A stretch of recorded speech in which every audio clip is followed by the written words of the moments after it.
Good evening, ladies and gentlemen. I'll call the meeting of the July 20th, 2026, 6 p.m. meeting of the Johnston County Board of Commissioners to order. We welcome everyone here this evening. Happy to have you with us, and also those who are watching online or may watch at some point down the road on our YouTube channel. This time it's typical that we provide an invocation and a pledge of allegiance to our flag. I've asked Vice Chairman Lauder to lead us in the invocation and Commissioner Godwin to lead us in the Pledge of Allegiance. And if you choose to do so, please stand with us as we do this. If you would bow your heads, please. Father God, we thank you for all that you do for us. We thank you for the rain. We thank you for our farmers who provide the food. We thank you for our emergency service personnel, our law enforcement, fire, and EMS. We ask that you be with us tonight as we are here to do the business of Johnston County, that you would lead us and guide us. In Jesus' name we pray. Amen. Amen. Amen. Please face the flag. Present. I pledge allegiance to the flag of the United States of America and to the republic for which it stands, one nation under God, indivisible, with liberty and justice for all. Two. Thank you. Please be seated. Thank you.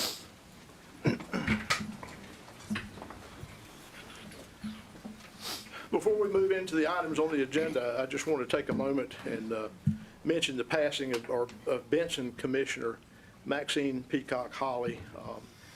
Commissioner Holly was a vital part of the Benson community and will certainly be missed by many people. And we just want to honor her legacy and her commitments to the people. And I know that she'll be missed by the people of Johnston County and certainly her family. So our thoughts and prayers are with her. I also would ask that you keep Mayor Fleta Bird in your prayers as well from Wilson's Mills. Mayor Bird is facing some difficult challenges ahead in her health, and we certainly want to keep her in our thoughts and prayers and wish her the very best. Item number one is approval of the agenda. You've had an opportunity to look it over. At this time, I'll take a motion to approve as presented or make any modifications. Mr. Chairman, I move the agenda be approved as presented. Second. I have a motion and a second. Any further discussion? Hearing none, all in favor, let it be known by saying aye. Aye. Any opposed? All right, motion consent. Agenda is set. Consent agenda consists of 8 items. There's approval of the minutes for the June 1st, 10 a.m. and 6 p.m. meetings, the June 15th, 2026, 6 p.m. meeting, Department of Transportation additions to the system. There's tax releases and refunds, and some, I missed a page, hold on, let me back up. And the finance approval for the audit contract in the year ending June 30th, 2026. Also a finance revised policy, internal controls, and procurement policy for the administration and expenditure of the American Rescue Plan Act of 2021, the coronavirus state and local fiscal recovery funds. Also, E is a call for public hearing for mass gatherings ordinance amendments, and Ms. Slusser will give an update on that particular item during manager comments. This is mainly just the call for the public hearing. Item F is the solid waste services request to surplus equipment, and then there's some budget revisions for fire districts. The fire districts is $12,396,552. One for the Sheriff's Department at $37,030.39. Department of Social Services at $50,000, and then another one for $22,807.80. And then tourism for $120,836. And then the fiscal year 26-27 finance is a $29 million to appropriate funds to the general fund from Johnston County. So the taxes, releases, and refunds, which I covered earlier. Any changes or modifications on the consent agenda? Hearing none, I'll entertain a motion to approve. I'll make a motion to approve the agendas A through H as presented. Second. Any discussion? Have a motion and a second. All in favor, let me know by saying aye. Aye. Any opposed? All right, and that's adopted. Next item on the agenda is we have a special award, and I'm going to come down there with you to talk about it just a little bit, if that's all right. There should be some music or something. Sorry. amazing. So there's a legacy award that was created by Johnston County, and our PIO staff has worked diligently on it, and we're really proud of the result. But it's called the New Cypress Legacy Award in Johnston County. It's the highest honor recognizing individuals whose leadership, service, and commitment have helped shape the county and improve the lives of its citizens. Inspired by the North Carolina's prestigious Order of the Longleaf Pine, the Cypress Legacy Award honors men and women whose contributions extend far beyond a single achievement.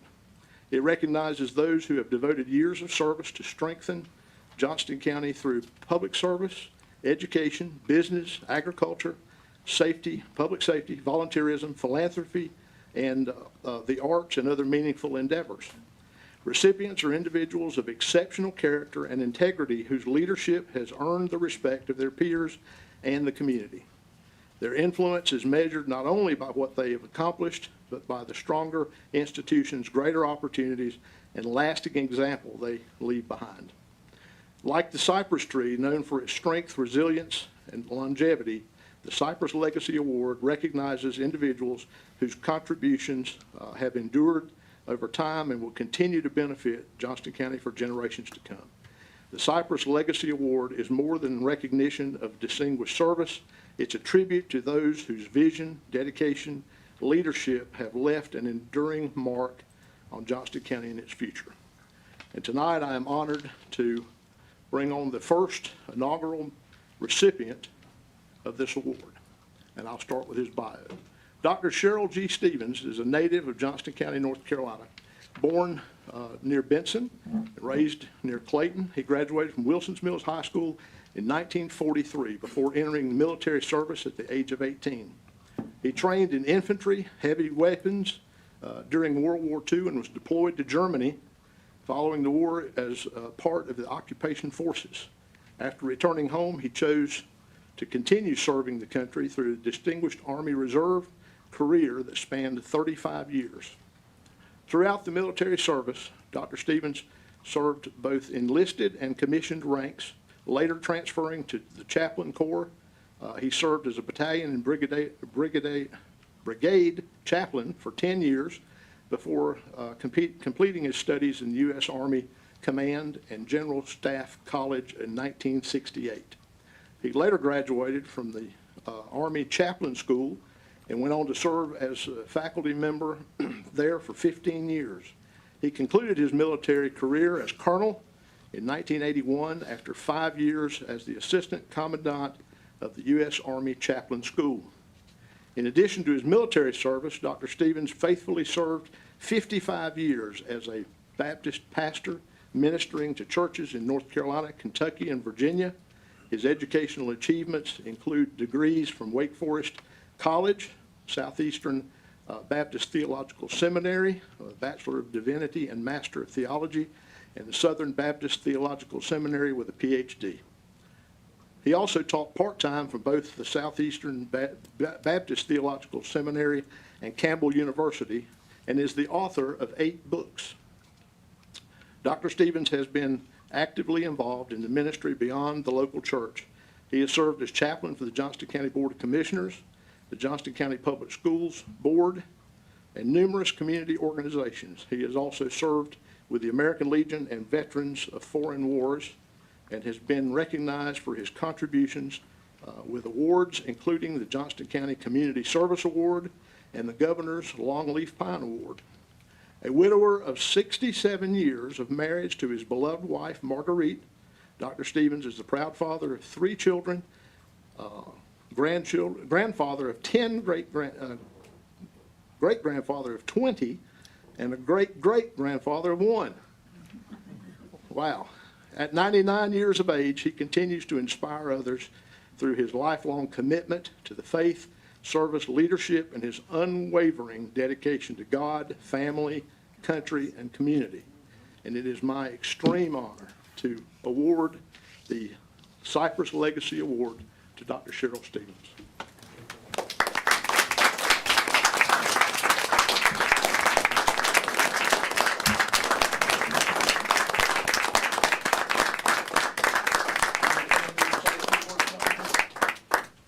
Come on up here with me.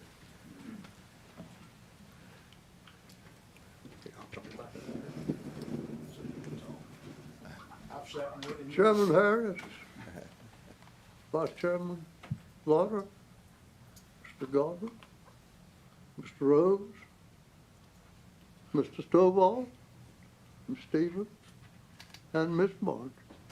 I thank you very much for this recognition. I am a proud Johnstonian. I have lived a good deal of my life away from this county, but this is where my roots are. And it has been my privilege to be a part of this county's life in retirement now since 1987. And I'm happy to still be active in military reserve activities and other opportunities as they come to me in the county. I thank you very much for this award. Thank you.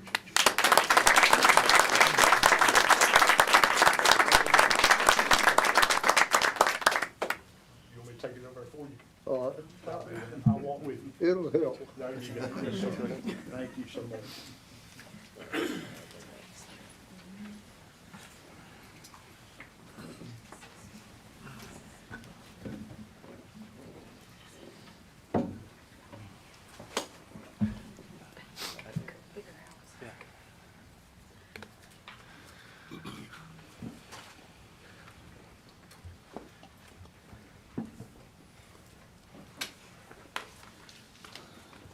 All right, next item on the agenda is our Human Resources Director, Paulette Williams, to recognize the Johnston County interns. Ms. Williams, good evening.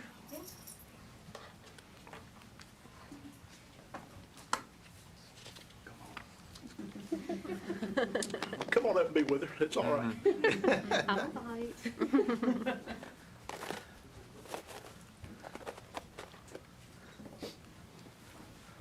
Let's see, we've got quite the crowd, so.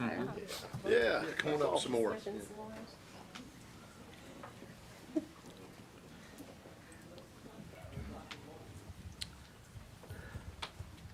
Fantastic.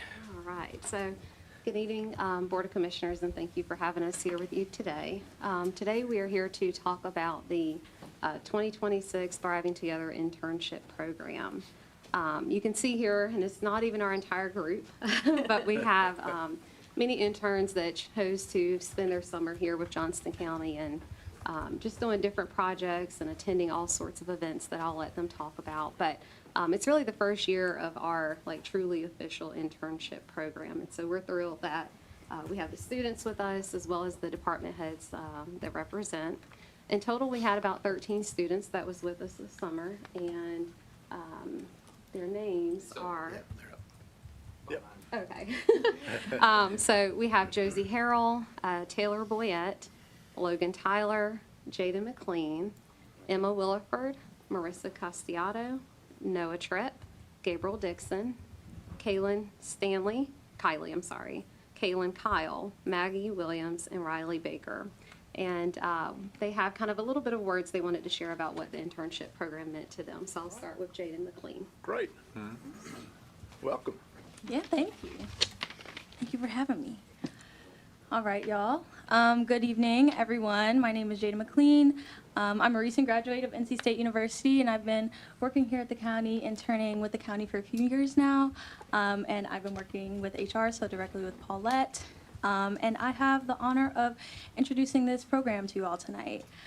This year marked the launch of Johnston County's inaugural Thriving Together internship program, representing an exciting investment in the county's future workforce.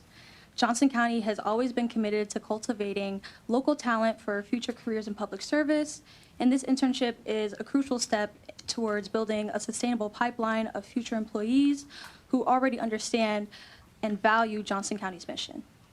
The program was designed to introduce Johnston County High School juniors and seniors, as well as college students at any level, to the rewarding careers available in local government while providing meaningful, hands-on professional experiences. The goal was not simply to offer summer employment, which thank you for taking some money out of your budget to pay us, we really appreciate it, but It was to create opportunities for learning, growth, and exploration that will help us make informed career pathways and decisions and bring the skills and knowledge that we learn back to college and back to Johnston County once we graduate. Throughout this 8-week program, we've immersed ourselves in the daily work of Johnston County departments while participating in structured professional development activities that complement our hands-on, on-the-job experiences. As you can see in the PowerPoint behind me, we took a lot of pictures in our experience. These experiences included career discussions with Johnston County employees, day-in-the-life experiences, conversations with former interns who have since joined the Johnston County workforce, and talking tours of many of our departments in order to expose us to as many aspects of the public sector as possible. Some of these tours include the health department, the landfill, the regional airport, and the GIS department. And just as importantly, the program provided Johnston County employees with the opportunity to mentor, inspire, and invest in the next generation of public servants. I want to take a moment to thank all of our mentors and all the employees who hosted our talking tours and who host us in their offices. Everyone involved went completely above and beyond what was asked of them. You know, after our tour of the airport, they actually invited us to dinner to talk and fellowship with them and network with them. And I feel like that's a perfect example of the way that Johnston County is a community, the way Johnston County is a family, and the way that we're really trying to raise up our new employees and our local students and community around us. As interns, we also worked on other valuable projects in our respective departments, applying both existing and new knowledge and skills and bringing those projects to life. Some examples include adapting our websites for ADA compliance or using AI to create a Family Feud game that was enjoyed by all the veterans at Rally Point. We have several interns here tonight who will be sharing their projects with us shortly. And on Thursday, July 30th, from 2 to 5 p.m., we'll be presenting our capstone projects at the county's first capstone project showcase, where these projects will be the culmination of our intern journeys, showcasing not only what we've learned, but also the fresh perspectives, creativity, enthusiasm that we feel we've been bringing this summer and that we hope to continue to bring in our journey in Johnston County. So we're incredibly honored to be part of this inaugural cohort and very grateful to every department, every mentor, and every leader who has helped make this first year such a success. So thank you all so much. Yeah. And I want to introduce our first intern who's going to be chatting with us, Gabriel. All right. Thank you. Yep, thank you. Good evening, guys. I'm Gabriel Dixon. I work here at Veteran Services. I'm an intern. I go to Cornthorpe High School. I'm a rising senior. And so what we do at Veteran Services, we construct stuff and basically make veterans' lives fun and easier. So we made a Family Feud game for them at a Veterans Rally Point. We had good reviews. Everybody liked it. We've also constructed a website for them. And so they can go in, file for the benefits. We sat down with veterans for ID Me to get them signed up so they can also file for the benefits again. And yeah, basically, so we just make sure everybody, make sure they're good and stuff. And I'm sorry, it was something else I was thinking that I wanted to say. That's all right. Take your time. It gets worse when you get this age. Yeah. Great. At least you remember why you're here, so that. Overall, I'm grateful for this experience. This is my first ever job. Thank you, guys. And I'm going to introduce somebody else to come to the board. Before you do, I want to say there was some discussion among the veterans that the Family Feud was slanted towards the Army. We asked 100 veterans. Great job. Thank you. Thank y'all for Good evening. My name is Emma Williford, and I've had the incredible opportunity to intern with the Johnston County Human Resources Department this summer. And throughout the course of my internship, I've had the opportunity to work on a variety of projects, but the main one that stuck out to me was the Connections page. And we wanted to kind of create a centralized hub for employees to go and connect together who may not have otherwise known one another, so they can submit photos of just silly days like National Rock Your Socks Day or like Deck the Desk Day, National Chocolate Day, anything like that. So we just wanted to be able to build those connections and create a stronger sense of community that help us all just thrive together in the county.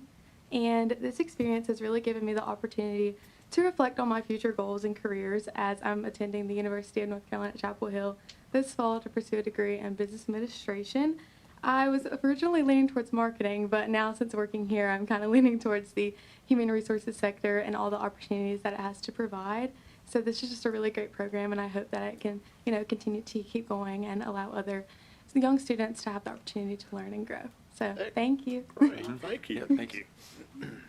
Get a picture, just with Absolutely, sure. Yeah, please do. all in that.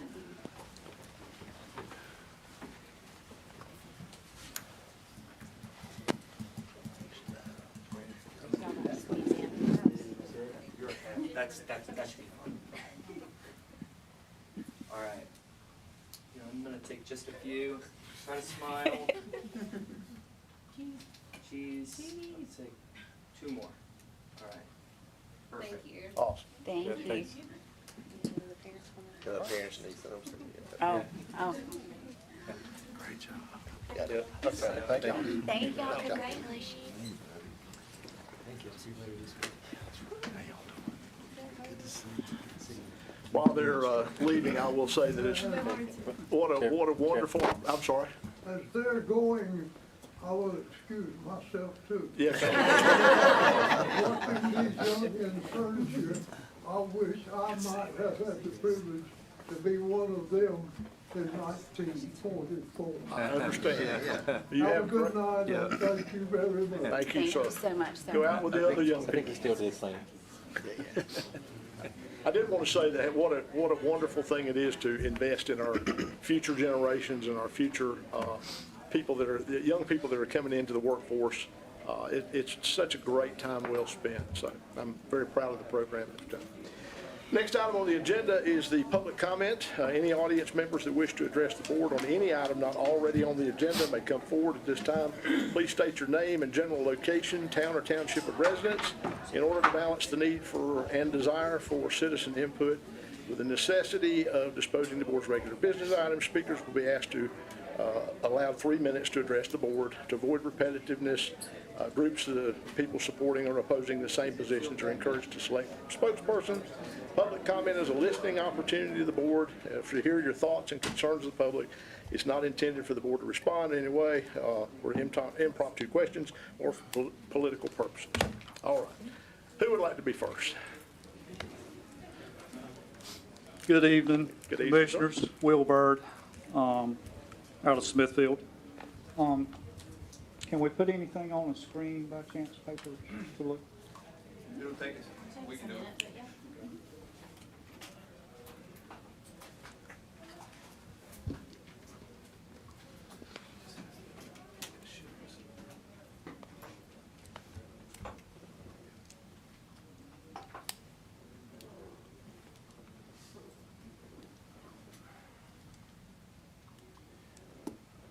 While they're getting started. One of the things that I've spoke about here before and with the public as well is my concerns over the quarry and pumping water from the Neuse River into that quarry from a PFAS contamination to groundwater there. And what I have here tonight, once they get that, will, I think maybe raise some questions or maybe answer some questions.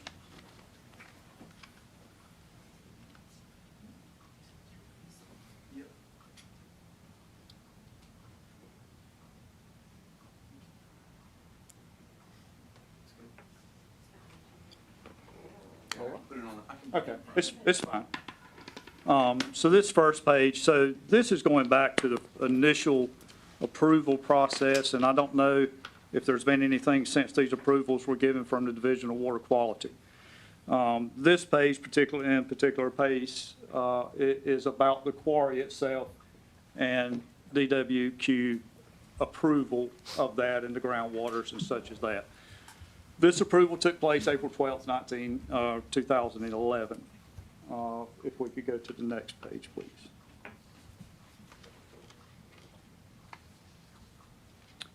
The second page is on the the pull side, if you will, from pumping from the Neuse River at Richardson Bridge out of Baldy Creek, or just downstream of Baldy Creek, into the quarry. This as well, same datage, if you will, from April 12th, back in 2011. Next page. Now, here's the issue I find. And I'm not saying I'm 100% correct, but this is what I can find as far as data. Now, PFAS testing. Systematic PFAS testing in the Neuse River Basin officially began in May 2020. The NC Department of Environmental Quality, DEQ, launched a specialized study targeting abatement lakes and public drinking water supply reservoirs to characterize the presence of emerging compounds. At the time the initial testing for the quarry and the river was done, at least what I can find, we didn't even know PFAS existed. So to me, that's a null and void testing right now. I think we need to get that under control before we start pumping a lot of money into cost surveys to see what it's going to cost to do all the pipe work and facilities there. If you could go to the next page. And one thing, you know, the public through this year especially has just wanted to be heard. And I think it's time to be heard. And that's what we're working towards starting today. My name is Will Byrd, Willbyrd. I'm in District 5. I now have my name in the hat as a write-in candidate for JOCO Commissioner. When you guys vote, if you will vote, please remember to bubble in the bubble on the vote as well and write my name in correctly. And I will listen to y'all. Y'all know I will. Thank you. Thank you, Mr. Byrd. Anyone else would like to speak in public comment? Come, please. State your name and town. Eddie Road, Boone Hill Township, Princeton, North Carolina. Let me give you this handout. I'm not running for county commissioner. Just Will. He does a good job.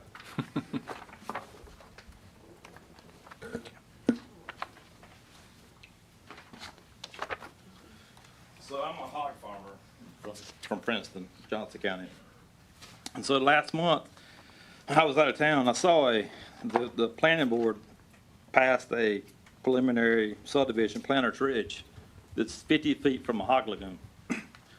So, well, I came before you guys today because, you know, if a hog farmer like me don't stand up and let you guys understand what we go through.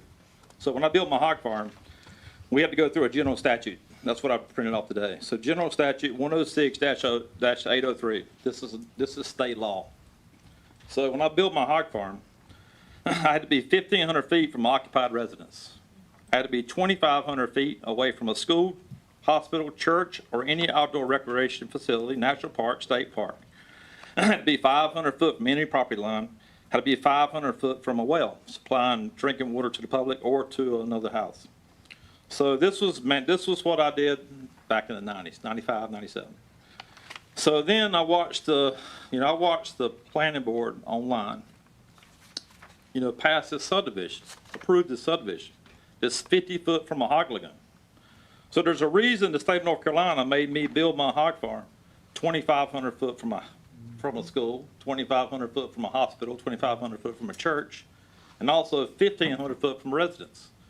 Because there's my farm is 6,000 pigs. I got a lagoon that's probably 10 acres big.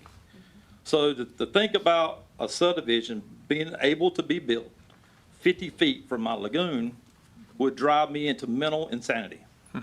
So the reason I'm coming here today is because I know the county attorney. She did her due diligence and she researched it, and she's correct. These rules are one-sided. These rules are for me, the pig farmer, not for development. But each county has the ability to come up with zoning. They have each county has their way, a path of zoning to make it where these ordinance can be, for everybody. So if you flip to the second page, I'll read you the second page. So the second page is Duplin County.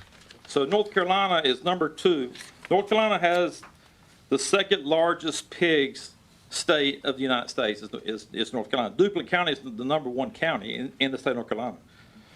So Duplin County, that says the county's UDO, Unified Development Ordinance, requires that new residential dwellings created through subdivisions cannot be established within 1,000 feet of existing poultry, dairy, or swine facility.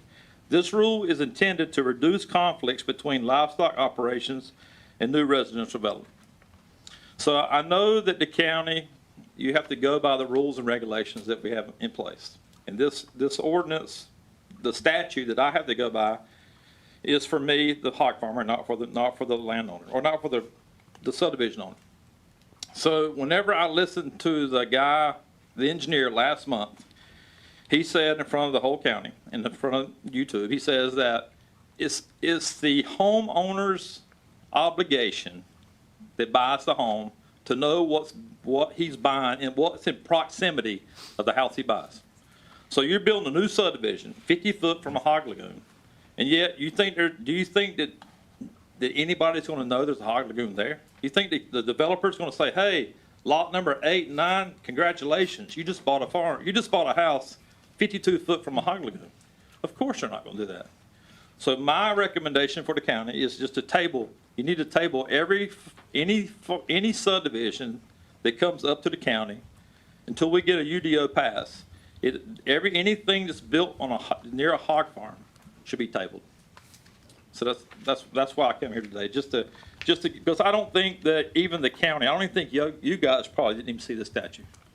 You know, you may or may not have known about it, but you know, it's just me as a farmer. Farmers are really good at what we do, but farmers are really good at growing things and doing what they do, but they're really bad at keeping up with meetings and everything. So, you know. Thank you, sir. Thanks a lot. All right, anyone else who'd like to speak in public comment, state your name and township or town for the record, please. Good evening, ladies and gentlemen. My name's Donald Pittman. I'm from Four Oaks. Talking about the Johnston County UDO, we all have been made aware of what it governs and what it's designed to do for rezoning, subdivision, land use, decisions. It seems like there's stuff as far as how it all ties together, like some things that are missing, some clarity, some words that are just, in some cases, it seems like it's designed to confuse us and keep us in a odd loophole instead of just getting down to the what can I do and what can I do. We trusted you guys to do these things, and we have the public hearings, and we listen to the people that are saying these things, but some of the things like legal provisions, for example, you know, like, have there been any revisions that have been made aware to anybody that we've been promised? You know, those were promised I think 2 months ago, and we haven't seen anything. So even some of the things that we're bringing up now, we have nothing to go off. We've been left in the dark. So if I bring it up and you guys are like, well, that's already been changed, well, it's not aha, got you. It's you guys failed to inform us. And now, you know, we got the egg on our face, right? So when that comes across and the lack of clear legal protection, it increases the risk of appeals and challenges to county decisions, claims of unequal or arbitrary enforcement, developer litigation, uncertainty to vested rights, difficulty defending the county's actions in court. You know, I've got a really nice printed out thing, but what it boils down to is it's hard sometimes, and it has just hit home for me and my family where a subdivision is being proposed, and I get to come up here tomorrow night as well and speak on behalf of my land and stuff like that. I've heard you guys say many, many times that you are for the farmer and you're for the citizen and you're for these entities. But it seems like the only people that are maintaining and gaining more ground and more rights are the developers. And it makes me sad to know that we have to uproot maybe our way of life, our living, our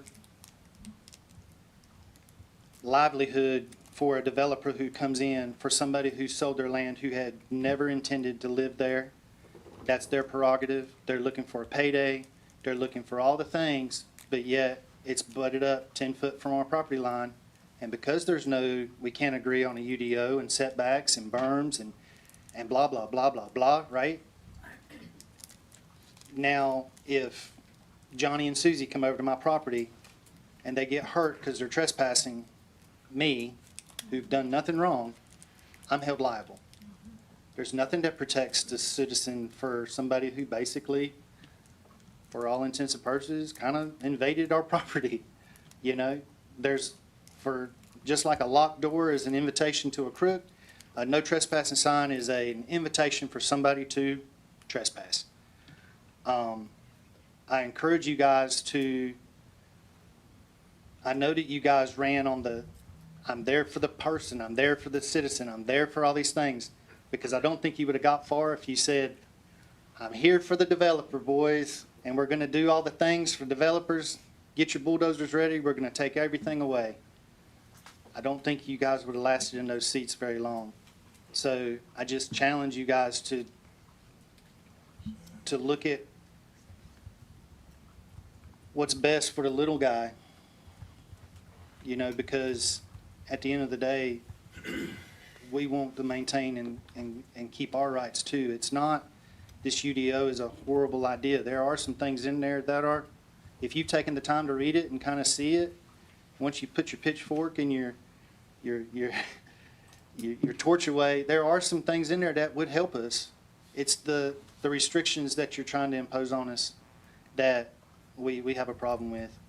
And, you know, help us do the right thing and make it work for everybody, not just one interest of group, and make it make sense. Okay. So thank you for your time. Thank you. Anyone else who'd like to speak during public comment?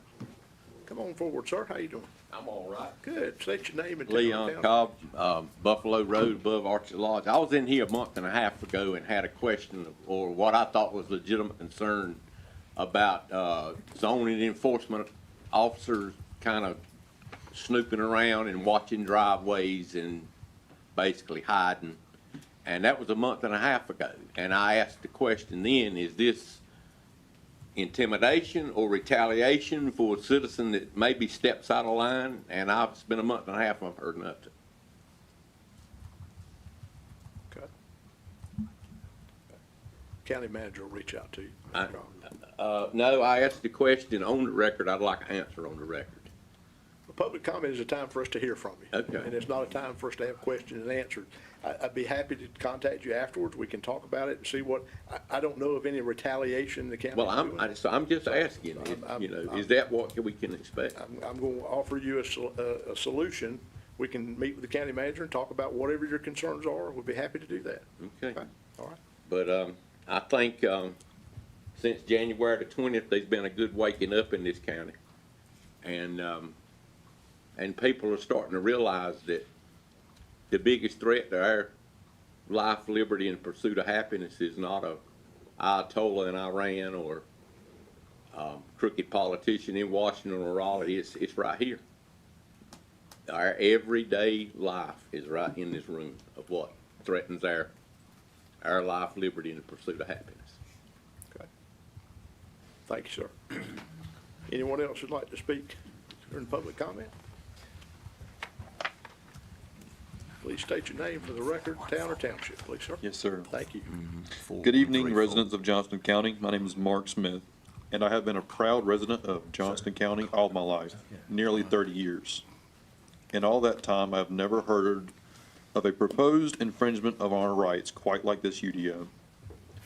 In my opinion, the most important of our rights is the Second Amendment, followed closely by the First. The First Amendment ensures that we, the people, have the right to speak against the actions of our government that does not represent us. The second amendment ensures that we have the right to back up those words with force if necessary. The proposed UDO has what are, in my opinion, clear intentions to limit the training, education, and proper use of firearms in Johnston County to only its wealthiest citizens, not all of them. Starting on page 245 of the UDO, a gun range / training area requires a minimum of 50 acres to be purchased, which carries the price tag around $2.5 million. This obviously does not include the additional cost associated with permitting, materials, surveying, and taxes on such large plots of land. On page 181, it stipulates that both indoor and outdoor ranges will be severely limited to where they can be constructed by the new zoning laws. I believe that these new restrictions are designed to put such an upfront cost on shooting ranges that it prices many knowledgeable people out of training others in a safe environment.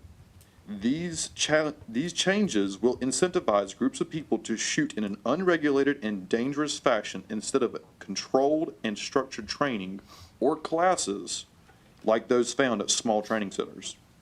Knowing all of this, I ask the commissioners, what are y'all trying to accomplish with this UDO? Are you trying to restrict the right of every man to keep and bear arms and be well regulated or trained in their use, or to limit that right to just those who have the money to exercise it? On Sunday, yesterday, I was on a range that is approximately 5 acres wide and a little longer than shorter. Within that 5 acres, we were able to very safely train with the use of a good berm, a good instructor, to shoot all day long. We shot hundreds of rounds in a safe manner. You putting these restrictions on the people does not give anyone except for people who already have the money, the land, or the opportunity to get this amount of land, and corporations.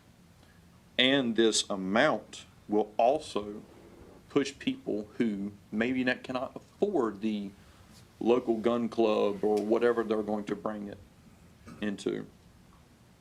So, I ask you again, are you intending to restrict the right of every man to keep and bear arms and be well regulated or trained in their use? Or to limit that right to just those with the money to exercise it? I thank you again for your time.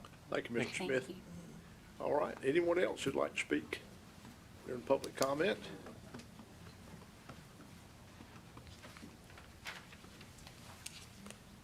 Please state your name and town or township for the record, please, ma'am. Good evening. My name is Malika Bird, and I am in District 5, and my husband is Will Bird, who is running in District 5. I just have a few questions really quick. One is concerning the upcoming proposed UDO revision, will there be any livestock or poultry restrictions for properties that are not bona fide farms? Can you not answer that? Well, it's public comment, Ms. Bird, and you know how this works. No, You can stand there for 3 minutes and talk about whatever you want to, as long as you stay within. order. Okay, I didn't know if you can't answer. Yeah, That's yeah. why I Now, whispered it. Typically, no, but we can get you answers to any questions that you have. We'd be happy to do that. Okay, well, I'll ask my other 2 questions, Yeah, go and right then ahead, I'll let sure. you get me the answers. Yeah, that'd But I be didn't know fine. you couldn't answer that, That'd be because we've fine. actually communicated Well, during these well, meetings. we never know what somebody's gonna ask, so we typically just try to Okay. leave it at that. So That's go fine. right ahead. That's fine, you're good. Yeah, sure. All right, will there be any greenhouse, produce, farm stand, or any other agriculture items restricted by this revised UDO? And has the county commissioners approved any revisions for the UDO that has been given by the planning board or stakeholders? And the reason why I ask that is because we haven't seen anything. And then one last thing, and I just want everybody to understand one of the reasons why this UDO kind of really hits hard for us. My husband and I, well, my husband comes from a 4-generation farm. And that farm, and this comment's been made a lot, and this comment has really hurt us, because the comment's been made, well, we're not telling the farmers to sell the land. You're not. But the land that we rented or the land that we had our farm on was rented, and it was rented for 4 generations. We had cattle, we had hay. That was our livelihood. My husband was born and raised on that farm. We raised our children on that farm. And that landowner had a developer from this county come to them and say, hey, we want to buy this land, offer them all this money. We're not rich. We don't have money. We tried to buy some of that land. Our daughter tried to buy 100 and some acres of that land. This was a 600 and some acre farm. They wouldn't sell it to us because it wasn't fitting for their pocket. Unfortunately, we had to sell our farm and our livelihood. We are no longer farmers. My husband works for a man. This UDO affects so much for people like us. Now, we have a farm, but it's nothing like we had. It's not 100 and some cattle. We're not out there doing hay. The sad part about this is my husband and I have always lived to where we save every penny, nickel, and dime, and then we go and buy what we want. We were getting old equipment and fixing it up, so we didn't have to take out loans. We didn't go to the bank and get a loan. We saved everything we could so we could have our farm and build our farm up. We had just paid off our tractor years early because we took every penny, not going on vacations, not doing anything but farming. We just paid it off. We were so proud that we were going to be able to sit back and start making money. And not even a week later, we were told that our farm was being sold. And then I couldn't go see my husband load every cattle up on that trailer. To load every cow up on that trailer and to know that our livelihood of working our tails off to get the best genetics we could get was being taken away from us because this county approved a development. It's got to stop. Y'all have got to start looking and seeing what's happening to the people in this community. Not everybody owns the land. We work the land. There's a difference. And we still have a little farm, but it's nothing like it was. We cannot make a living off of that. And it's just sad that we've come to this point in Johnston County that we are no longer farmers, but we're hobby farmers. And that is sad, and I just ask you guys to please reconsider this UDO and reconsider what you're doing to this county and reconsider these developments. It needs to stop. It really needs to stop. And then I would appreciate if you would get back to me with these 3 questions that I have. Thank you. Thank you, Ms. Burton. Anyone else who would like to speak during public comment? Come on forward, sir. How you doing? Please state your name and town or township for the record. Carl Holloway, Elevation Township. I probably need someone, you maybe contact someone, explain something to me. Okay. I just was curious about why, when you go to the polls and vote in your precinct there, and then there's like Mr. Lauder and his challenge in the primary. He covers Clayton, a different district, which I'm not in that, so I just wonder why he's even on a ballot. Is there a special equation to that? Or maybe instead of that, your area on the ballot, why wouldn't it Mr. Godwin's area instead from Kinley? How them decisions get made? Also, I've done a little research and looked to see a lot of the county commissioners, they're on various other committees or things. There was this thing called a stakeholder thing, and you even got the county commissioner on the stakeholders. This county's got a lot of people in it. Business people, not just farmers, agribusiness people. There are a lot of people that play a large role in the agricultural industry, from the seed to the mouth. And just, I just am concerned about some of those things, and I'm afraid that my area, we see growth, sure, been going on for a long time. I benefit from some of it, and but you know, you just feel like it's a one size fits all. I watched the Nash County meeting on the computer. 7 members, 2 women, 5 men, but they got you beat because, damn, they're spread out. They got a nice big place with plenty of room, people go in there and sit. Those are some of my concerns.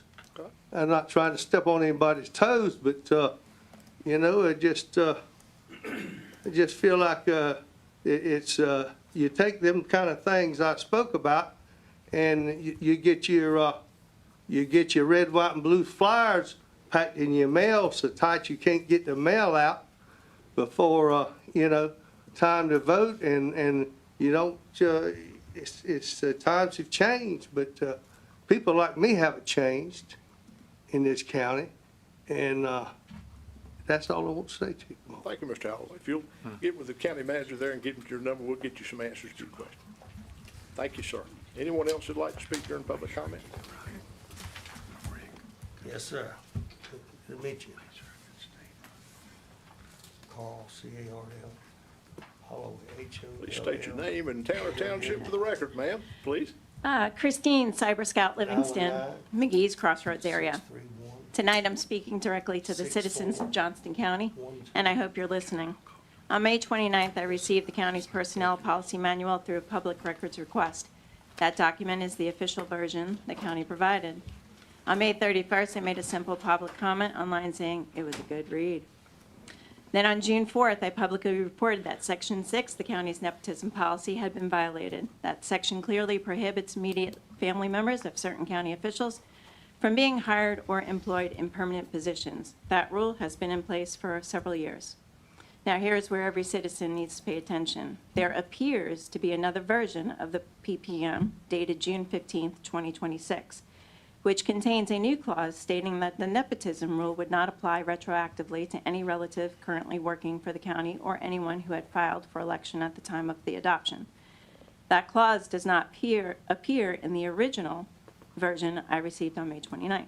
I am currently awaiting the county's official confirmation of whether this June 15th, 2026 modification actually occurred.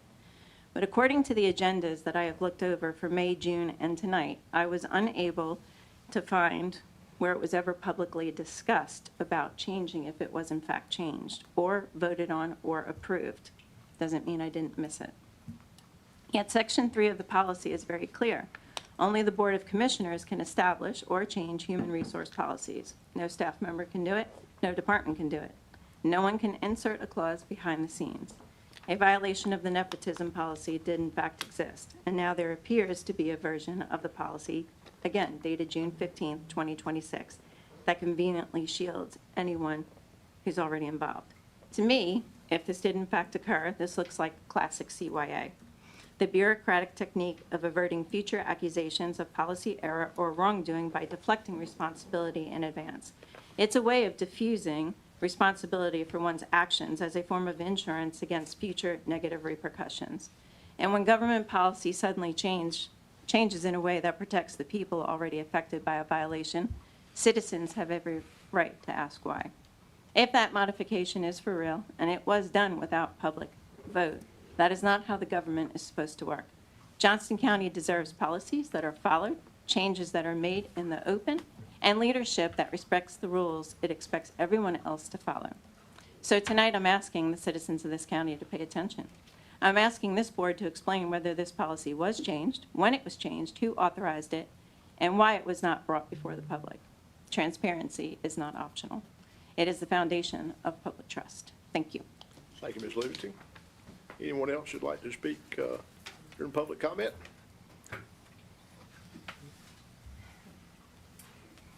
Hey, y'all. Hey, please state your name and town or township for the record, please. Yes, my name is Arquette Turnage. I'm actually a fellow for the Johnston County Down Home, North Carolina chapter, and I just came to speak on behalf of the Johnston County Down Home, North Carolina chapter to express our gratitude for your willingness to meet with us and discuss the importance of transparency.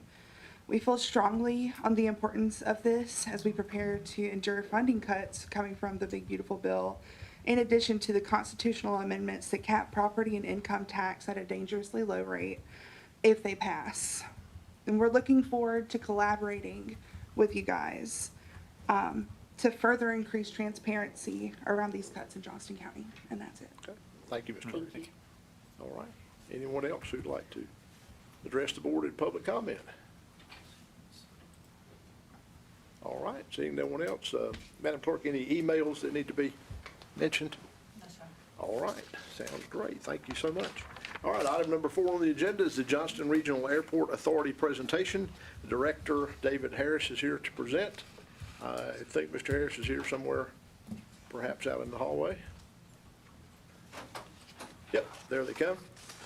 Fantastic. They brought the whole crowd with them, including the chairman. Welcome, gentlemen.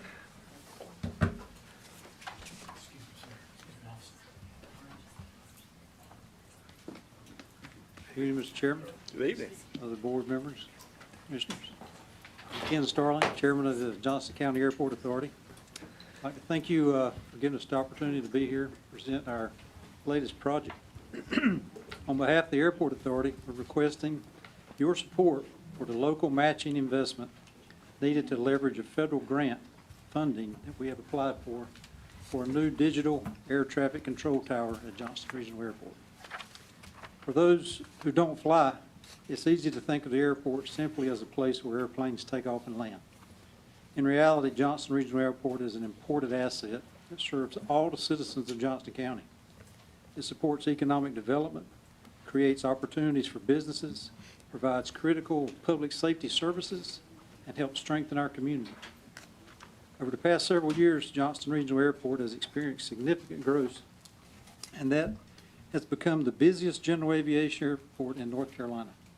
We're number 3 for total airports, but we are the busiest general aviation airport. And that growth has not happened by accident.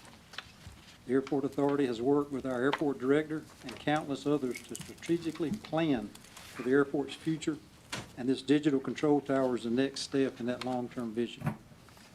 This project will enhance safety and efficiency while positioning us to attract additional corporate aviation, create new jobs, generate additional property tax revenues that goes to Johnston County through aircraft and businesses based at our airport. We're proud to expand the services the airport provides to our citizens, including Duke Life Flight, North Carolina State Highway Patrol Special Operations Center, along with other air medical transport services, are all based right here in Johnston County. These critical public safety resources provide a quick response when our citizens need it most and demonstrate the value that this facility brings to our entire community. Just a moment, our Airport Director, Dave Harris, will explain the operational and technical need for the tower. I simply just wanted to emphasize that this project is about much more than aviation. It's an investment in public safety, economic growth, and the future of Johnston County. Thank you for your consideration, and I'll turn it over to Dave. Thank you, Mr. Chairman. Good evening, Mr. Chairman and other board members. Thank you for this opportunity. I'm going to try to give you enough background to understand what it is, the need for the tower, as well as the opportunity that's been presented to the county to save a dramatic amount of money by going through this particular procurement effort. So as the chairman said, we are the 3rd busiest airport overall in North Carolina. With that, the airspace complexity drives the congestion around the airport. When you marry that up with the diversity of the flight operations and the aircraft types that we have out there, that's what's creating, an environment that's just as dangerous as what we saw up in D.C. last year when they had the accident where the helicopter came together with the airliner. In our case, we're the cradle of building, the next commercial aviators through our flight training program. We're providing the emergency services with our helicopters. When someone's in need, the fastest way they're going to get that need is with a helicopter launching out of Johnston Regional. Same thing with our business jets, connecting the county economically with the rest of the region. At this point in time, Johnston Regional is an uncontrolled or non-towered airfield.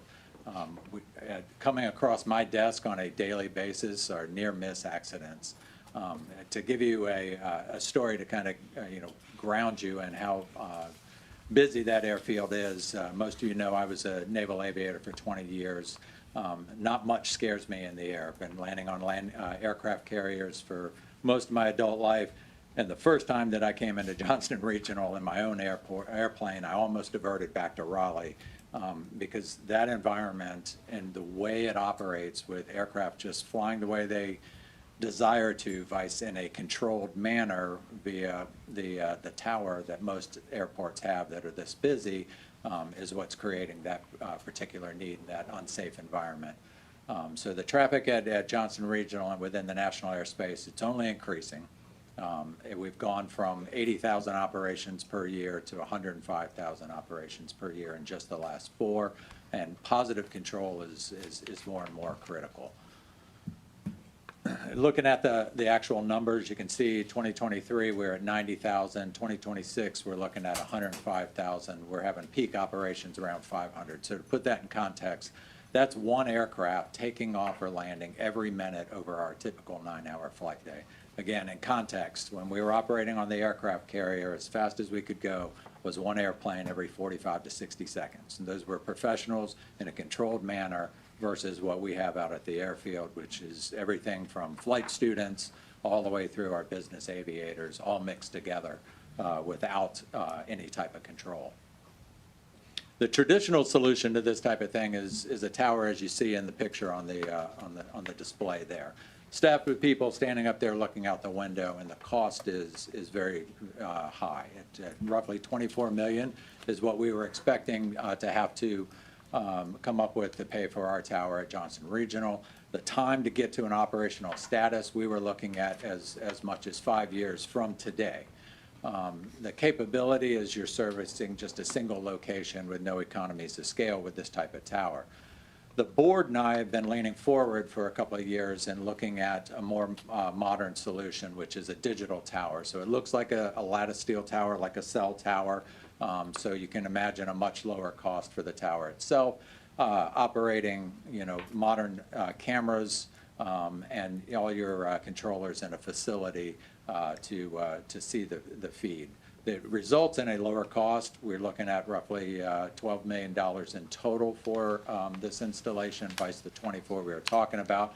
Dramatically reduced timeline, that's a typo. We're going to talk about an opportunity to bring that down to a year, and the potential to support up to 3 airports.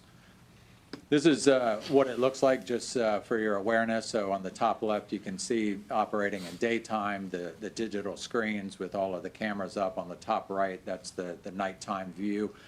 Those aren't lights in the top right. That's a digital overlay that brings increased awareness and situational awareness to the controllers as to what's going on the field.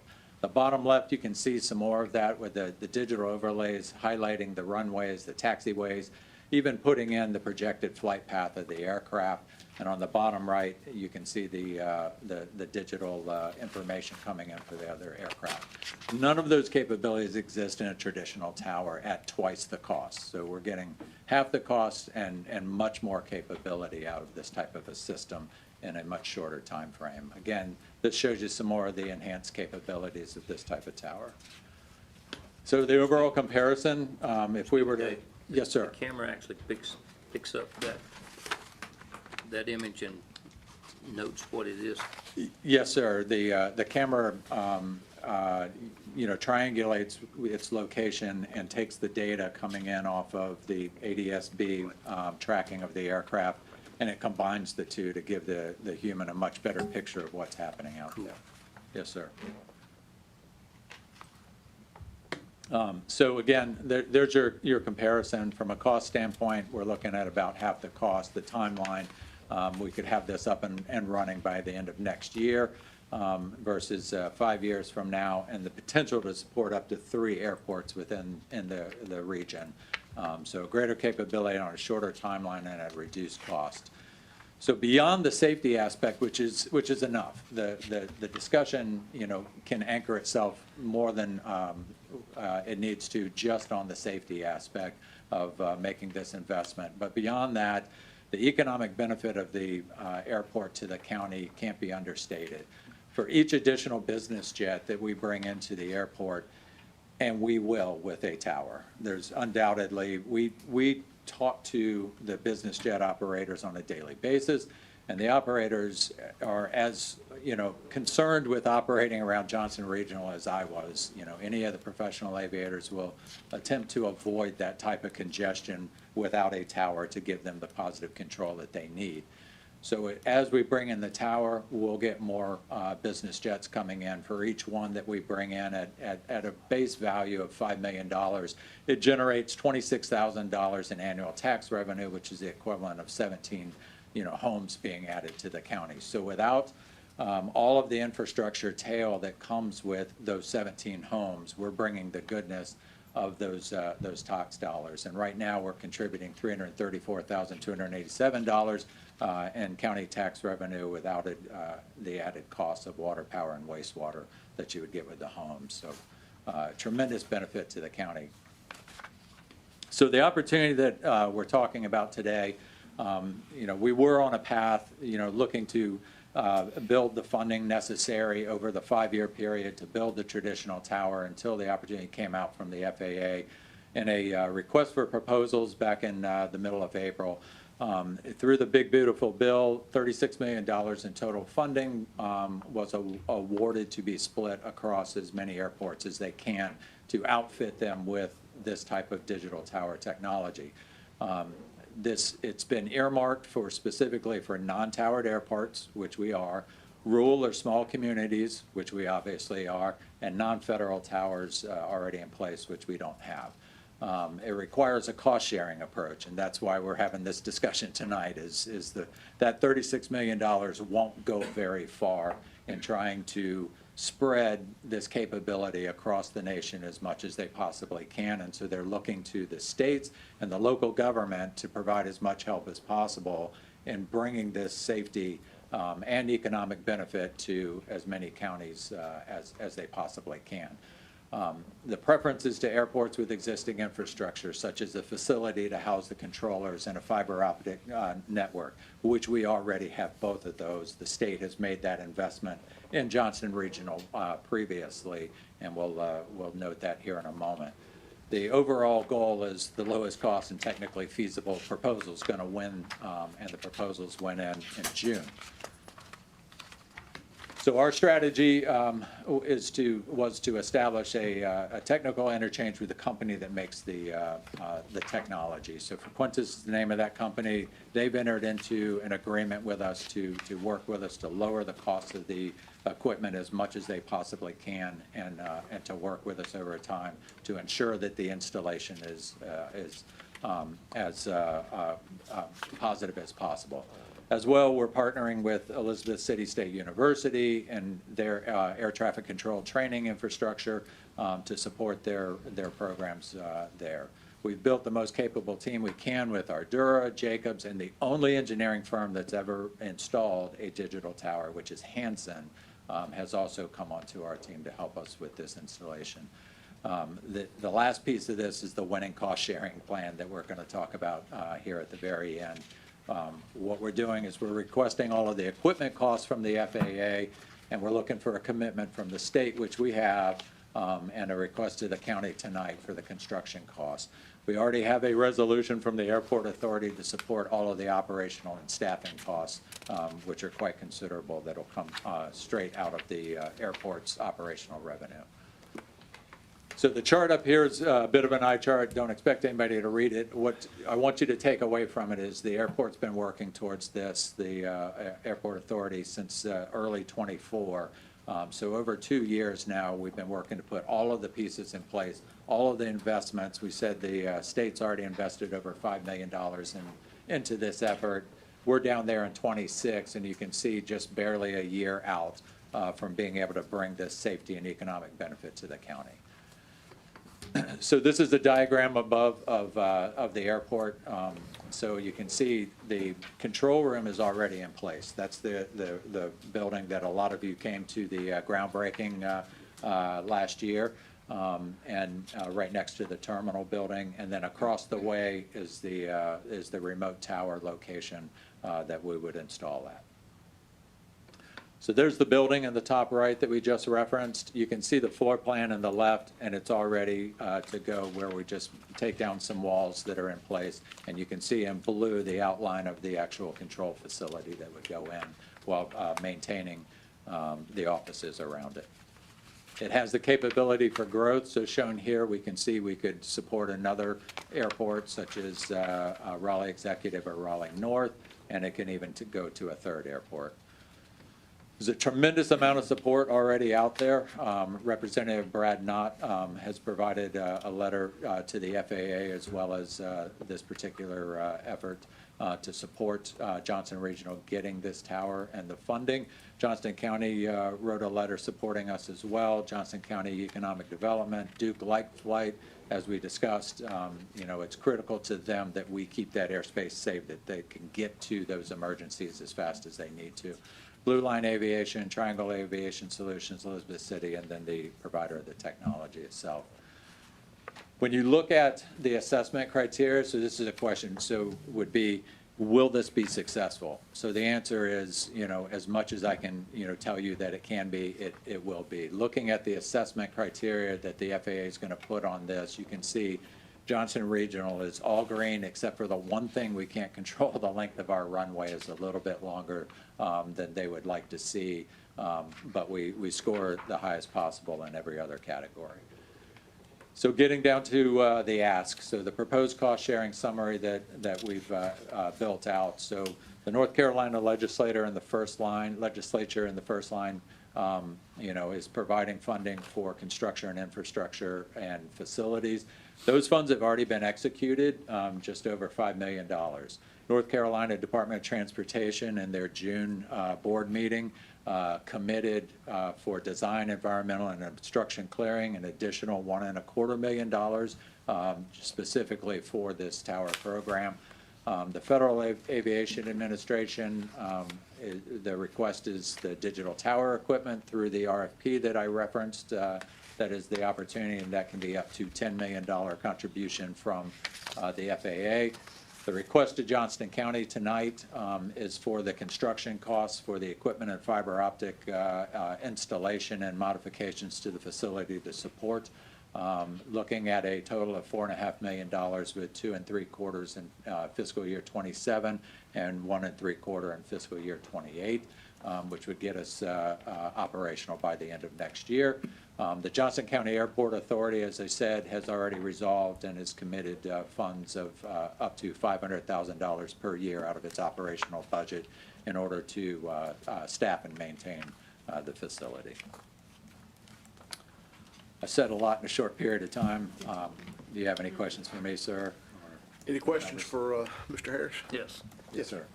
Dr. Harris, thank you for coming out and explaining this proposal. Yes, sir. First and foremost, I think the concept of a manless tower is cost effective.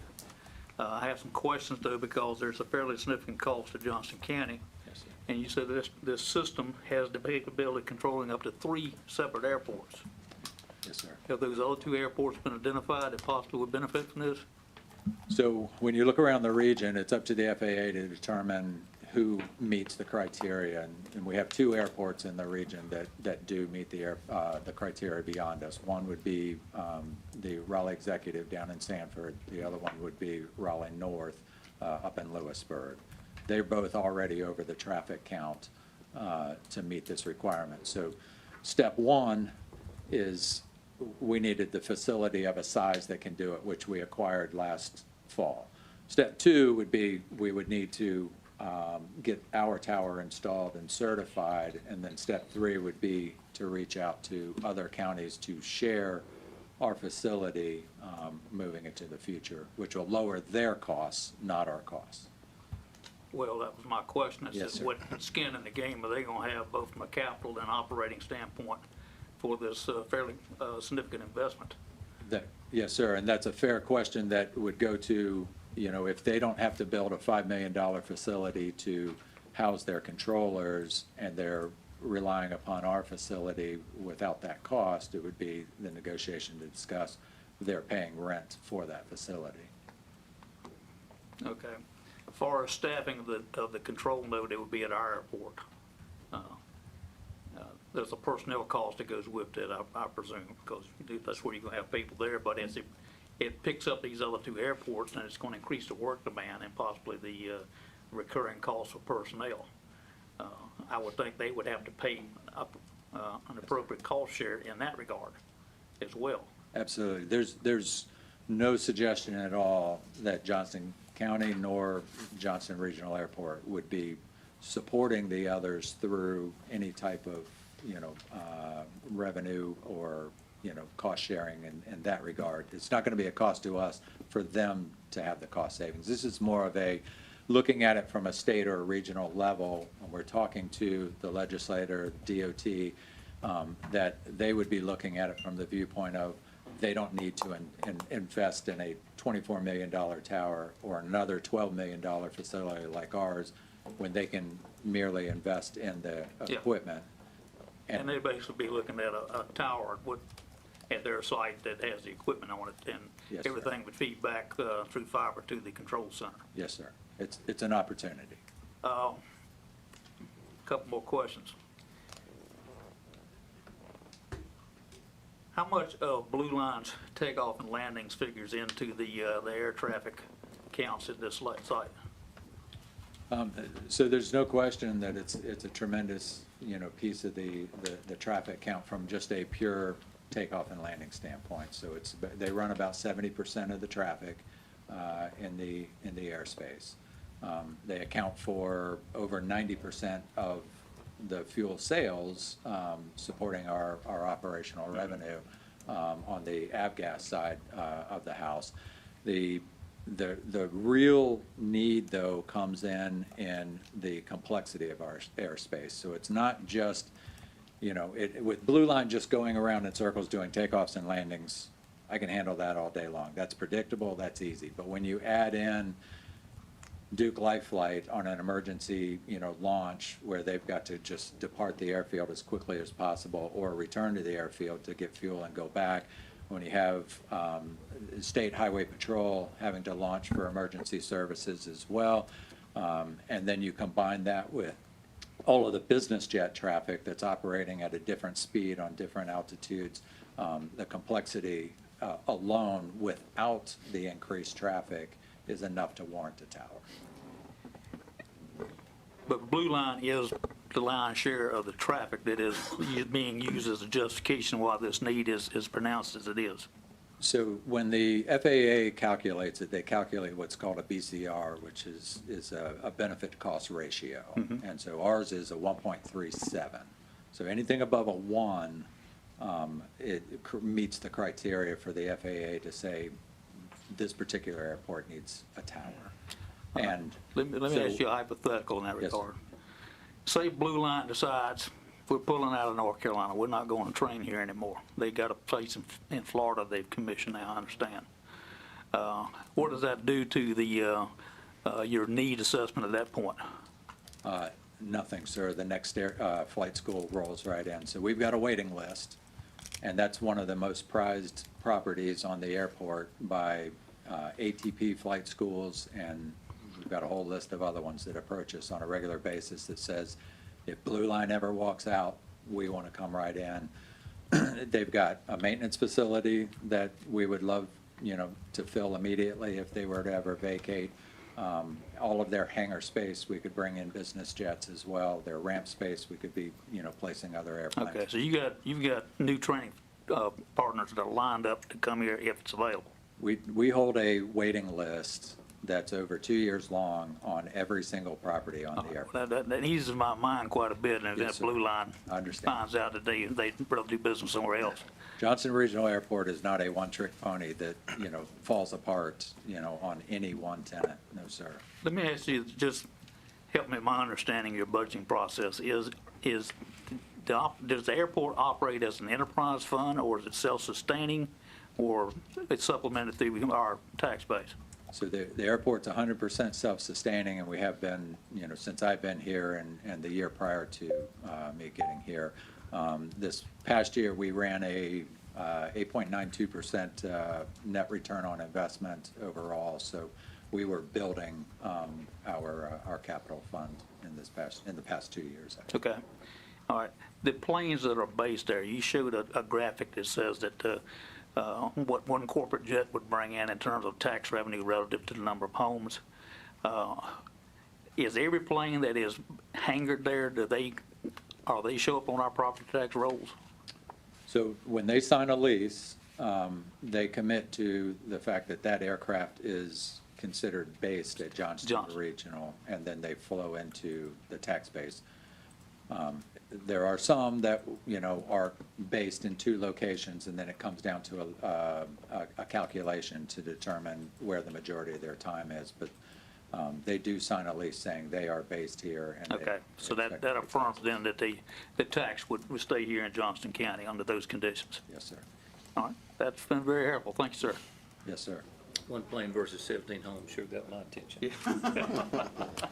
I have just a curious question, Dave. Yes, sir. On this graphic here, I've been in a Stinger missile simulator, and it's 360 degrees. Yes, sir. Do you get a 360 degree? It looks like about 270 degrees here. That's a great pickup. It's 240 degrees that they cover, and one of the beauties of the technology is they have developed a means by which if you follow something off this side of the screen, you pick it up right there, Okay, and so it's it's as got if it was 360, which sounds like it would be confusing. It took me about 2 minutes, and I forgot, It's going to be easier than a carrier. Yes, sir.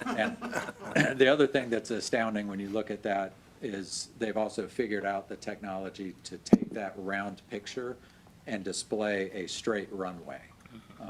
Again, it's amazing to see how well it works. Any other questions for Mr. Harris?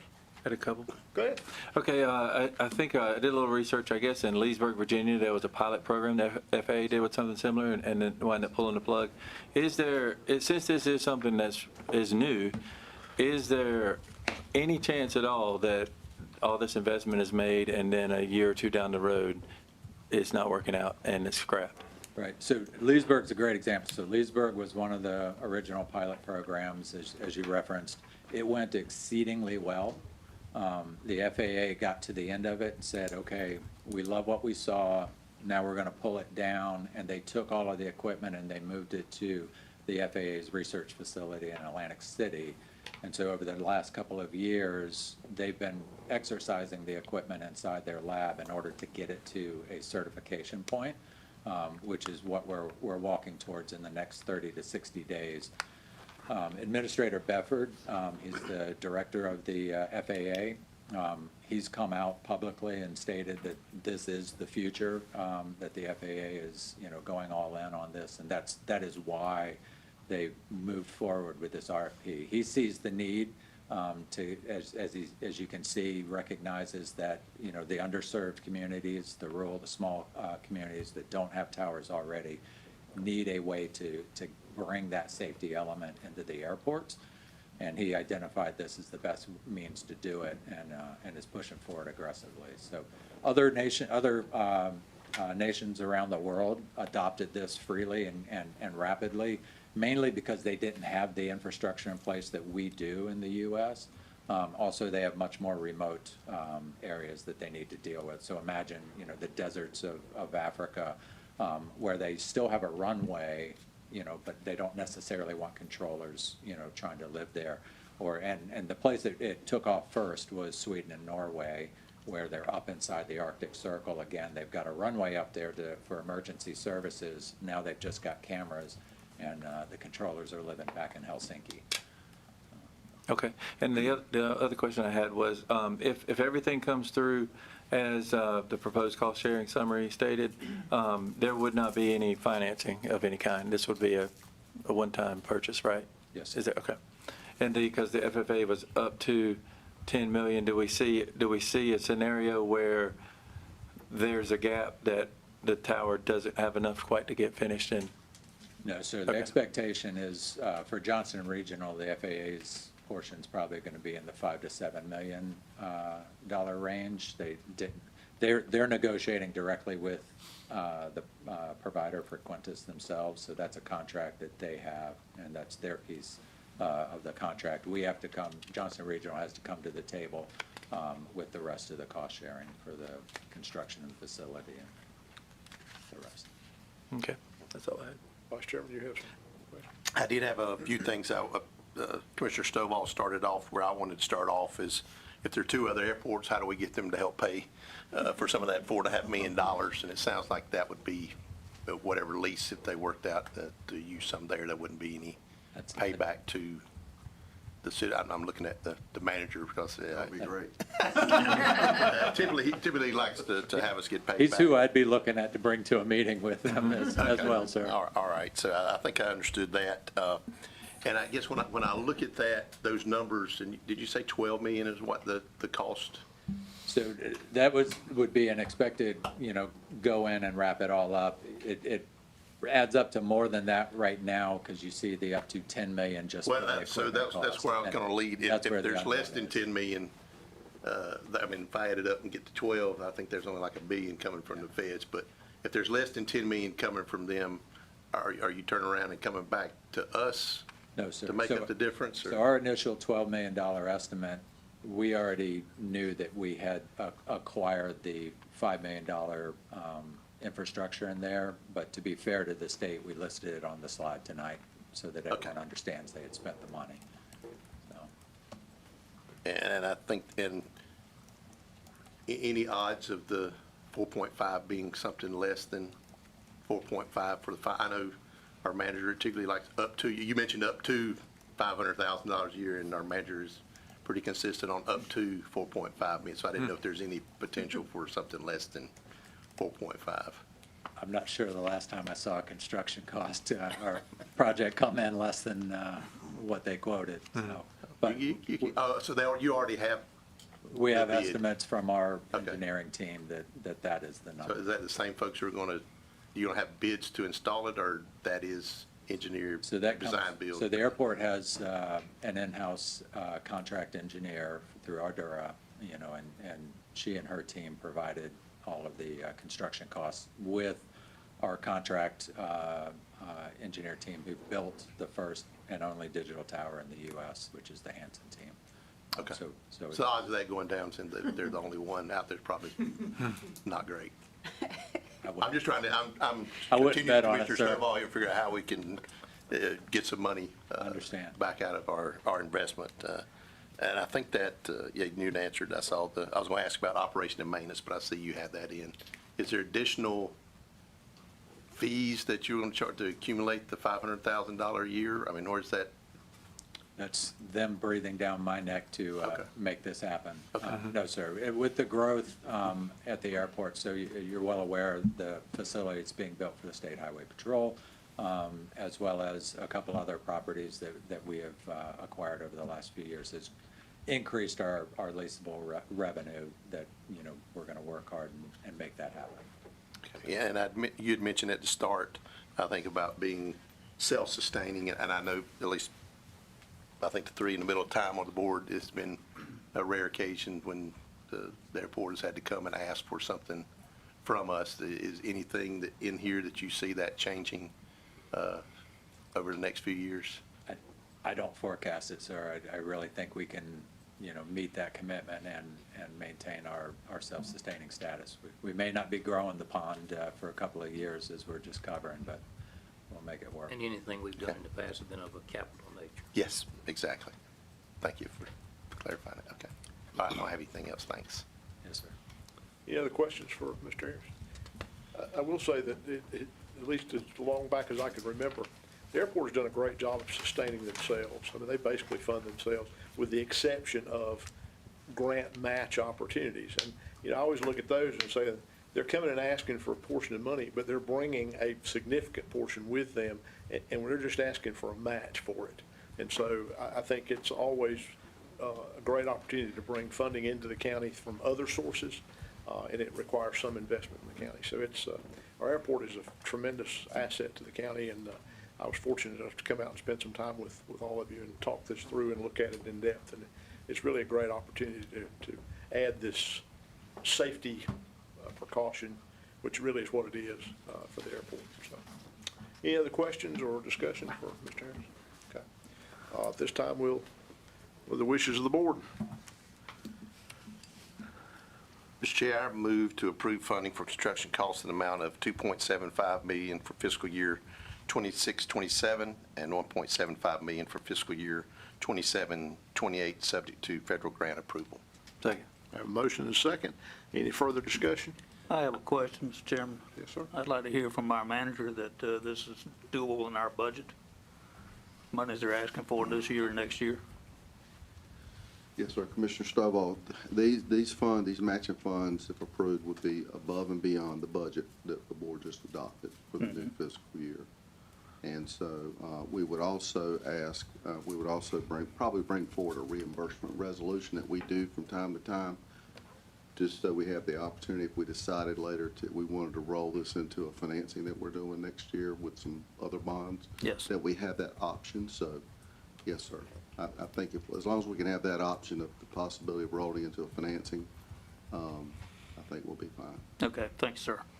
And can I? Yeah, go ahead.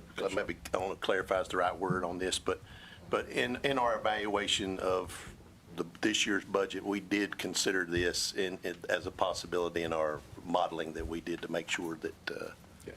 we could afford that. So I just want to let the public know that we didn't just hear it tonight and decide we're going to spend $4.5 million, that we looked into it pending this presentation. We looked into it, but it was not an actual specific Yes. reservation in the budget for it. And when you look at the activities that's been at the airport in recent times with the flight school, the highway patrol, this tower seems to be the next logical step to keep that momentum going and growing. I will add to that, you know, it's not a surprise. I mean, we've been talking about this tower for how many years, Mr. Chairman? 5, 6, 7 years? That the need was there and it was coming, and we just didn't know what it was gonna look like and how fast it was gonna get here and what the total price tag was gonna be. It's certainly not a new topic of discussion, so. Any other questions or comments, any discussion? All right, I have a motion and a second. All in favor, let it be known by saying aye. Aye. Any opposed? Motion carries. Thank you, sir. Appreciate it. Thank y'all. Thank y'all. All right, item number 5 on the agenda is JCATS, the Johnston County Area Transit System Transportation Plan Update. And our Executive Director, Josh Jensen, is here to present that. Mr. Jensen, good evening. Good evening, Mr. Chair, Commissioners. It's been a minute, so I wanted to just give y'all an update on what we've been doing, because we have been busy. First off, in June, we wrapped up Phase 2 construction of our JCATS facility. So that included adding solar-powered canopies to protect the buses in the garage, air conditioning in the garage, and it also included 3 level 3 EV chargers for just for our infrastructure purposes. And through emergency services, we received a state public safety grant for a whole house generator, and that went live on June 30th. So working with the health department, we now have the ability to use JCATS as a special needs shelter in an emergency. So those are all huge adds to the community, I think, and it was all money brought in from state and federal grants. Just in general speaking, I wanted to give you a few updates, and then I want to talk about one specific thing that's up and coming for the board. But in the last few years, total ridership in this county is up almost 26%. In 2023, we had around 99,000 some rides, and we're going to be around 126,000 for this year. And NCDOT has seen that and recognized the need of Johnston County's growth, so we were awarded 5 additional buses in this past fiscal year, and we have an additional 5 that are supposed to be coming in the current fiscal year to bring our total buses for the fleet up to 47 buses. I also wanted to make the board aware of one thing we ran into last month in June regarding our elderly and disabled transportation. For the first time, we started to run out of funding, so we had to begin rationing rides and prioritizing them based on what they are. So if a person was on dialysis, obviously we're going to give them a ride. Depending on what they need, if they have family or they don't have family in the area, we were taking it case by case.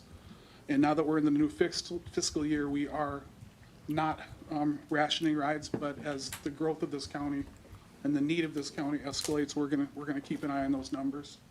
There are some additional funding opportunities that are coming in the next couple of months to help ease that. So I'm not here to ask for some additional funding for that at this time, but maybe in about 6 months I'll have a better idea where we're gonna be when it comes to providing elderly and disabled transportation. And I know you know that that's one of the very important services that we provide. And finally, just on a general update, I want to thank you again for your support of Quick Ride in Smithfield and Selma. We're on track again. We haven't closed the year out, but we're on track again to have, that 17,000 ride threshold just in Smithfield and Selma with the five minibuses you see running around Monday through Saturday, 6 a.m. to 8 p.m. In this area, those funds, excuse me, in this area, the fares from those rides and the support of the county really make that a success.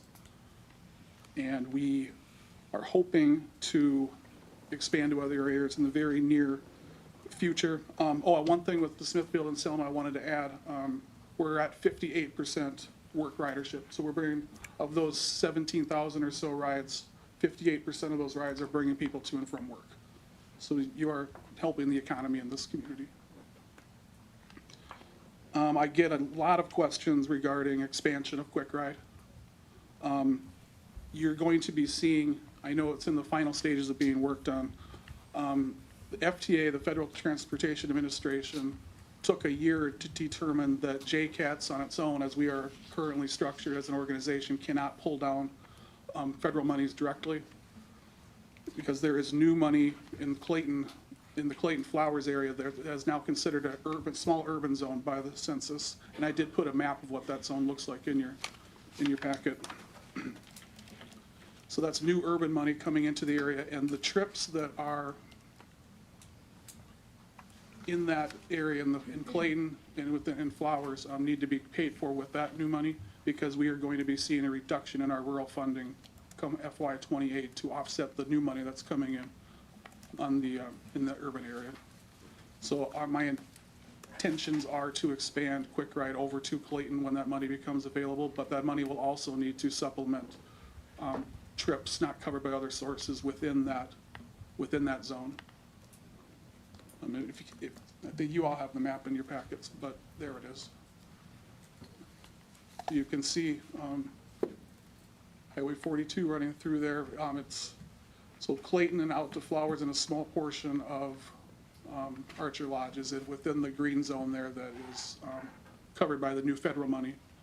Right now it's $932,000 a year of funding for that area in green. And fortunately for us, this is the only funding source we will have that rolls over from year to year. So we have up to 5 years to spend this money, where all of my other funding, it's use it or lose it. So it started year one at 932. I believe year two is around 960,000, and year three hasn't been announced yet, but it's coming soon. In anticipation of this, and because of the delays, the year one match is already included in your budget. And I'm hoping to get the details ironed out with this agreement. We're going to be working with the city of Raleigh for them to pull the money down on our behalf until we can figure out a way that we're able to control the money ourselves. And that may be something like following the airport's lead and looking at becoming a transportation authority, like the airport's an authority. But a feasibility study and a lot of work has to be done before that even becomes a thought. So if you have any questions, I can keep the evening going. Mr. Chairman. Josh, the fleet of 47 buses, what's the mix? Does that include the Quick Ride buses? Yes. And how many of those are there? 5. 5, okay. 5 when we get to 47, it'll be 10. I got you. Includes the 5 new The buses. 5 we're anticipating are the same size as the Quick Ride buses, and they will be purposed for Quick Ride in other parts of the county.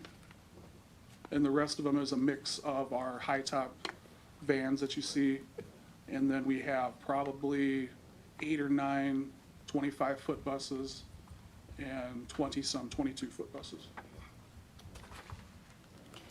Are the same vehicles shared for the work ride as they are the seniors and the disabled, or is that completely separate? Mostly separate. Okay. So the work rides, well, there's 2 ways we do it. Within Smithfield and Selma, we do it mostly through Quick Ride. But we do on routes that we regularly run, there we call them shared rides. So we may have somebody going from Clayton to Smithfield to work while we're bringing somebody to a doctor's appointment.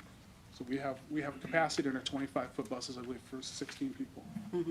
Are the fees the same between the quick ride and the, Yes, the fare is the same, but more times than not, we have like, well, there's the Rural Operating Assistance Program as well that we cover work routes with that, but that money from the state is very limited. So the long and short of it is, if we don't have a way to pay for that ride, it's a $6 fare. But there are a number of different programs that help us pay for the rides. So more people than not don't pay anything, with the exception of quick ride. can I keep going? You know which rabbit hole I'm about to go down.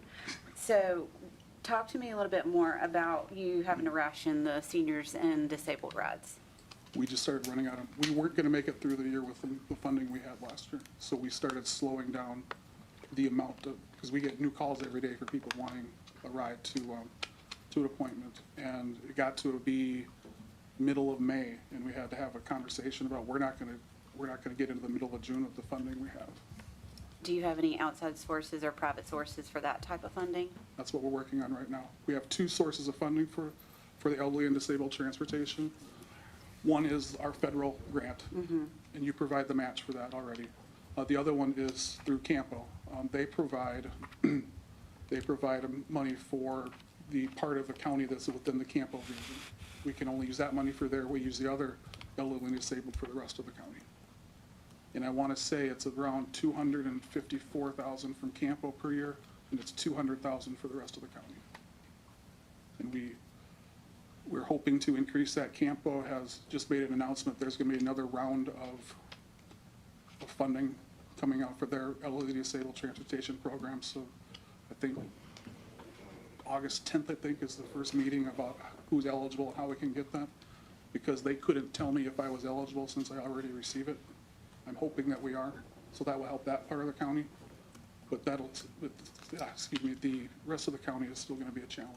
Okay, thank you. Any other questions for Mr. Jensen? I had a question. Of the $6, for somebody who's paying $6, what is the actual cost? I mean, the expense, I guess you should say, for a $6 ride on average? We estimate it to be around $50 an hour. Okay. And that's down, I mean, there's downtime, you're sitting, waiting between rides and pickups and drop-offs, and fuel costs while you're sitting there. But we estimated, and there's a very complicated calculation you can go through, plug it, and it's around 50, 90, 51, right in there. Okay. So the $6 ride is technically $44 of that is subsidized on top of that? Well, we're assuming that with one ride an hour, yes, that is correct. Okay. We strive to do, obviously, more than one. If you got 6 on there, you. Sure, yeah. I know, I was just talking about averages, yeah. Yeah, so of that, of your total budget, those $6 fares, how much of a percentage does that, I mean, I'm sure it's a small number. It's about a third. About a third? Okay, more than I thought. It's $700,000 is what our budget is for Smithfield and Selma. And we estimate about 275 to 300 fares. Okay. Any other questions for Mr. Jensen? All right, thank you, sir. Thank you, everybody. Appreciate it. All right, next item on the agenda is the Capital Expenditure Program, or CPACE, resolution of intent, and our county attorney, Ms. Slusser, will come forth and present that to the board. Thank you, ma'am. Yes, sir. Good evening, Commissioners. I have before you and contained within your packet is a resolution declaring intent of the County of Johnston to participate in the Commercial Property Assessed Capital Expenditure Program, or CPACE. You may recall back in August of 2005, we gave you some information about this voluntary program that is intended to support commercial, industrial, agricultural, and multifamily property owners with access to long-term financing, and this is private financing, for energy-efficient commercial property upgrades. Qualifying improvements include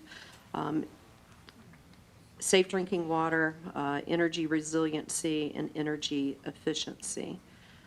As of July the 14th, 2025, some things have changed. When I first talked with you about this program, there was only 1 or 2 other counties that were participating. Since that time, 17 counties have elected to participate in CPACE, including Alexander, Brunswick, Buncombe, Chatham, Durham, Edgecombe, Gaston, Greene, Halifax, Henderson, Lenoir, Mecklenburg, New Hanover, Orange, Richmond, Rowan, and Wilson. So those are the counties that are participating now. There are also some cities that are involved, and with Raleigh, the city of Raleigh being the largest city that seems to have accepted a program at this time. Jocelyn and I had the opportunity to talk with Larry Price, who is the executive director and leads this program for the Economic Development Partnership of North Carolina. And he gave us examples of 2 recent projects that have utilized CPACE funding. One was the Gateway District automated parking garage in Raleigh. And then there was a Trenton Mills Loft project in Gastonia. And that project converted a historic mill into an 85-unit multifamily apartment complex in downtown Gastonia. So those are 2 successful projects that have moved forward. The purpose of these projects is intended to spur economic development and increase property tax revenues without using public funds. And these upgrades would enhance building value and lower operating costs for property owners. Local governments can join voluntarily, and they bear no financial or legal liability.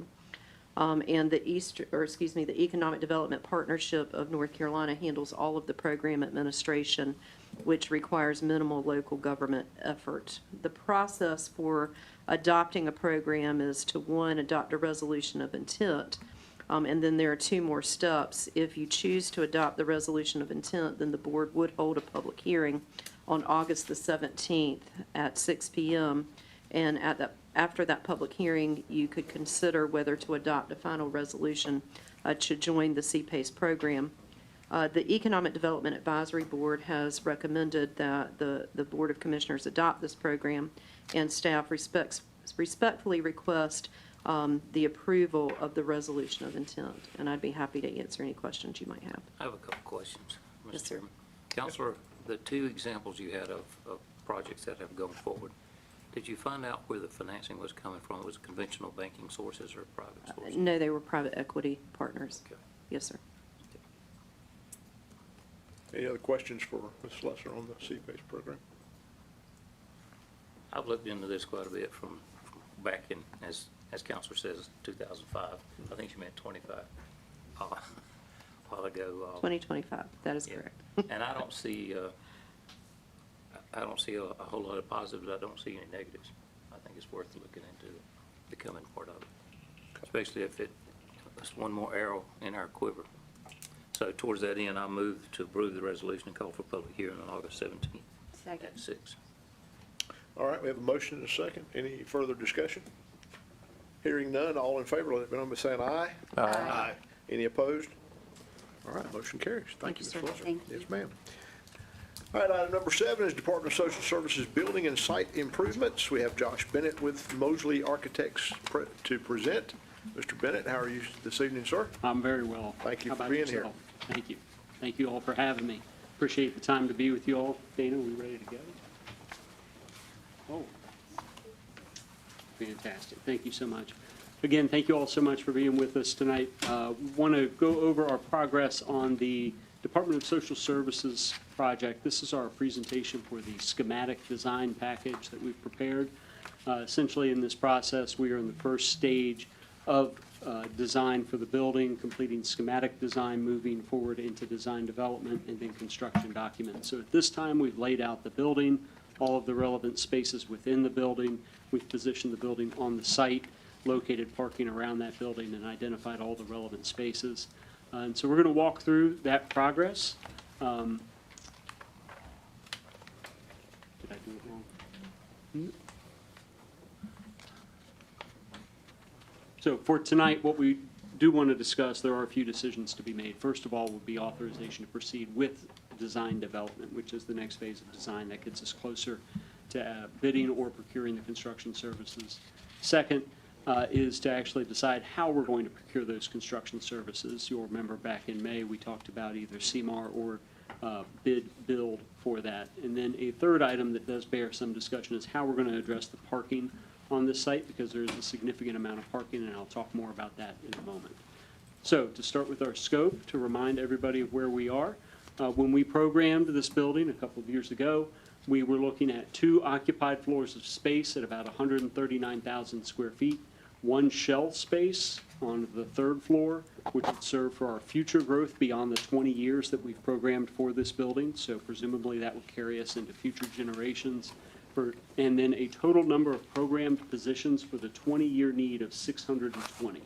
That does not include the amount of people that we would house on the 3rd floor of that building. So it's 620 to get us to 20 years.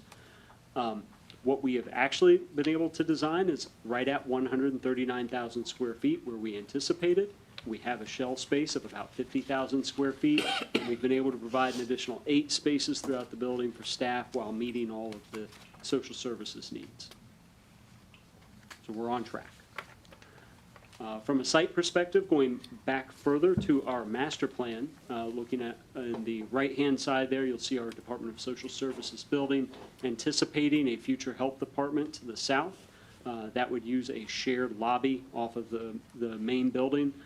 We would have a public entry on the front or the left-hand side, a staff entry on the rear or the right-hand side. There would be a loading dock, and 3 additional staff entries around the northern part of the building. We are still planning and trying to hold space on the site for the administration building and the land use building. Building itself, you'll see here we've got it color-coded in terms of the actual divisions within the department. So we have the Income Maintenance Division, which is the largest division of the Department of Social Services, a Social Work Division. We do have some small clinical spaces on the 1st floor. There is a small administration function and a shared function on the left-hand side. You'll see is a large meeting room for over 600 people, and that is divisible into 4 separate spaces. On the 2nd floor, we have the remainder of the spaces, including the rest of administration, mail services, accounting, human resources. Very little public access on this 2nd floor. This red line here that you can see on this slide designates our secure perimeters. And what I mean by that is how far into a building can an individual get. And the first line on the bottom of the page is the lobby, and you come off of the lobby into a waiting room, which is that square on the lower left-hand side, and you'll see another red line along that square. I can get into that lobby, I can access the toilets, and that's it. I can then be permitted back into the 2nd area that's outlined in red, where I can access the meeting room, I can access the interview rooms, and I can access the clinical spaces, but I can't get any further into the building. So this was very intentional, working with your DSS director. She was security and safety for not just the visitors, but her staff was high of mind, and this is an important feature in accomplishing that. And then again, this is a framing plan showing on the 2nd floor. We've got all the structure coordinated, and then this is the 3rd floor shell space that we're showing right now. We are continuing stairs and elevators up. It only makes sense right now to make it easy for a future expansion. I've provided some enlarged plans for us to look at. There's not a whole lot of detail here, but just to be able to show how we're accomplishing all of our space. We have windows around the perimeter of the building. Then we have an open office area inside of that will allow light to penetrate further into the building, where we have our private offices that will also have glass on those so that they can benefit from the natural light coming in. And here's that large meeting room, and then the interview rooms to the right of that off that main corridor. Back of house functions.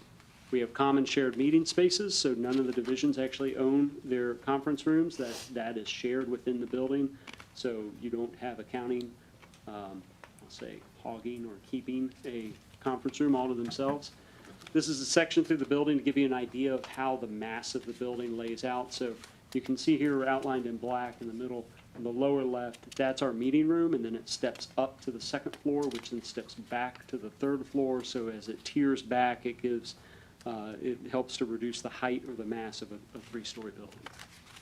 And then that becomes visible in some of these renderings we've provided. These are elevations of the building, so they're orthogonal projections, and then these are the three-dimensional images.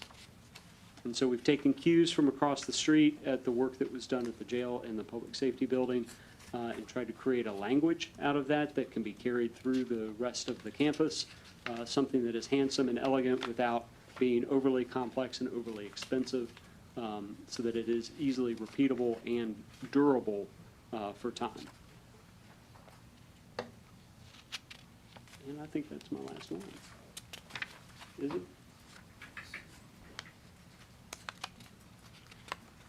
No, it shouldn't be. I should have schedule and budget. We don't want to hear about the budget. I know. I would be remiss if I didn't say, let's achieve handsome.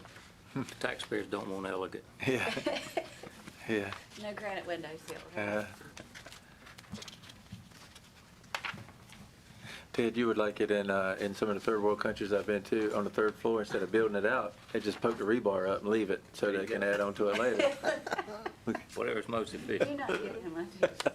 That's exactly right. So in terms of schedule, we're currently on schedule. Except for the pictures. Yeah, I think maybe the way it was scanned. Keep going.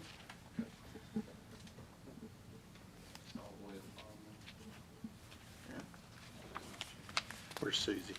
I know. If I was a better dancer, okay, thank you so much. All right. So. She says we have it. Yeah, we have it. Yep. All right, I'll read it out. So for our project budget, what we had budgeted about a year ago now were hard costs for site construction and building construction of around $78 million. Soft costs at $16.2 million. That includes things like furniture, testing, fees, and a very healthy contingency of $9.4 million for a total of $103,600,000. That was our overall project budget that we approved. We're trying to stay within that. We have not done any cost estimates to date or gauged the market interest because we're looking at how we're going to deliver the project. Once we make that decision, we can work through that. So, milestone dates, looking to approve with approval to proceed with design development. That's today, July 20th. We would anticipate having design development complete sometime around late September, early October, getting that approval to move forward with construction documents at the October 19th meeting at 6 p.m. right here. That brings us to, any questions on that so far? That brings us to our questions about the delivery method. So the slide that is in front of you shows design, bid, build, and construction manager at risk. This is the same slide that we showed back in May. We were looking at design, bid, build, maximizes pricing competition, lowest bidder wins. It's a sequential means of delivering a project, and it's a good choice for simple, low-risk projects. Construction manager at risk gives you greater control over cost and schedule through value engineering, early construction consultation and constructability reviews, and gives you options for fast tracking. Usually leads to fewer change orders and is a good choice for complex and collaborative projects. I will say that in May, we discussed what the preference is for Mr. Boykin, who is the county's representative, and Daniel Clifton, who's our project manager for the county. And the three of us have agreed that this is a simple, low-risk project, though large in scale, and would benefit from a pre-qualified, low-bid process. I know that there are a lot of factors, and as Mr. Boykin and I lamented earlier today, if we had a crystal ball, we'd be able to tell you what the exact right answer is, but the fact is we don't. There's a lot of factors at play in the market right now, including data center construction, wide flange beams and columns are now on a long lead time, and that certainly would play into any decision that you all make. So, based on that, we're here to do as the commissioners please. We can work through the process in any one of those means. I know talking to Jennifer, we've already worked out some advertisements for a CMAR should you all decide to go that way. Any questions for Mr. Bennett? Mr. Bennett, are you seeing, in your experience, volatility in the subcontract market right now? of labor and material? I personally haven't heard rumblings of that. It's been material markets that have been our challenge.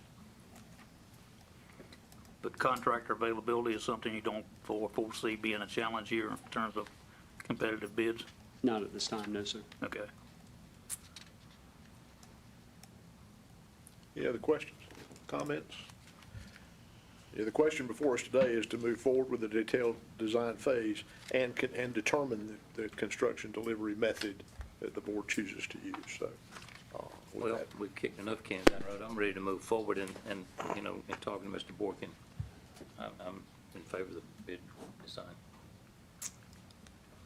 Mr. Chairman, my preference still see them at risk. As far as maximizing pricing competition, the only thing that is not bid under that method is the management contract with the general contractor. And usually there is a prohibition or limit on how much they can self-perform, where they have to be certain condition precedents be met, such as a lack of availability of subcontractors to perform something before they would be authorized to self-perform. So essentially 95% of the job would be hard bid. But having that general contractor on board during the design phase, they've got their finger on the pulse of the market and volatile material prices.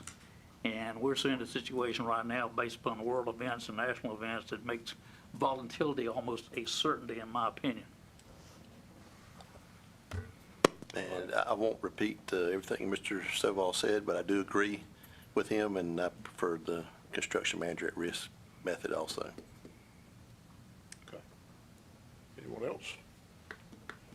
I'm going to second that. I know we've been talking about trying to do more projects in this direction to make sure that we are managing the cost and the timeline. So I tend to agree with both of them on the construction manager at risk option, but I agree with Commissioner Godwin as well. I'm ready to vote to let's get going. May I ask a question about staging here? The site work was not specifically discussed as part of the site development. There's quite a bit of site development in this first phase. Do you anticipate that would be part of the base bid package, or you plan to contract it separately, or advance it on a separate earlier schedule? That was one of my questions. Yeah, our recommendation on that, and what you're referring to, sir, is what we call our on-site, off-site, oh shoot, now I forgot what I was calling it. Essentially, we're doing a lot of utility work to bring utilities, turn Yes. lanes, grading, road development, that kind of work. I've talked to several contractors in the area about how that should be procured, how they would like to see that procured. They said, you know, that's a specialty all its own, bid it out. Because you're gonna get a great contractor, you can control the quality of that very easily because it's pipe, it's road, the standards are there. And so we would still recommend to break that out and bid it on its own. And that's how we've prepared our contracts and proposals with the county. So would you have both of them working at the same time on the same site? Potentially, yes. That is something that we're navigating as we figure out how these timelines start to work together. And I asked the same question. Yeah, I was just gonna say, my experience when I was in the grading business, it was not a pleasant experience to have a general contractor on site trying to build a building while you were trying to grade. Well, we would, Seymour. yeah, well, that's fair. That was before that. That's fair. What we are looking to do is what our primary concern is getting the utilities to the site and then establishing a perimeter where that work stops and our work starts so that we can keep them out of each other's wheelhouse. Would it be possible to hear Mr. Borkin's weigh in on the method? If you don't mind me imposing, Jim. Mr. Chairman, Commissioners, we looked at every aspect of both delivery methods. CMARC certainly has its place and its advantages. When buildings are complex, when we need the expertise of a general contractor who has a specialty in the design phase. We didn't come away with that feeling for this particular project. It's a massive project, but it is, as buildings go, very simple. I don't think we need that input for the design phase. Now, one thing you need to be aware of in the CMAR is that in that design phase, you will pay a pre-construction fee for that service. And in my opinion, it's a fee we already pay in the Mosley to do. So in my case, I think we might be doubling up a little bit on fees. Now, the other thing is we look back at the history of the two projects we completed recently, design bid build, both were successful. We got good competitive bids. I've discussed it among the marketplace, and I find that we have bidders that are willing to do it either way. A couple of them are here tonight. I think some of them have worked with us before, very comfortable with bidding with us again, so I think we will get competitive bids. Having said that, I can appreciate what Mr. Stovall said about the market volatility. But the truth is, what is volatile today, by the time we actually procure the materials, who knows what it will be. We won't procure these materials for 8 or 9 months. And when he said we wish we had a crystal ball, we don't. We don't know. It might be volatile today. We might not be able to get bar joists today. 9 months from now, it may be something else. So I don't know that that input will be really beneficial to us. But any questions, I'd be glad to entertain them. Okay. Any questions for Mr. Borky? You said the sheriff's, the public safety and the jail was built with the design bid build? Yes. Yeah, both came in on time and under budget. But we did pre-qualify the bidders, and I would suggest that we do that again, rather than opening up to everyone in the public. I would concur with that. Yeah. And because of that procedure that we take, quality will be the same either way we go, I think. We will pick contractors that we have experience with and confidence in to deliver us a good quality project either way we go. All right. Okay. Anything else for Mr. Borky? Thank you, sir. Thank you. All right. What is the wishes of the board? Well, you know, just show of hands, which way to go. Do we need a formal We need a motion? motion. Yeah, let's get a and motion second. on the floor. Okay, so, Chair, I move that we choose the construction manager at risk method for construction of DSS. And move building. forward with Can I detailed design. amend that motion? Hey, wait a minute. And And we'll move forward with detailed design. Yeah. Okay, and move forward with detailed design. Make it all There you one go, motion. that was your All right. amendment, I accept it. Okay. Now, do I have a second? I'll second that. All right, we have a motion and a second. Now we can open it for discussion. You know, I feel like we're behind an 8 ball now. The first one who makes the motion probably gets the best track. That'd be quicker I than want to we move thought. forward, but I'm not going to vote for this motion. Because I think Mr. Morgan's recommendation means a whole lot, and he's been through it a couple times. We've been through it a couple times, and I think that means a lot. All right, any other discussion? The timeline, I guess that was a pre-COVID build, the other building. So have things changed substantially now, or you don't think so? The times were a lot different pre-COVID than they are now. So I was wondering, do you think that that has anything to do with? One project was and one wasn't, really, and the result was the same. All right, we have a motion and a second. If there's no further discussion, all in favor, please raise your hand. All right. Motion carries. All against, all opposed? I'll say I told you so. Okay. All right, so motion carries. Watch out for the next motion. Yeah, so the motion was to move forward with the project with the construction manager at risk. Yes, sir. Okay. I have one last thing, if you'll indulge me. There Okay. was the discussion of parking. This is nothing we need to do tonight. Okay. I'm bringing it to your attention. On page 117 of your packet, you'll see the site plan as we have it. It represents about 740 parking spaces. I just wanted to make sure everyone was aware of what 740 parking spaces looks like. It's a lot. It takes up the majority of the site. We have been back and forth with Smithfield and have landed on this number for the parking spaces for the project.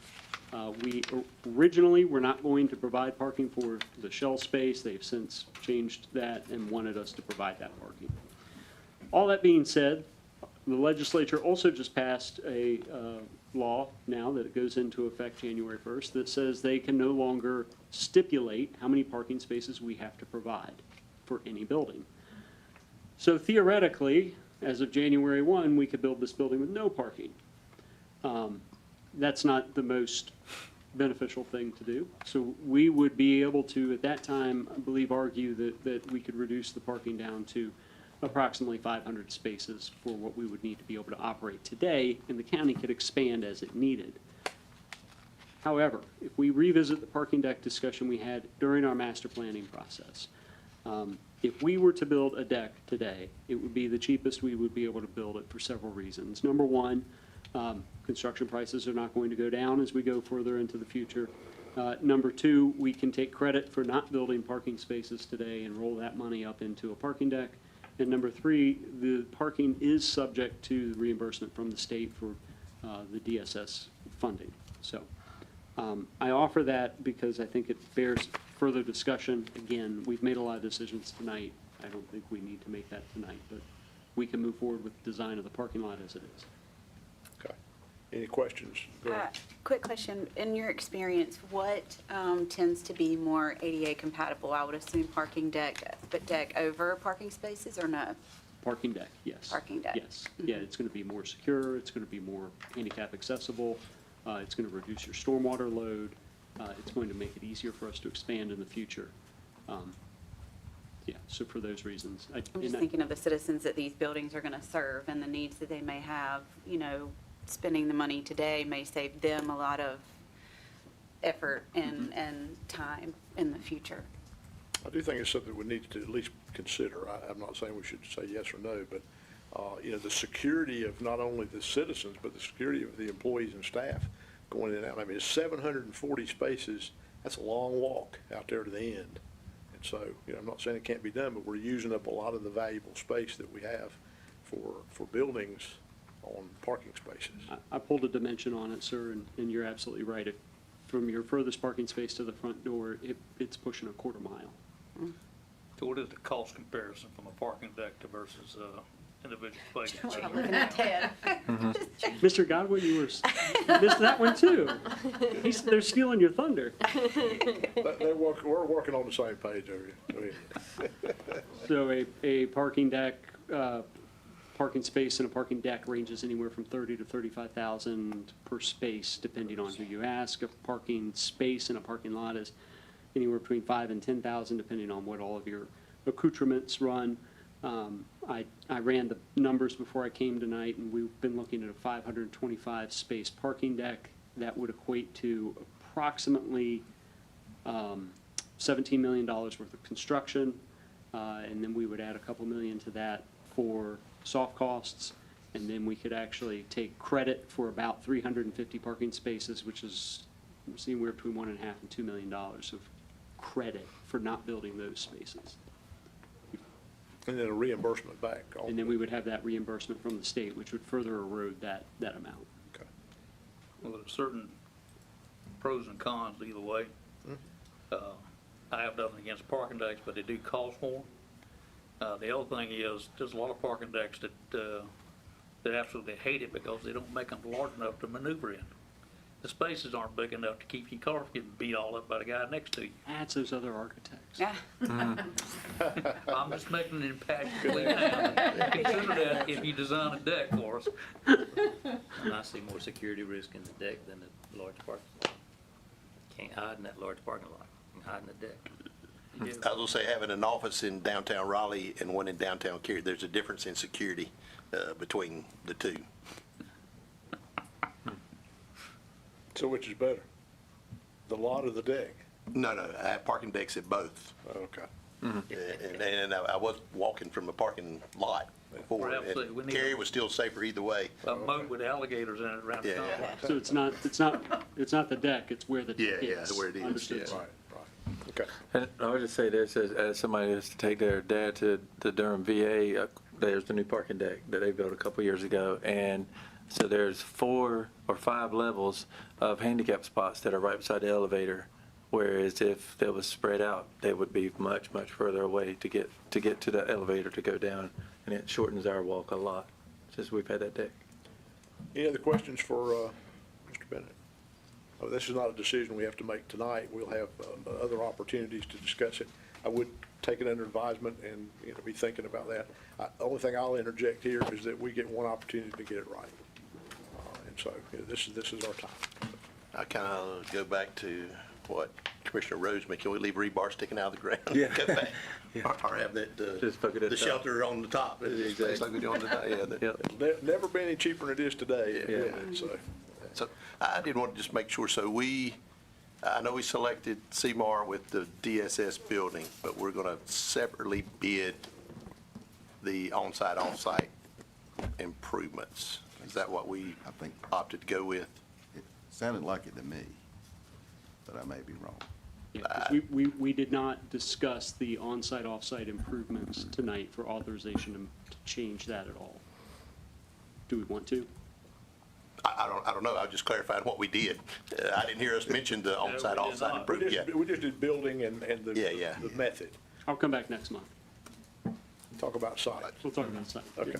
Okay, that sounds good. That's excellent. All right. Thank you, sir. Thank you all. Appreciate it very much. Thank you. All right. Item number 8 is the Johnston County Facilities Condition Assessment Update, and our very own Facilities Director, Daniel Clifton, is here to present. Mr. Clifton, how are you, sir? There we go. Good, good. Good. I'm gonna try to make this as brief as quick. Thank you.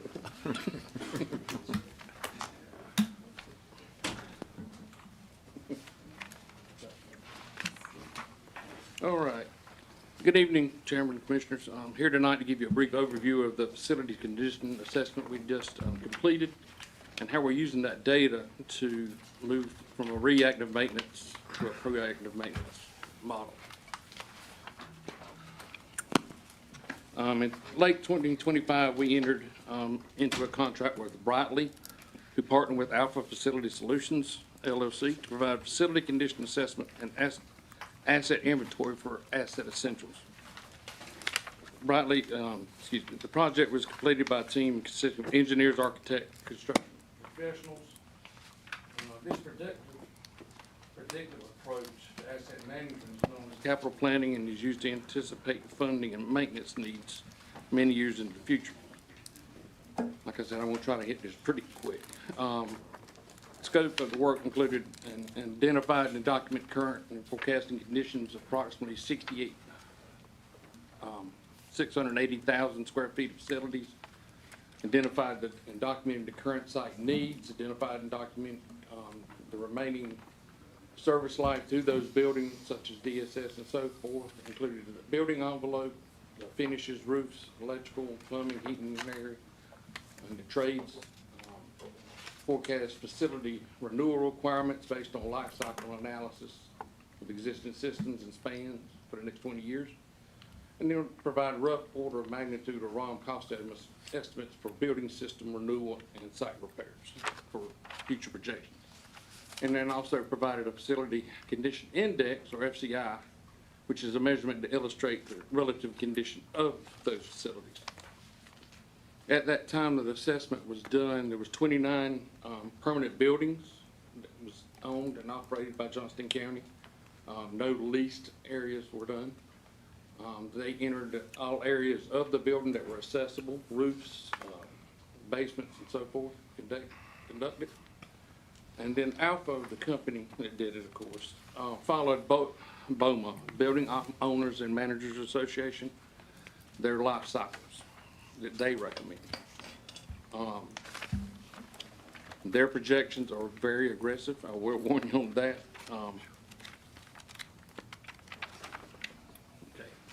It's important to note that no recognized standard exists for FCIs.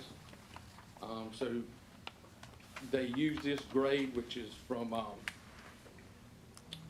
the IFMA, International Facilities Management Association. Good is considered 0 to 5%, fair 5 to 10, poor 10 to 30, and critical is greater than 30. The full document of the study was 260 pages. I have that for your reading if you'd like. I will have to say it is fairly in-depth and it is just as good as any sleeping pill I have. Excuse me, Danny. Let me ask you, clarify. Okay. The good, fair, poor, and critical, when you say greater than 30%, what does that mean? Basically, what they do is they go through there and grade, and they give each building a grade. And we'll fix it to get into that, and it shows it. and that's on how that building rates. 0 to 5 is good. Basically, it's a 50% scale is the way I look at it. And it's a point scale. Basically, you get points for, or you don't get points. If you have a new roof, you don't incur any points. And the more those points add up. In other words, those are need points. Correct. Okay, that's fine, I understand.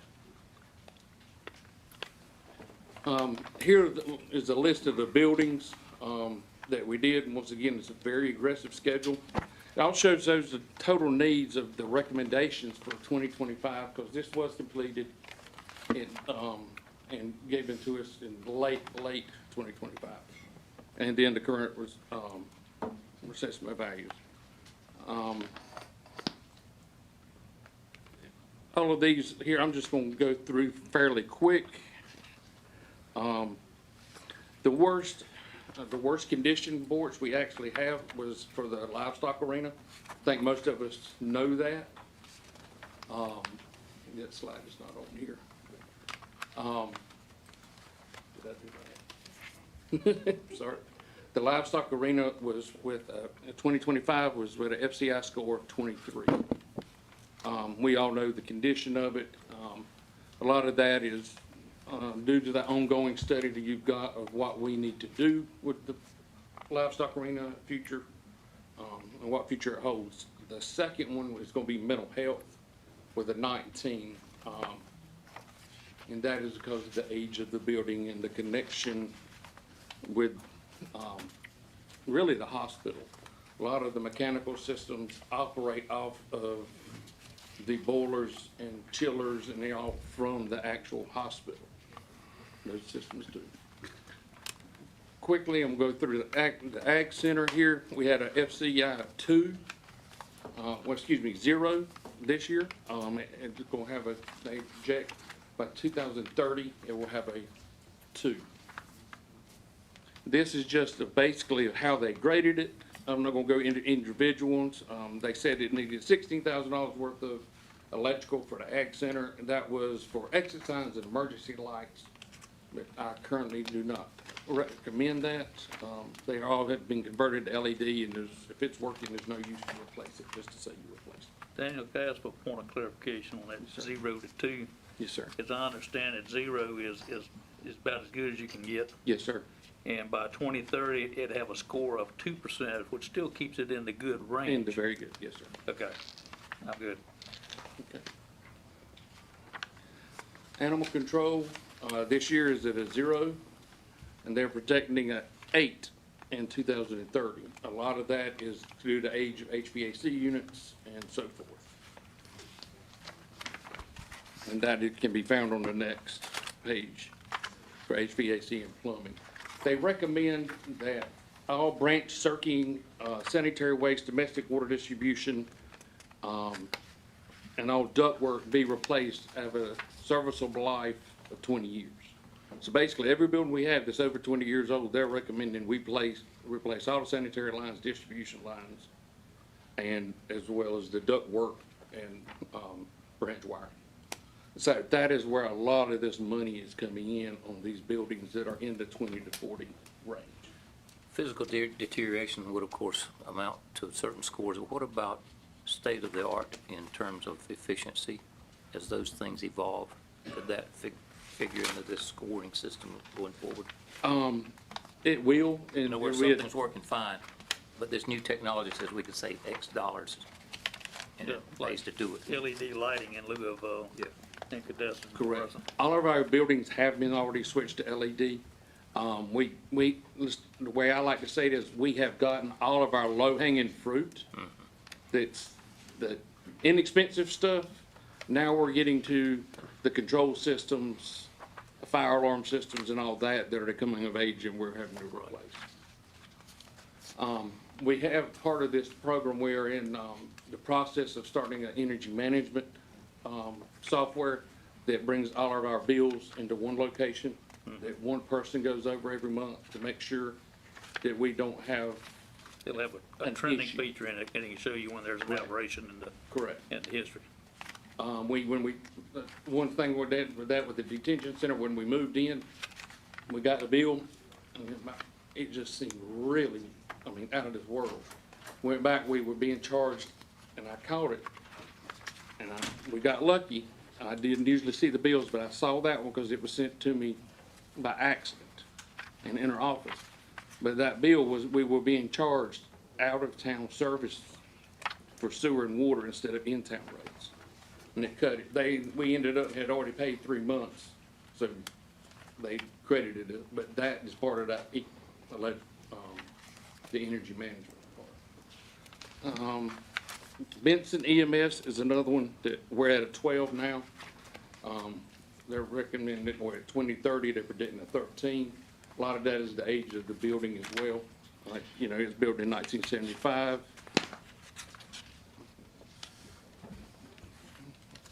A lot of people don't know, Bentonville Community Building is part of the county building. FCI of 10 to this year, and then projecting 12 in 2030. And that is also, a lot of that is the age of the building and the systems therefore. Is that an actively used building right now? Yes, sir. It's used for local, it's run by a board. Yes, there are two community buildings that were built probably in the 50s, one at McGee's Crossroads and one at Bentonville. And they have their own local board that kind of manages it. Okay, I noticed that the windows are basically plywood that's been painted over. Well, that's what it looks like anyway. That's why I was asking. That's actually a storage room with a door. The black ones or the white? The white ones. What about the black ones? I think that is just the way, that's open windows. I think it's just the way the picture is taken, I believe. I rode by there one time, I said, wow, boarded up. No, I went back there this week and it was in good shape. So Okay. But they're correct, they do call for shingles and it is one of these shingles pretty quick. Next building will be Board of Elections, currently a 13 with a projection of a 15. There, the electrical system is bad and the roof is scheduled for replacement this year. Clayton EMS, FCI current 2, projected at 2 in 2030. And then our big boy at the current moment, the courthouse annex. We have FCI 9, projecting FCI 15.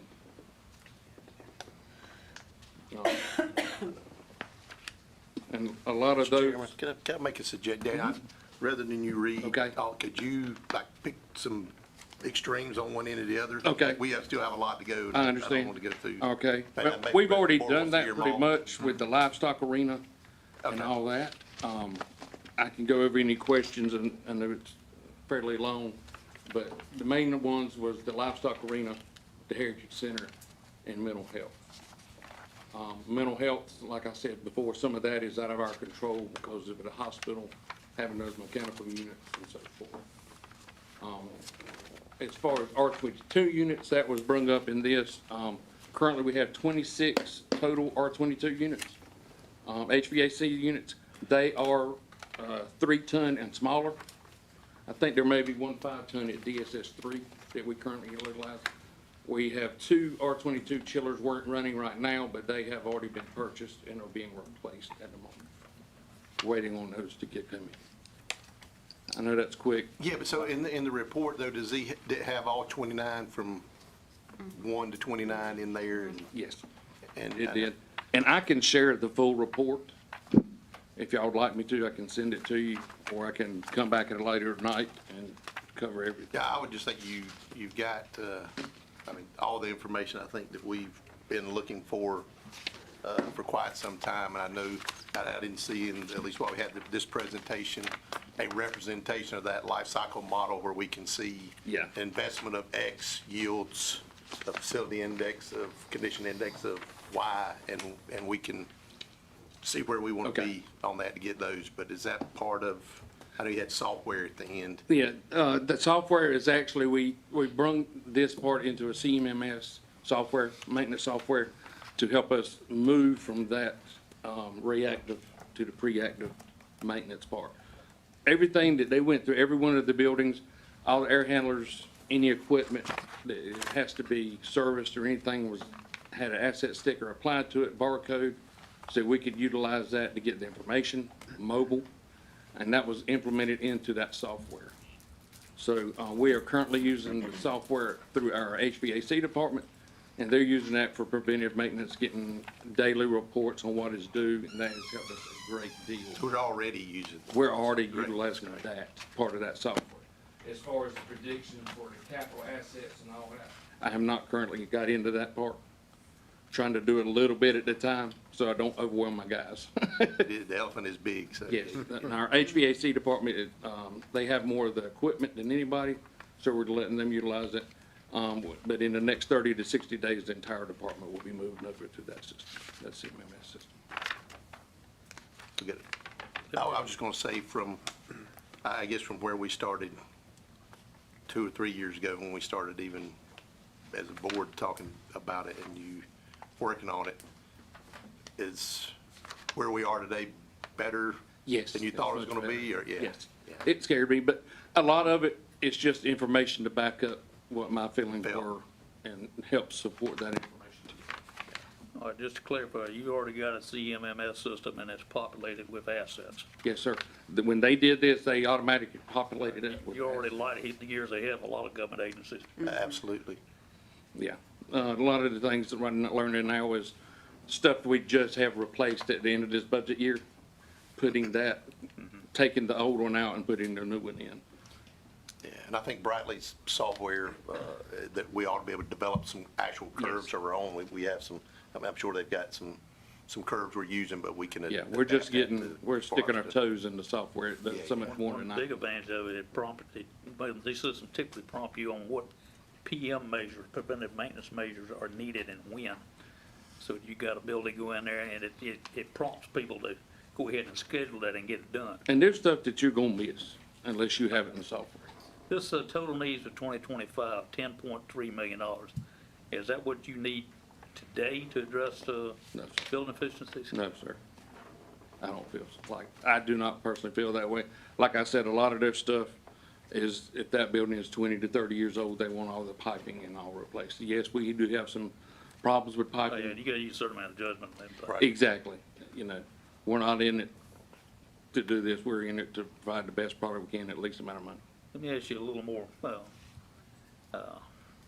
how to characterize this question, but in terms of what you would typically do in a year's time, how much recurring funds do you need to put toward these repairs, restorations, renovations on an annualized basis, and how does that dollar amount compare to what you're getting now? I'll be honest with you, we have a lot of times in our budget, I budget that. For the last 20 years, we've budgeted in our actual budget of what needs to be replaced. And we get most of the time what we get and what we need to do that as needed. We've not worked off of a capital improvement plan or anything else. But I see in the future, it's moving that way, and that, for instance, this building, 1988, 89, is getting to the point, we still have a pneumatic control system. That's our number one priority. You find anybody old enough, that's young enough to work on it? Yes, sir, I got one, and that's what scares me. Because I have a guy on staff that works with it and knows it well, but if we were to have a major problem getting somebody from the outside to come in, that is currently being engineered at this moment for a new control system. And that would be brung into next year's budget. Okay, I'm not trying to put you on the spot. No, I understand. I was looking more like an average about how much work you think that you're putting in to your budget each year to go toward these issues that are addressed in this report. That's hard to say, I'll be honest with you. I'd like to get back here on that one. I was gonna say, it would seem hard, something we've never been able to measure, now we're able to measure. Correct. And so, I expect it's gonna be, better is a word we've used, it's gonna be better. It'll be easier on me, especially for budgeting, when we're preparing the budget for next year and the next 5 years. Yeah. I think it's easier for us to goal setting and things, you know, I immediately look at this and I'm like, well, good news, we're gonna replace that building in the next 5 or 10, you know what I mean? It kind of makes me, I hate to say it, more motivated to get some of our newer facilities done when you really see these actual numbers of what it's costing us. And some days feels like we're throwing good money after bad when we have to make quick decisions on where we're gonna put staff and things like that. It's so helpful to have this information to know, like, okay, this is why it makes sense, even though it's a large number, this is why it makes sense to spend money on new facilities. I personally think he went to the wrong building when he went to DSS one. I think, and makes it a little bit easier for this board. We can say if we want to operate in the fair range, here's what we, and we say, hey, we want it all to be in the good, maybe the lower, And everybody the wants it to lower be- end of the good range, but Yes. here's what that's going to cost. Acceptable. If you want, I know that's what you want, but here's what that's going to cost. I think that's going to help us. And, you know, and this, some of this are, I don't want to spend money on these buildings because I don't know what we're going to be doing with them. Right. DSS buildings, the livestock would be, for instance, with that study coming. I don't want to go there, that livestock arena has 3 units that are R22. Do I go spend $80,000 to $100,000 on that building to replace those units? And then we turn around and, and then in 2 years, we demolish the building. You open the door and use it to fall. I do think that's an important note, though, to when we talk about replacing buildings. You know, first thing that came to my mind when you said the roof on the Board of Elections building. Well, I mean, how many years we're gonna keep that building? And is it worth putting a roof on? But that amount of money can be applied toward a new facility, and it gives us a way to gauge that more so. Luckily, that's a small building and that roof is. I can tell you from my experience, how we prioritized our work, and I had hundreds of $millions of deferred maintenance. And physical plant I was dealing with public safety and corrections. We look at, you've got to preserve your building envelope first. If you've got a leaking roof, you need to fix the leak or replace the roof if you're gonna keep that, if you're gonna keep the building. If you're not gonna keep it, you need to at least prepare it standpoint that it doesn't further deteriorate while you're using it until you can get out of it. Then you look at life safety systems next, fire alarms in general. But I had a lot of people that were under supervised occupancy. So fire alarms became much more critical, much like they are in schools. And then you look at your basic building systems, that HVAC. Is it doing what it needs to do? Is it on/legs, et cetera?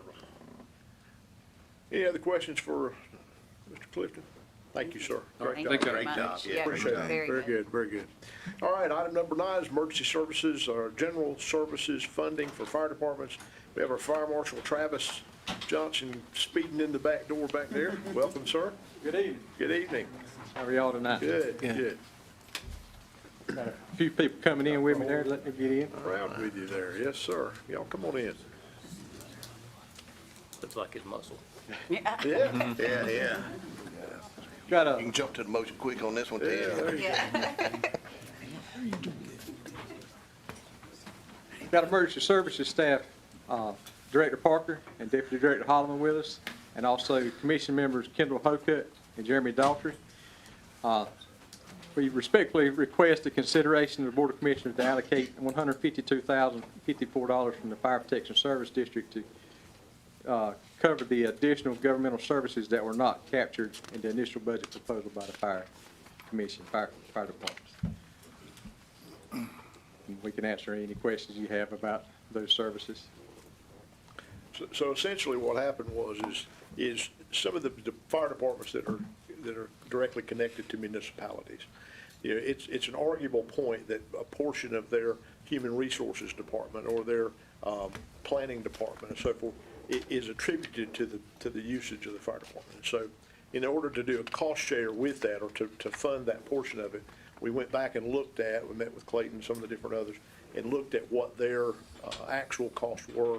And so this is it came to the Fire Commission to be put together as a recommendation back to this board. And that's what it came, and this is sort of a compromise, and. It is. We're working on a formula for the future to better capture these items. And the reason this is coming in a form of amendment is because this happened at sort of the 11th hour when we were working on the final steps to our budget. And so they were just not able to pull it all together in time to include it into the manager's budget. So now it's coming back in the form of a budget amendment. Okay. Yes, sir. Yes, sir. Mr. Chairman? Yes, sir. This will not affect the current rate as well. Okay. These Yes, changes will not correct. affect the rate. Yeah, this will be covered by the funds that are in the Fire Protection Service District Fund. Yes, okay. Any questions for the fire marshal or the folks here? All right, then we'll entertain a motion. I make a motion to allocate $152,054 from the Fire Protection Service District Fund balance to the various fire departments, and I make that in the form of a motion. Okay. Got a motion. A second. Any further discussion? Hearing none, all in favor, let me know by saying aye. Aye. Any opposed? Thank you, sir. Thank you, Commissioner. Appreciate it Thank y'all very very much. much. Thank y'all for what you do. All right, item number 10 is Emergency Services Wilson's Mills Fire Department Capital Funding Strategy. We have Chief Jason Moore here to present, and I think he's got some of his folks with him. And Ryan Parker, our Emergency Services Director, is here also. Welcome, gentlemen. Hello, good evening. Thank you for having us tonight. As you well know, this is the first round of the fire department budgets under the new funding platform.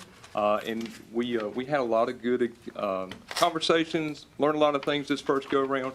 And one of the things that we wanted to bring before you tonight, in the policy that you approved back in October 2025, when talking about the fire department's fund balance, some of these fire departments that had been funded historically by their own service districts, they had created capital improvement plans, and they had money set aside within their own fund balance in their own coffers.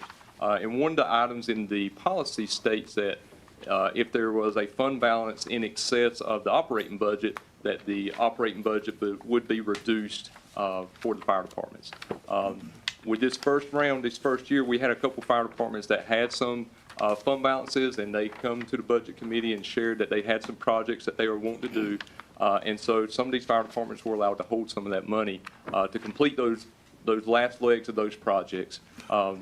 Wilson Mills was one of those, and there was a recommendation brought to them stating could they pay off Fire Station 3 with the rest of that money, pay down the note on that building. That was communicated to Wilson Mills Fire Chief Jason Moore, and we have Jason Moore with us tonight. Jason Moore has been the chief with Wilson Mills since December of 2025, and he has been a great partner to Emergency Services since then. We have a close working relationship with him. We actually have two of our EMS units housed within their stations, Stations 2 and Station 3 now. So he has been a good partner with us, but he is requesting to present to you tonight an alternate spending plan for that fund balance. He has a presentation for you, and I'll be happy to answer any questions that may arise that may not be related to Chief Moore's presentation. All right, thank you. Good introduction. Thank you. Hey, Chief, welcome. Good evening. Good evening. So I just have a few things to go through. I'm going to try and keep it short. It's getting late in the evening. Got a small presentation real quick. Basically, Wilson Mills, right? We're a non-municipal fire department, 501(c)(3), and just like most volunteer stations in America, through the 80s and 90s, you weren't allowed to even buy a piece of candy for your firemen. They kept every single dollar they could for rainy days. Well, in this case of apparatus growing Johnston County, that rainy day's here. When I first came in as the fire chief, I did a full assessment of the apparatus, the buildings, the personnel. We're severely understaffed, and I'm proud to say since February 1st, we've been 100% staffed at all three stations. Apparatus, we've sold some that we weren't using to allocate the current plan that was already in motion prior to my arrival, and my objective was to keep it on task. We had about a little over $1.1 million that was in an unrestricted fund balance, meaning that was left over after our 15%. We had a significant amount that we were keeping in our savings for many items of the board's decisions prior to my arrival. One of them was that we needed some updates to the buildings. We built brand new Station 3, but we still had about $750,000 to put into it, even after we moved in. Station 1 and Station 2 had some improvements that were made, and we still ended up putting over $500,000 in each of those stations. If you go by there today, they are fully staffed. They're probably drilling most of the day, and if you look at the stations, they look really nice. Parking lots are done. Station 3 is improving all the way around. What we plan to do is, we didn't want the money to come out of our budget, money being the 1.1 that we had remaining down. We figured what would be fair for taxpayers was to take some of that money and put into the improvements of the buildings so they wouldn't have to share it across the county as a one county tax. Meaning that next year, the year after, Wilson's Mills wouldn't be coming to you saying, hey, my firehouse is falling apart. We wanted to keep 1.1. We figured we'd spend 1.4 and do that as good faith. So we chose to do that. We also spent $50,000 every month to knock down our building note by 1.7 years to save interest in the long run. It's about taxpayers' money. Our current ladder truck, 2004 Pierce Ariel. It is the oldest ladder truck in the county, and currently this year has cost me over $126,000 to keep it on the road.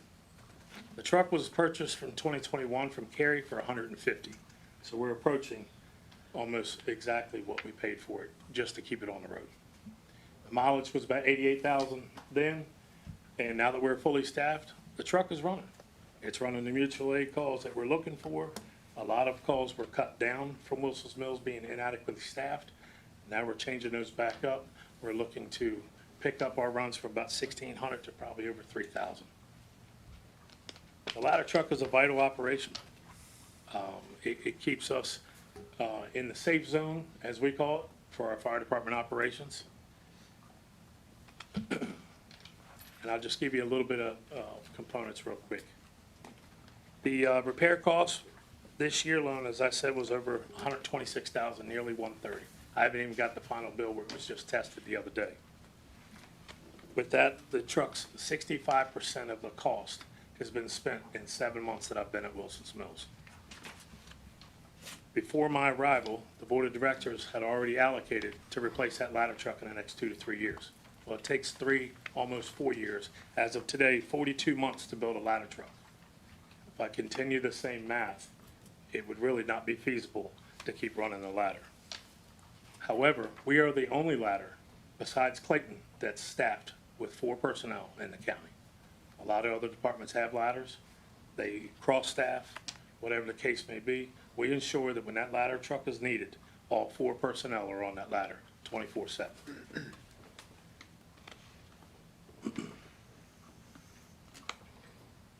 Oops. There it is. Ladder trucks are needed for Wilson's Mills. This is my first week there. That's a photograph of a fire we had in our first due area off of Plowden Drive. Again, there's 4 available ladders, but currently our assignment never called for any ladders to come to Wilson's Mills. They hadn't been updated in many years. They were only bringing us engine companies. Ladders are important. They're not just for large buildings. They're for ventilation. They're for the teams to be able to search according to OSHA regulations. 2 people inside, 2 people outside. Seconds count when we're rescuing civilians and even when we're rescuing our own. Flashover potentials are decreased when we open up the roof. That's another thing because ladders come on ladder trucks. Firefighter egress, able to vent, enter, and search, which is when we come from a ladder through a window and able to search a room for a child or somebody else who's hiding under the bed. Additionally, when I did my assessment, I know that I need 18 people on the fire ground. I don't have any other current chiefs. It's just myself, a couple of captains, and a few lieutenants that run everything every day. With that, I've asked for the continued 4 engines, 1 truck, and an additional chief to come help support for fires.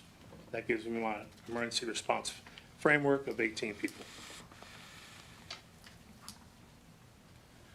In preparation for this ladder truck replacement, we sold the rescue squad. That saved us, just last year's numbers, $12,394. We sold engine 5. That's saving us $22,000 we spent last year. We sold engine 3. That saved $7,100. And we're trying to sell the tanker for about, but it's out of service, so it's saving us $4,000 a year. That's $45,000 a year we're saving. With the new ladder truck, the compartmentation is a little bit different. The truck is a lot bigger than the 2004 model that we had. It offers about 600 more square feet of compartmentation. So the rescue that we sold was one of the heavy rescue squads. It kind of had a command center inside of it and everything. It was perfect for its time, but it was 2001. This ladder truck can do a dual feature. That's what we're looking to do with. Technical rescue's our future. I build things for the next 20 to 30 years. That's what we're going for. Will it last that long? Probably a good 20 is a hard say, especially how far the Johnston County's growing each day. Two ways to look at what's the best decision, right? We were proposed to pay off our building. Our building's a 5.04% interest rate. That would be a savings of $423,000 to taxpayers in debt service. When I come in with option B, I went to First Citizens Bank. Kevin over there, he gave us the option. He said, well, you can look at it this way. You could take your $1.2 almost $1 million and invest it. Even in the small marks of the next 3 to 4 years, you can get about 7%. We don't know what the interest rates are going to do.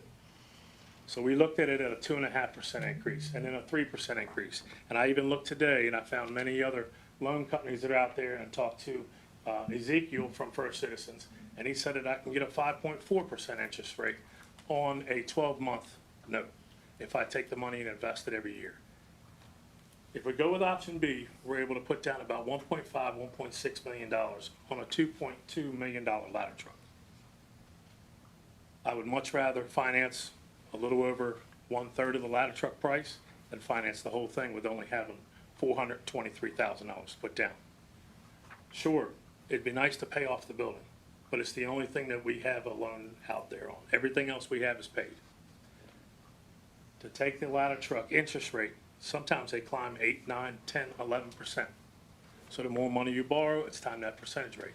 However, Kevin has, with our agreements and how much we've worked with him before, he's offered us a 5.3 interest rate for that ladder truck. I'm sure he wants the business. We want to keep it in town, and we're looking to only have to finance potentially about $600,000 to $800,000. When we look at this across the board, we have a fiduciary responsibility to give the taxpayers the best bang for the buck. Saving $423,000 would also mean that when we finance that ladder truck, we would cost taxpayers an additional $276,000 of interest on the back end of that ladder truck fund by financing over 65% of it if we just paid our building off. If we go the option B way, we save a lot more than that. The other problem is we're on a time crunch. There's another department that's not far away from us that's in the process of ordering a ladder. A lot of times when you jump on their specs, jump on their bids, it saved us 10 months of engineering time and engineering costs that they absorbed. We looked at the ladder. It does fit our needs. We both going to run back and forth with one another, providing the same mutual aid service. And we can potentially save at the same time, probably about $40,000 saving just right now. If we don't get in by October 1st, then it's an increase of another $176,000 for next year's model. So that's the time crunch I'm in. I wanted to make sure that you guys knew that before we paid off our building and cost taxpayers almost $500,000 more in the long run in interest, that I wanted to let you know that I found a different way to do this, and that's what I'm asking for. Doing the right thing for Wilson's Mills, the right thing for Johnston County, and the right thing for our taxpayers that we support. That's it. The breakdown for you right there, $271,000 in additional interest costs, 1.6 to put down. We're having 423 to put down. We tried to do the best we can by taking our fund balance that we did have and the savings and do what they wouldn't have to do for Wilson's Mills to share that cost so they can use the one county tax to support departments that are struggling. They won't have to support Wilson Mills. 36 to 42 months build time. And there it is at the bottom. If after October, then the cost increase goes up $176,000 for a 2027 model. The Fire Commission has recommended I pay the building off and stick to the budget policy. The budget policy offers the ability to use your restricted fund balance for capital expenditures. A ladder truck of this cost is a capital expenditure. And we've also allowed for other departments to retain their fund balance to use for capital expenditures. So I'd like to have the same thing. Chief, what's your balance on your mortgage? My mortgage is right around 1.1. And what type of ladder truck is it? It's, we're looking at the tractor drawing, which is it's a much longer ladder truck, but it can actually turn in places. As we know that the streets and neighborhoods are getting much smaller, people are getting more parking on the streets. It's harder for us to get the bigger trucks down there. And then when we do get them down there, we're kind of in a single line approach. This truck has ladders on the outside and in the back. So if somebody comes up to our rear, in the current truck, we can't even use any ladders. This truck carries them on the side and inside. Not to mention, we can run dual role responsibilities. We can run a squad and have 10 compartments on each side. Currently, we have 4 and 5. And would that fit in where the current ladder truck is stationed, or would it have to go to a different station? No, they currently fit right in there. And the other thing, good thing is our brand new engine that we just got last year turns in 28 feet. This ladder truck turns around at 26 feet, but it's almost twice as long. Chief, I have a question. Yes, sir. I was looking at your numbers quite a bit yesterday, and your loan balance was represented as of $1,124,000, and your fund balance $1,069,000. So if you were to use that money to pay off the loan, you'd have about a little over $45,000 left.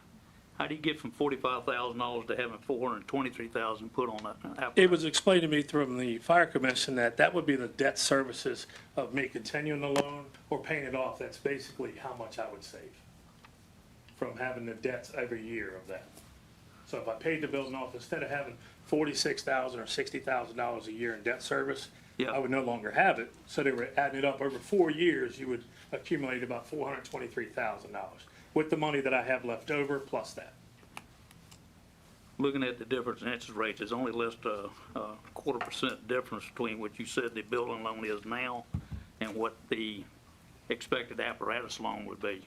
Which is quite remarkable because they are about 8 to 9%, and they extended this out to us, and I thought that was. Well, I was kind of shocked when I saw the first presentation said that somebody offered you 7% return on your money on an annualized basis, and I said, I'd like to know who that is. They sold you a bill of goods. Ezekiel, I know, but that is on a 12-month high interest.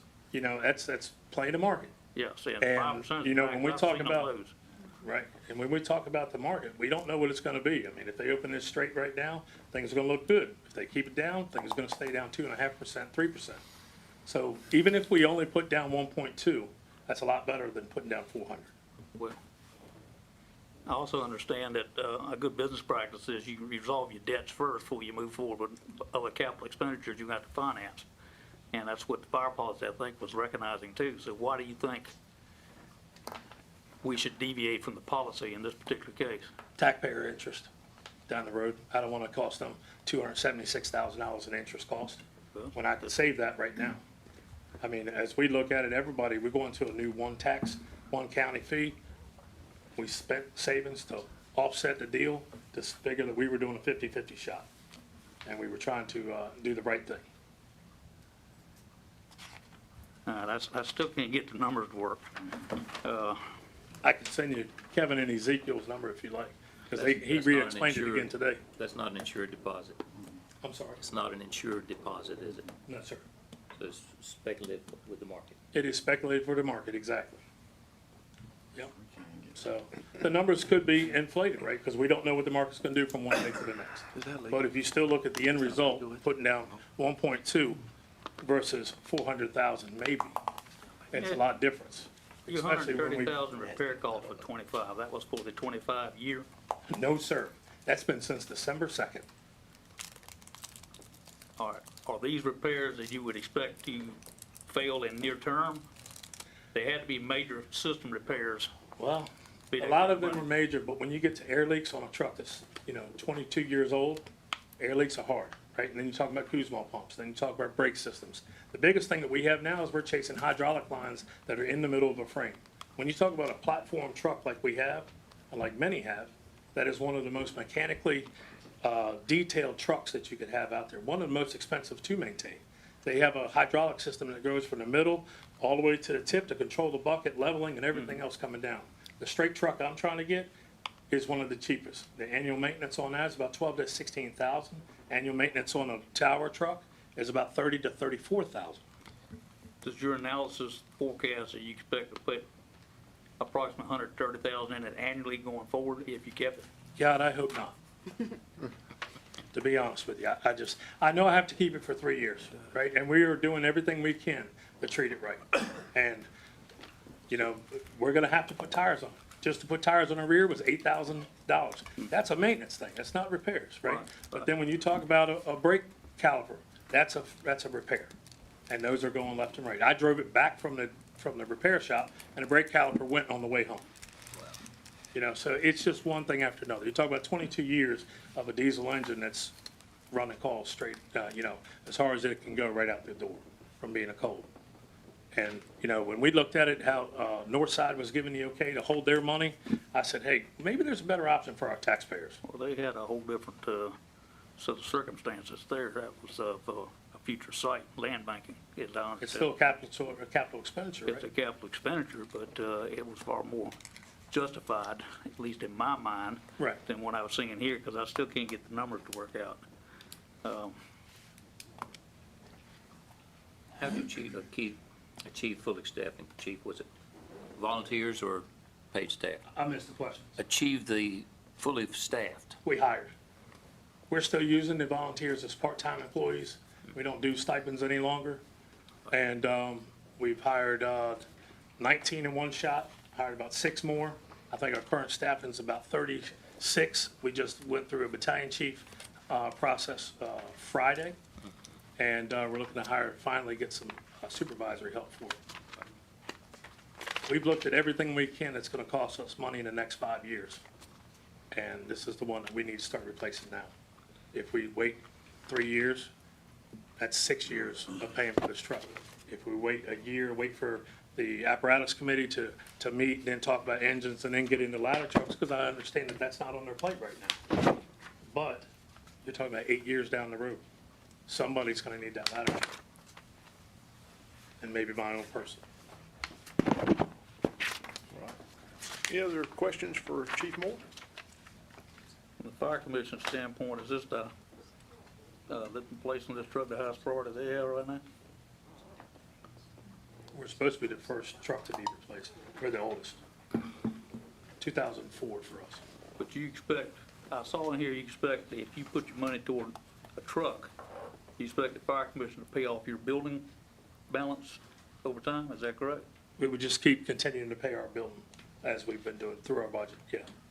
Just like we would be. But that money would come out of the fire tax? Yes. Yeah, we don't have any non-tax money coming in.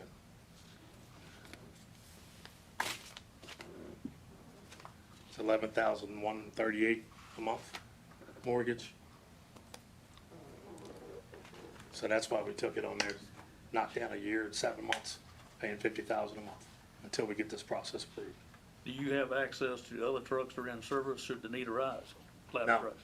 Not that are staffed. But you can staff yours, Yeah.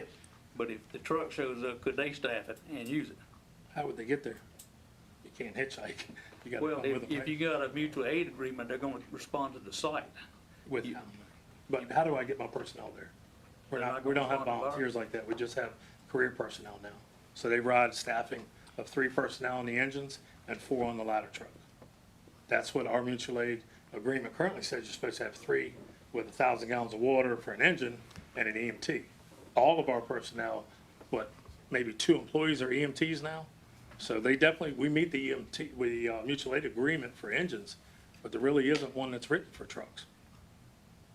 I mean, 2 of the trucks that came to me so far on fires, one was driver only, and the other one had 2 people on it.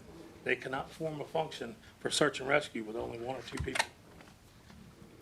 So who are your neighboring Clayton is the departments one that that's have ladder staffed, truck? and now Northside, I believe, is working on staffing theirs. So you said Clayton is staffed or? Clayton is staffed. Okay, I thought you said, okay, so Clayton is staffed. Yeah, and that's who we Northside run is mutual not. aid with. He needs my truck to meet his ERF, and I need his truck to meet mine. I thought you said the available trucks were not fully staffed. I thought that's what he said too. No, I mean, there's only one others. It was, the mutual aid is Clayton. That's it. So Smithfield is not a mutual aid and doesn't have a fully. They are, but they don't have 4 people on the truck. No, sir. And I don't know what does Selma have? They don't have 4 people on the truck. A lot of them's cross-staff. Sometimes they can get part-timers, but it's not a consistent. So how do they use the truck if they're not staffed for it? I would love to know that answer. Do they leave it at the fire? They get it there. Some people believe if you get it there, it does the job, but some people try the hardest, you know? I mean, for years, the volunteer system, this is nothing new to it. Well, that's why I asked the question. If you got the staff, but you don't have the truck, and they got the truck, and only part of the staff, and you're both going to the same fire, why can't they work together to operate the equipment? I just don't have accountability like that. I mean, it's just not feasible. A truck comes staffed like mutual aid agreements. That's what they want, that's what I will provide, and that's what I have provided. I mean, last year, we were 271 days unstaffed. I come in the door, 2.5 months, fully staffed. We're 85% December, 96% in January, 100% since February. Even if I gotta work 24 hours, I do it.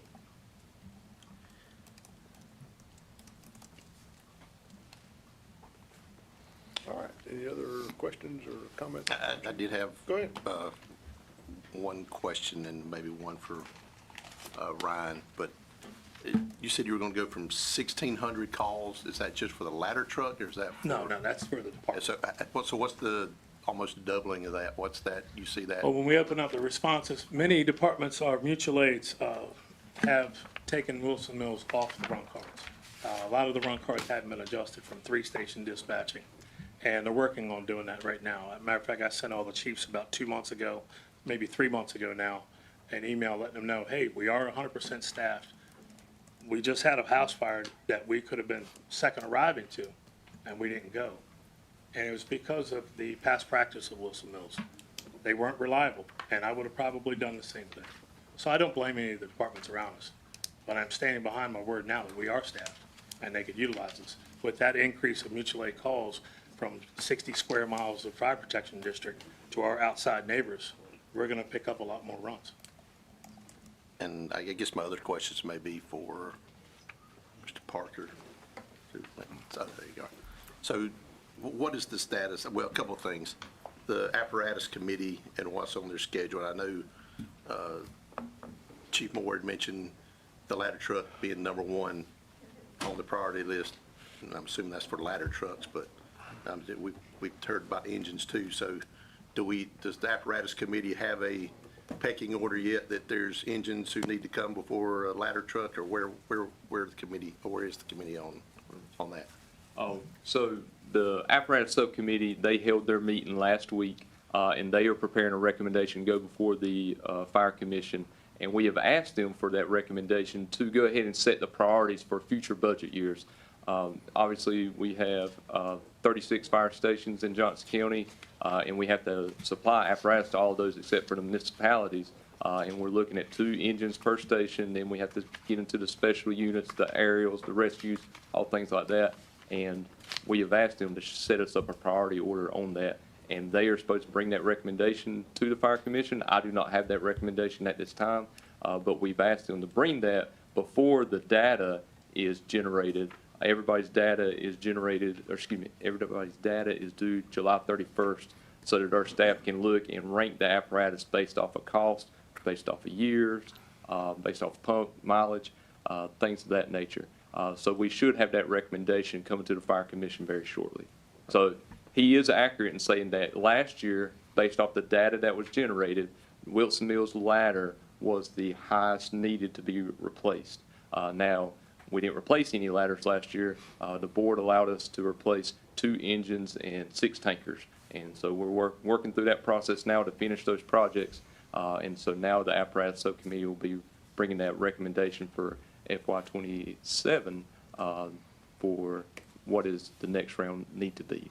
So they're going to be in August at the next fire commission meeting when they'll have that, or when is that? That is what we have asked. And so I know that the apparatus subcommittee is continually to meet. Chief Hodge is working on getting that group together, but I do know that they initiated their meetings last week and should be bringing a recommendation to the Fire Commission. All right, and, okay, and I guess, let's see if there's anything else on that. So there is a possibility then that this ladder truck could be the number one overall priority, That is a but possibility. we just don't know the answer to that Yes, sir. today. Has the Fire Commission brought a recommendation about the question at hand? The Fire Commission's recommendation was to stay within the policy. And now the policy states that the funding would be reduced because of their fund balance. However, like we said, we've had a couple of fire departments that did have fund balances these first years. This first year is really going to be the big year because we've got some of these fire departments that had capital outlay plans, had money set aside to finish these projects. So they said, hey, let's get some of this fund balance spent down because the money was generated in the communities, and we want to make sure it's spent in the communities this first go-around. And so we have some of those projects, and the recommendation that was initially brought to Wilson Mills was to utilize it to pay down Station 3. What we've got here tonight is Chief Moore offering an alternative for your review.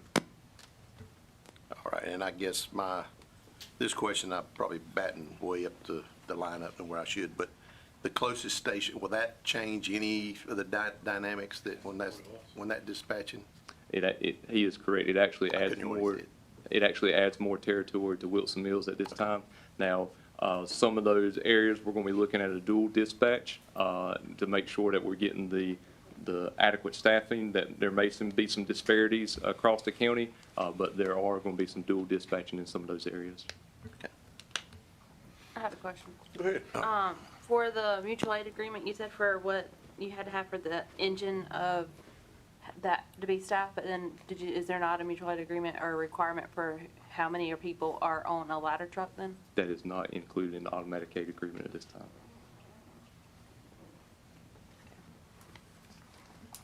Is that something that is going to be looked at? It is something that's going to be looked at. The automatic aid agreement was drafted when everybody was primarily volunteers. That is one of those documents that we've got to work on to get modernized. And, you know,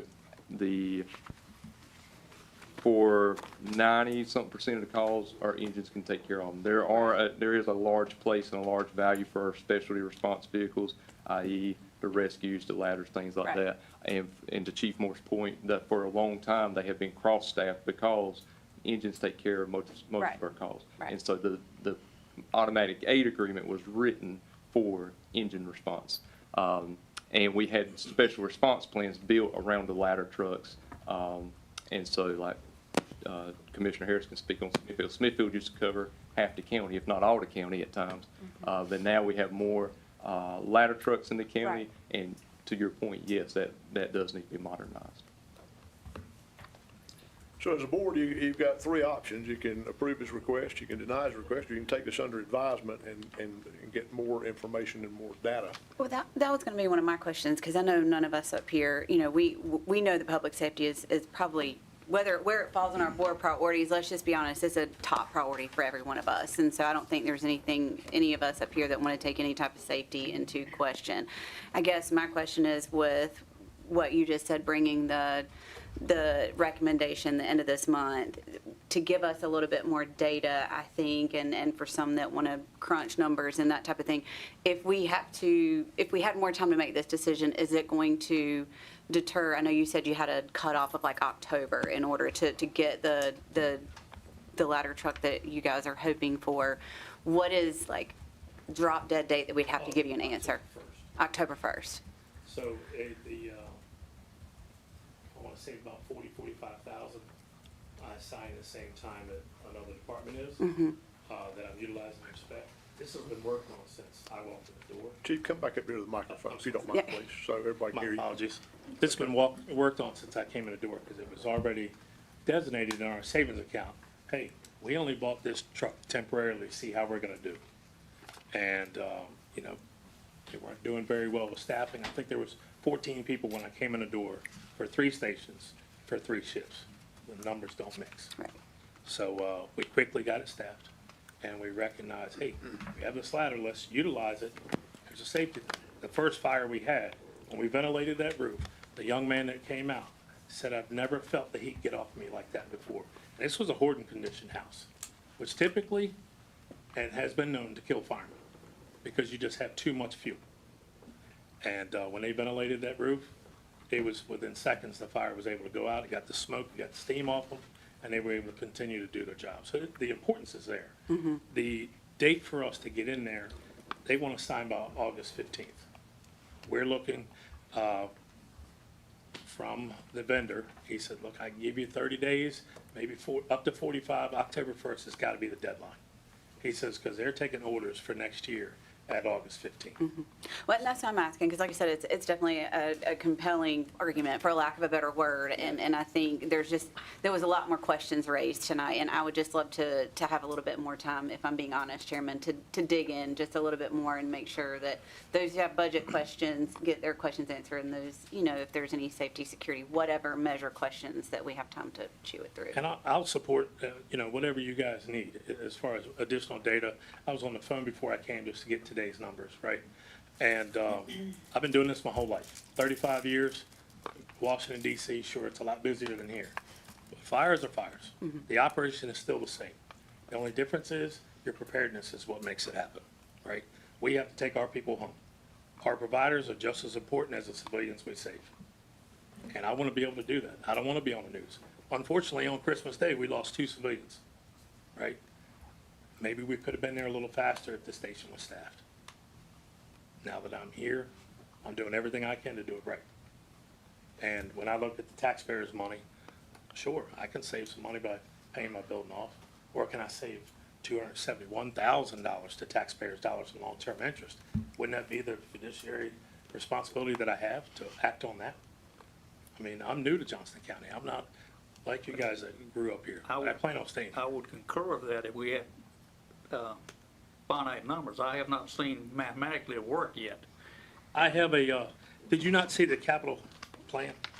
I'll give it to you because I have an extra copy. This may help you. Well, I guess it's the point I'm making. the other I feel problem like I've there's got here more is that we've got a questions than- policy that I was told that every chief Tax money in the county expected agreed to, investment. that's part of the fire tax districts. Yes, sir. And now you're asking for deviating from that policy, which you have a right to do, based upon how they said use your fund balance. But it's Well, they based said the upon state- a financial analysis that you admit you had to get somebody else to work the numbers for you, and you had to forecast what rates are gonna be in the market, which is a highly variable thing. That's right. But even if you take those numbers out, you're still saving a Let ton. me ask you this, you said you can't put your people on another ladder because there's no accountability. How do I get them there? That's the problem. Do I just hope that Smithfield is gonna have not 2 people on a medical Well, call? if you call for a ladder and you can have your people there and they show up with their 2, have you got enough to operate it for that particular situation? Sir, they don't dispatch ladders unless it's in the run card that way. They dispatch stations in Johnston County. They bring what they're supposed to bring, which is a mutual aid agreement, like Chief Parker said. So It's an when does, engine. if you need a ladder, how do you get it there? Mine or Clayton's, if it's on the run card, which has only been done in the last 4 months. I recognize this coming in the door, and to me, it's a safety issue. We need it. We need all of it. We need Yeah, Smithfield. but we need to get the capability of all departments up to at least a comfortable, acceptable level, and that's what this new process is designed to do. And if we start deviating from that, then if we open the door for everybody want to come in with their own plan Yeah. going forward, I mean, Well, I don't believe I'm deviating if it's in the policy that I stay within the writing, and I have. well, I've I asked for agree, a but cap- I can't get your math to work to show that type of savings is going to be there, and the interest rate is almost negligible together, based on what you've published here. So let's just say he can't do that interest rate in 3 years from now when we wait for an apparatus committee, which, by the way, only met 1 time in a year, and that was just the other day. And I would have been there, but I was on a fire in Clayton. So a year has passed since the last time they met. It took 2 years to build 6 tankers, to even spec them. So if we're talking about engines, and then we're gonna move into ladders and specialties, guys, we're talking about 8 years. Sure, by that time, you're right. I'll probably have 5 pickup trucks driving firemen to a fire ground, and hope to God I got equipment that works. I'd like more information on this myself, because I'm not convinced that this is something that it has the factual basis there to say it's going to save taxpayers money when you weigh risk and everything else involved here. So if you have a $2.3 million, $2.2 million loan, and you put down 400,000, or you take $1.2 million and put that down, you're gonna tell me that's not longer interest? You don't even need interest to savings account. There's a third option that they told me today. You could take $1 million and put it down now and save $176,000 right at signing. But I'm not gonna try and confuse you with that. If we took the interest and savings accounts alone from it, took it away, 400 or 1.2, that's not hard math to do. You're either financing 1.7 or you're financing 7. Chairman, can I make a motion to table it? Because I think we all agree, we just want to make sure we're doing what's the best, absolute best thing for the Yes. citizens. And I think we just need to have a couple more questions answered and some Yes. things confirmed.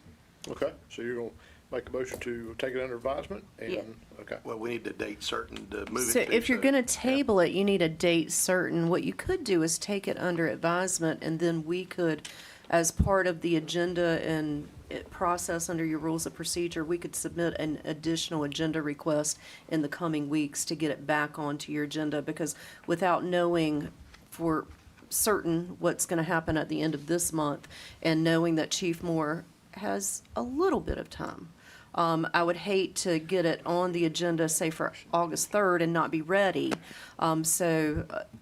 I would just recommend that you take it under advisement, and then we could submit an additional agenda request once we have that information from the apparatus committee, the fire commission, and then also that we can get some of these financial questions answered. Yeah, I would like to be able to do She said that that. much more eloquently, but that's what I meant. So that's your motion. Do I have a second? Second. Any further discussion? Hearing none, all in favor, let it be known by saying aye. Any opposed? All right, thank you, sir. Thank you. Thank you very much. Thank you. All right, emergency services procurement and purchase of fire tanker apparatus. We got our fire marshal back again, second time in tonight. Yes, sir. Go right ahead, sir.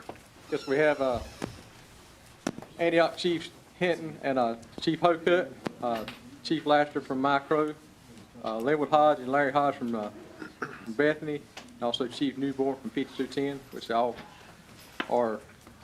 would be receiving these tankers. We've been working on this a while. Appreciate everybody's attentiveness and appreciate your consideration on this issue. We have requested to purchase 6 tankers through Sourcewell Cooperative Purchasing Contract, 2 of which will be purchased outright using the fund balance. That would be Bethany and 5210 Fire Department that they had previously set aside for these apparatuses. And Princeton, Four Oaks Micro, and Antioch Fire Departments using funds from the Fire Protection Service District at the purchase price of $644,337 per unit, with a payment of $149,613 per unit upon completion of the chassis.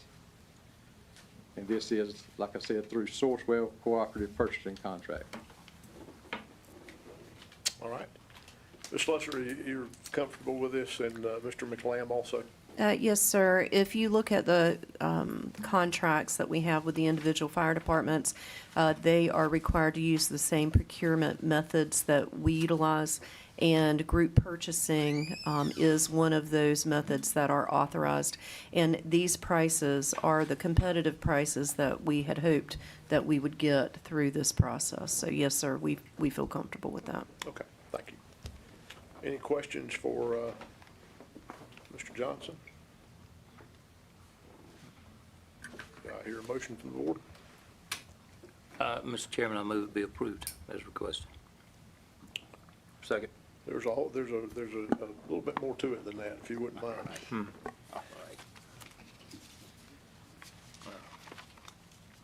To approve procurement and purchase of 4 new Spartan fire tankers for Princeton, Four Oaks Micro, and Antioch Fire Departments, not to exceed $644,334 per unit, fulfilled through Sourcewell Cooperative Purchasing Contract.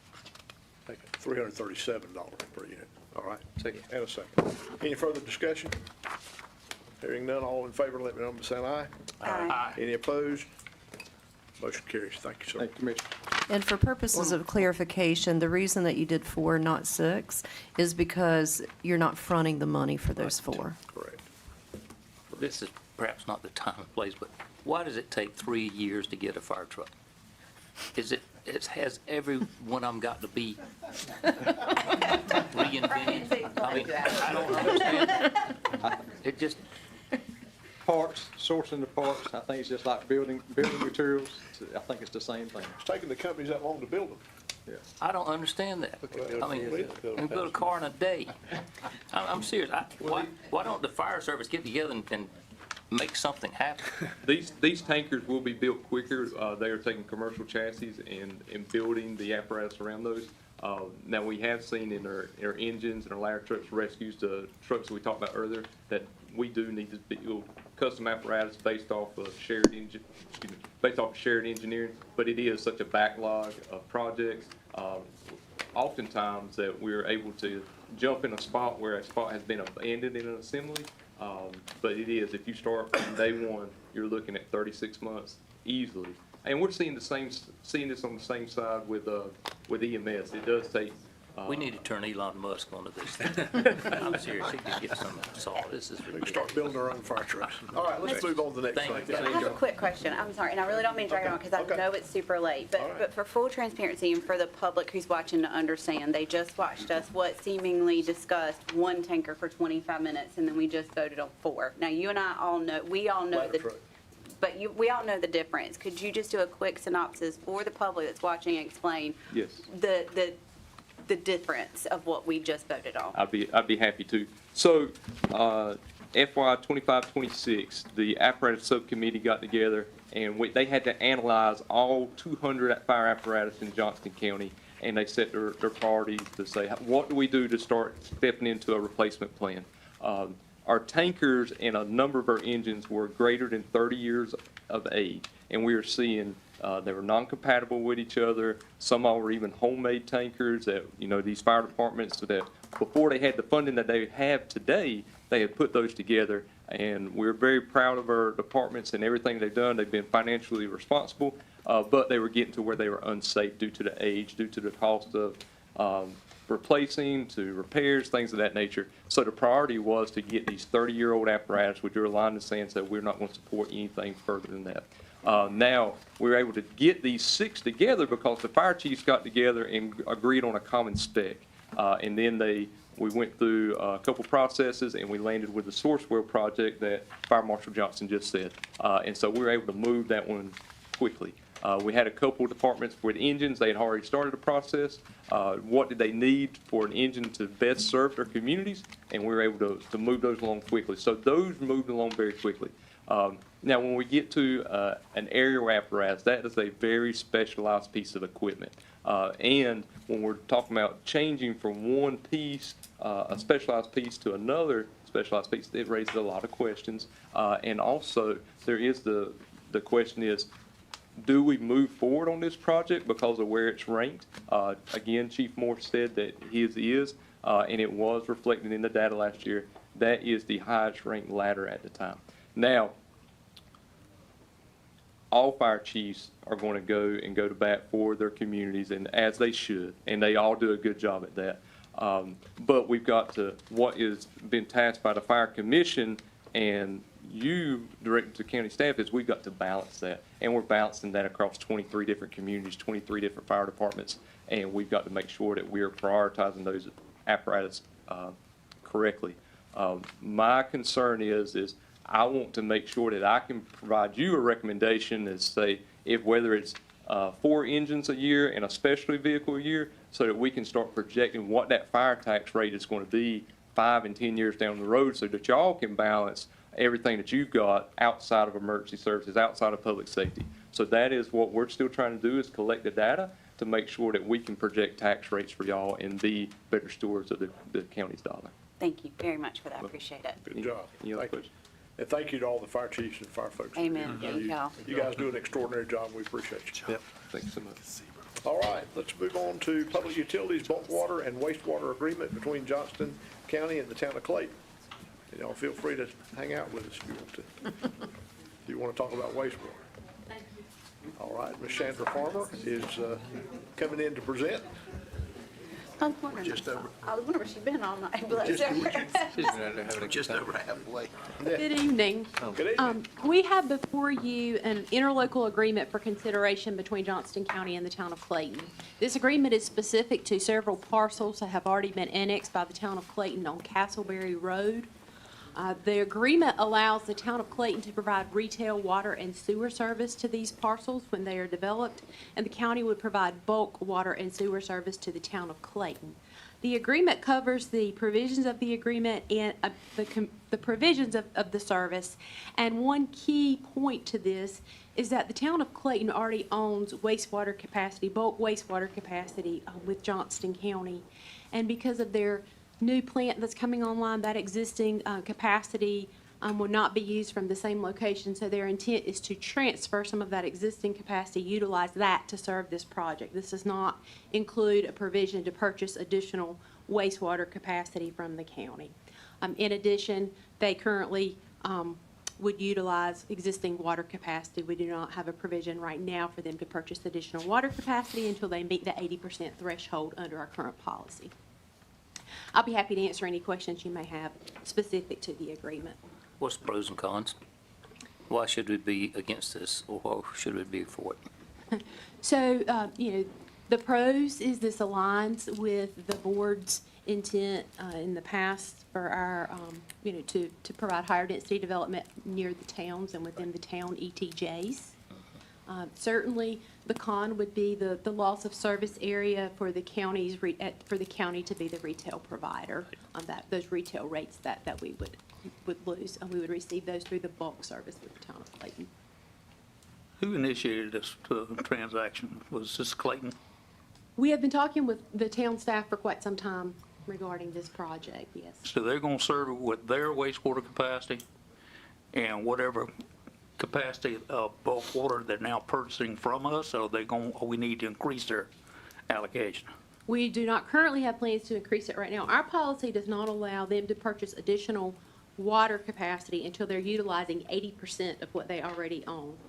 They are not at that point yet. They're closer to 60% based on their previous average day usage. And then again, on the wastewater capacity, they will essentially be transferring capacity they already use. When they divert flow from the East Clayton industrial area, once some projects are completed later this fall, some of that flow is going to be diverted back to their treatment facility. So they'll utilize the wastewater treatment capacity they already own with us for this project, for this area.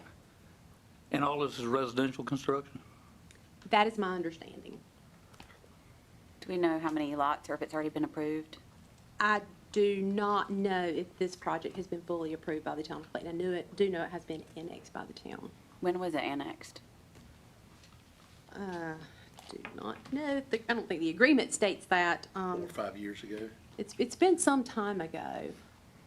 So is this in county service area now?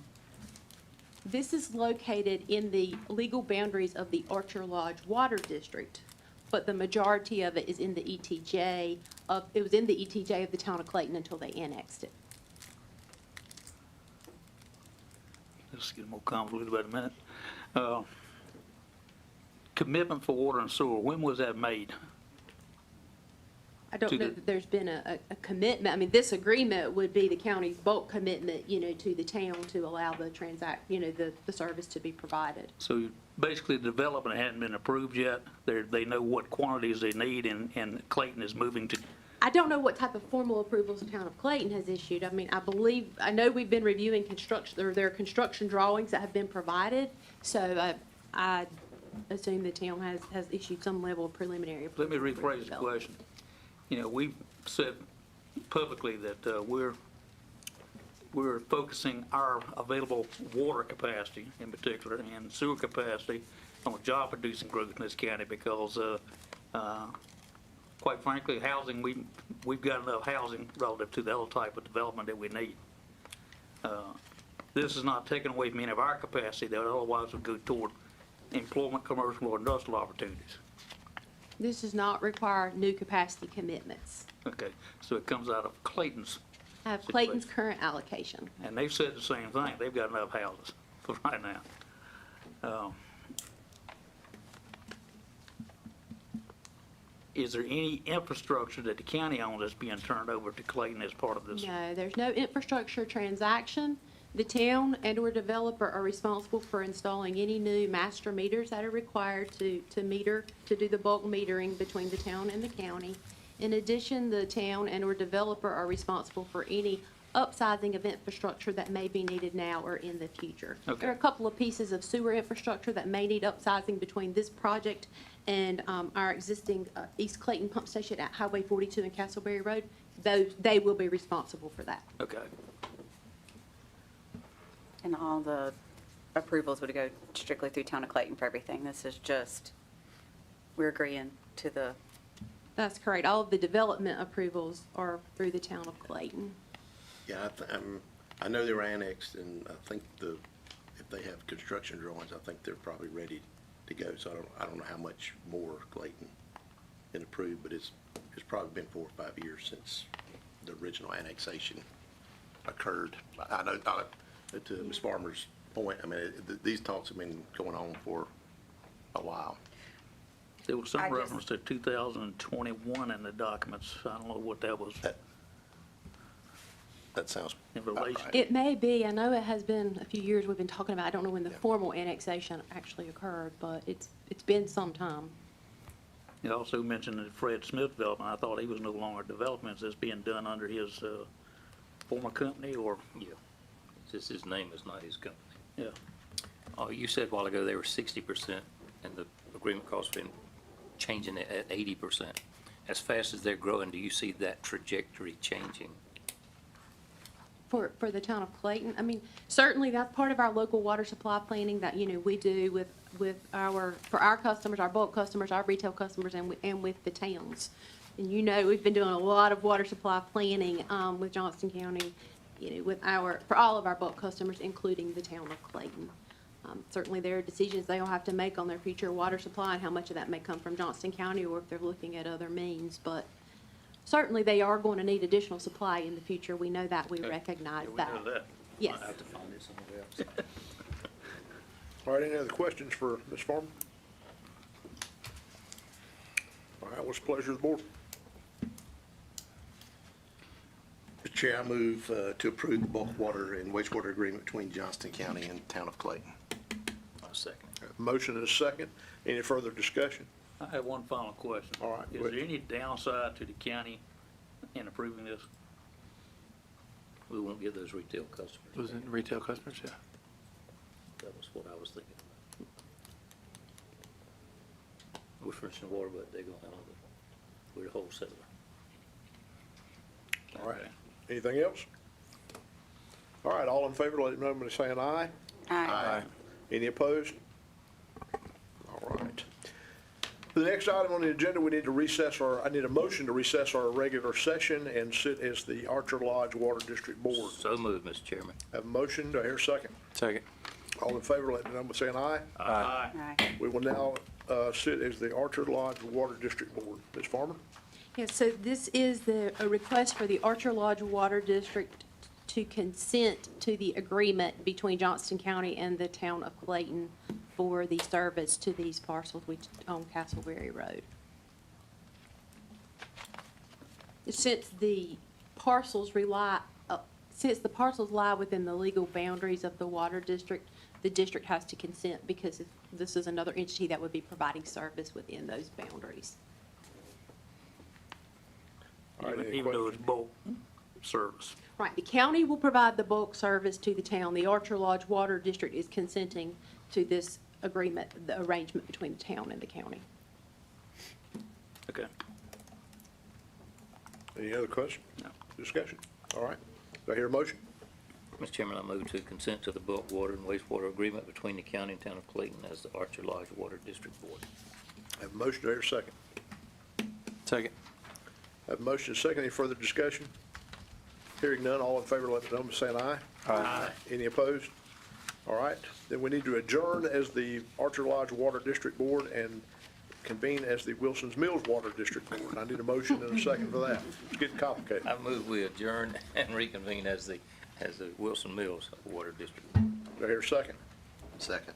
I have a motion second. All in favor, let me know by saying aye. Aye. All right, we will now sit as the Wilson's Mills Water District Board. Thank you, Wilson's Mills Water District Board.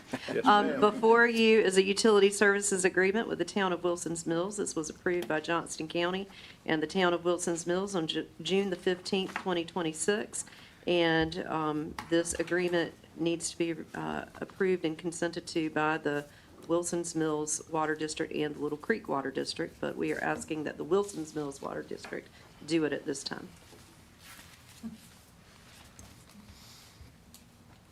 All right, any questions for Ms. Lesser?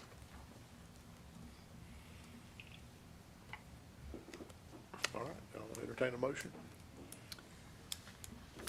I'm so worried I'm going to read the wrong one now. Mr. Chairman, I move to consent to the utility agreement with the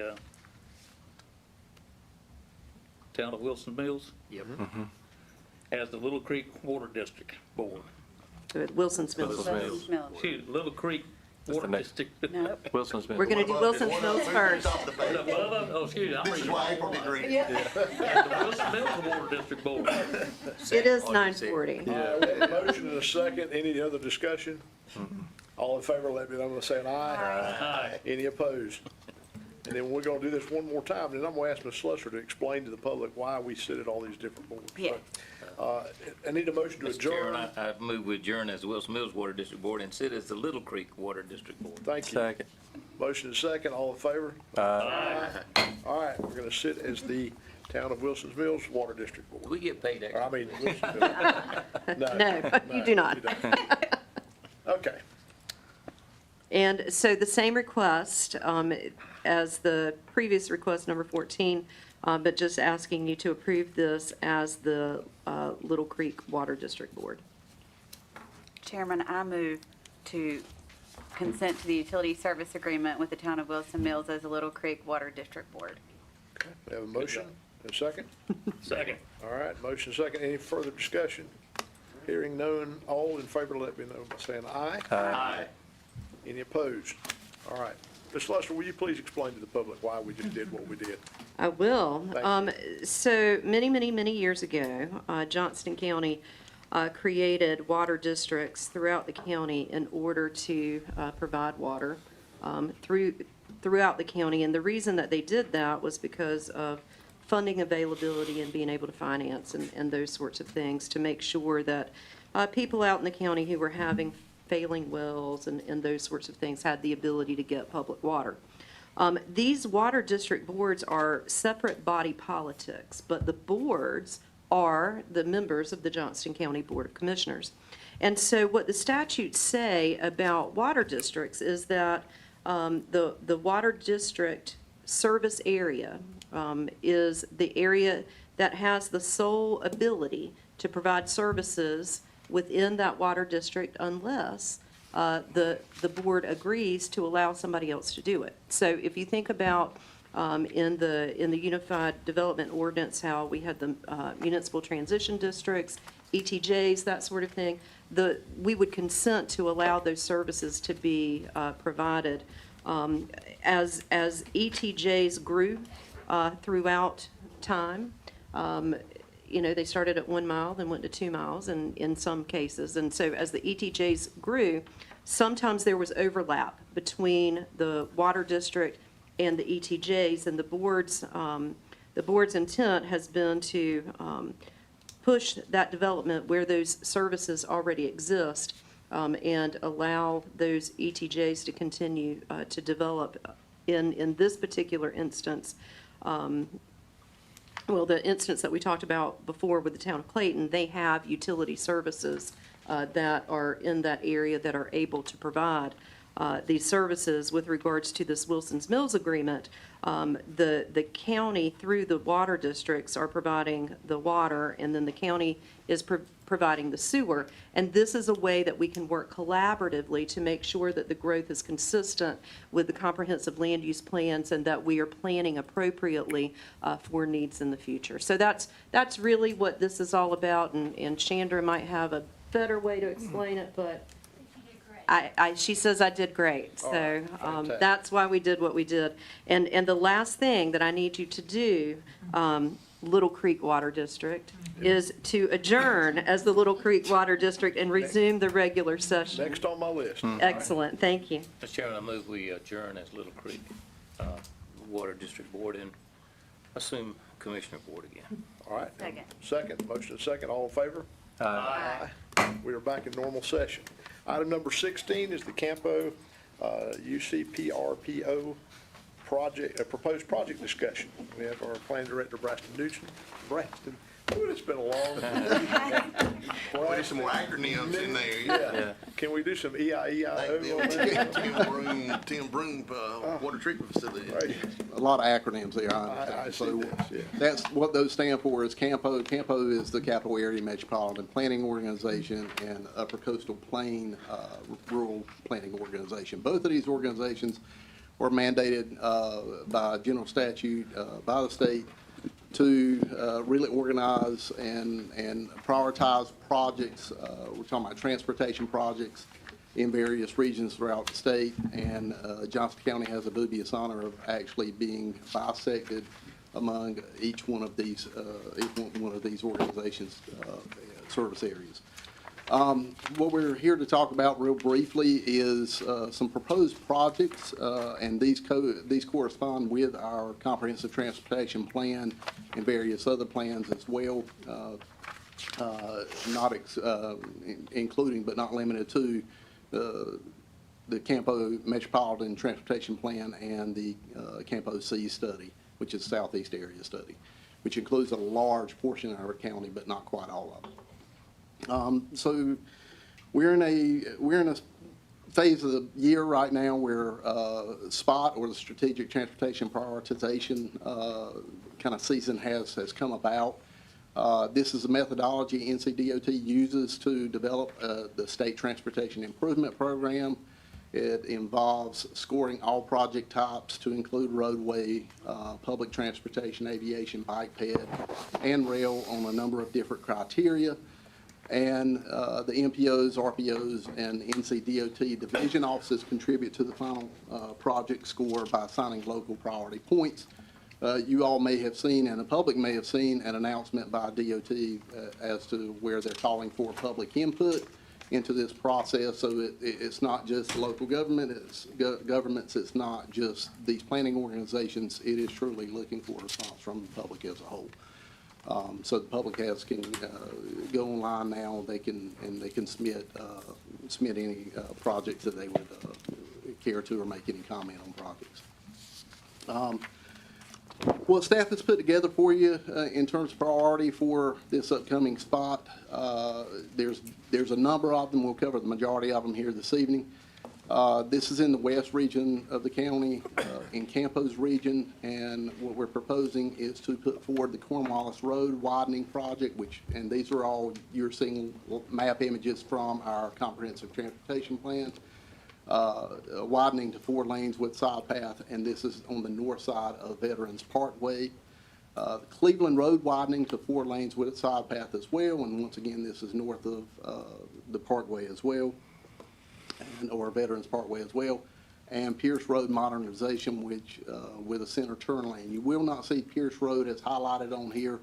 This comes about from what we see as a need in the near future, or in the coming years, as there's been a couple of different developments that have been approved along Pierce Road, and we want to maximize dollars, so the public, that private investment versus public investment. So we will know there will most likely be road improvements associated with those developments that will come along, but it will extend only to the extent it has to serve those developments. And if they've done that, then we can hopefully get those improvements done at a lesser cost to the taxpayers. So that's why we've included that in this round of submissions. Additionally, I mentioned bike ped and even aviation. Our Parks Department has done a tremendous job on our greenways and trails plan, and we've identified some priorities they've identified some priorities for the county, and this is the Neuse River Trail Greenway between Wilson's Mills and Smithfield. Essentially, we go from the SRAC to Wilson's Mills in their community park, and that would build out that trail, get one that'll serve two different purposes, one for exercise and recreation, and also for mobility. We're at least hoping we'll get that mobility component or transportation component as well. We've also spoken with the folks at the airport, Mr. Harrison that was here earlier this evening, and there's some projects that have been previously submitted and scored and did not score as well, whether that was competitive just because of the competitive nature of the process or the projects themselves and the timing, but we would like to resubmit some of those. One of those being the airport access road midfield area, and this would be funded, potentially most likely be funded through the Upper Coastal Plain RPO and airport taxiway rehab and widening. On that screen, you will see down in the bottom left corner, in the purple with the airplane insignia there, that is the airport, and so that's what we're looking at for the airport for the time being. I think the final project here, or next final project, is the US 70 Business East corridor, just outside of Smithfield and running to where it merges with US 70 highway. And this is to add a center turn lane from I-95 to that US 70 East along that entire corridor. Once again, there is development that is occurring, and as we saw earlier tonight, the county facilities is a part of that. It pairs with improvements already made associated with the interchange of US 70 Business and I-95, as well as other growth that is occurring, and we'd like to maximize those dollars and minimize the taxpayer dollars as well at the same time. And finally, we have for you another bike pad or non-roadway project. It's the Neuse River Bridge at US 301 to the Rosedary Nature Preserve. So this is a greenway project, and there are some improvements that need to be made at that bridge to ensure that we can get this greenway, which would be part of the Mountains to Sea Trail, as well as connect and intersect with the East Coast Greenway, which obviously runs up and down, or will eventually run the full length of the East Coast along those border states. So we would, this is what we have for you this evening in potential projects. We have some other things that we're working on with Campo specifically, and this is a rail feasibility study or a station feasibility study. There's been some prior dollars budgeted, but we're looking to partner with Campo and maximize or have them hopefully bring some funds to the table as well, and we will be looking for them to be the lead on that project as well. I'm glad to answer any questions you may have. I have a comment. The director of the Upper Coastal Plain RPO contacted me last week. She wants to convene a meeting about the airport stuff with maybe Dave Harrison and maybe you two guys.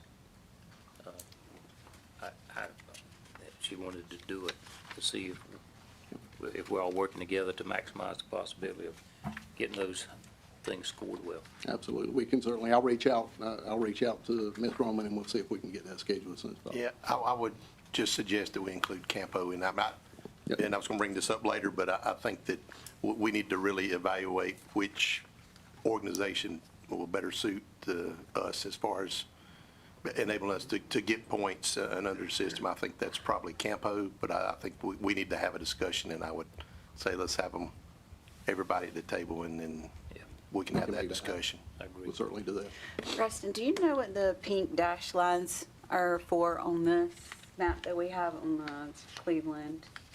Do you know what those pink dash lines represent? That pink dash line is a project that has been identified as needed, and we call that the new Cleveland Road Connector. Mm-hmm. So this would connect Cleveland Road just to really the southeast of the interchange on-ramp, the new interchange on-ramp.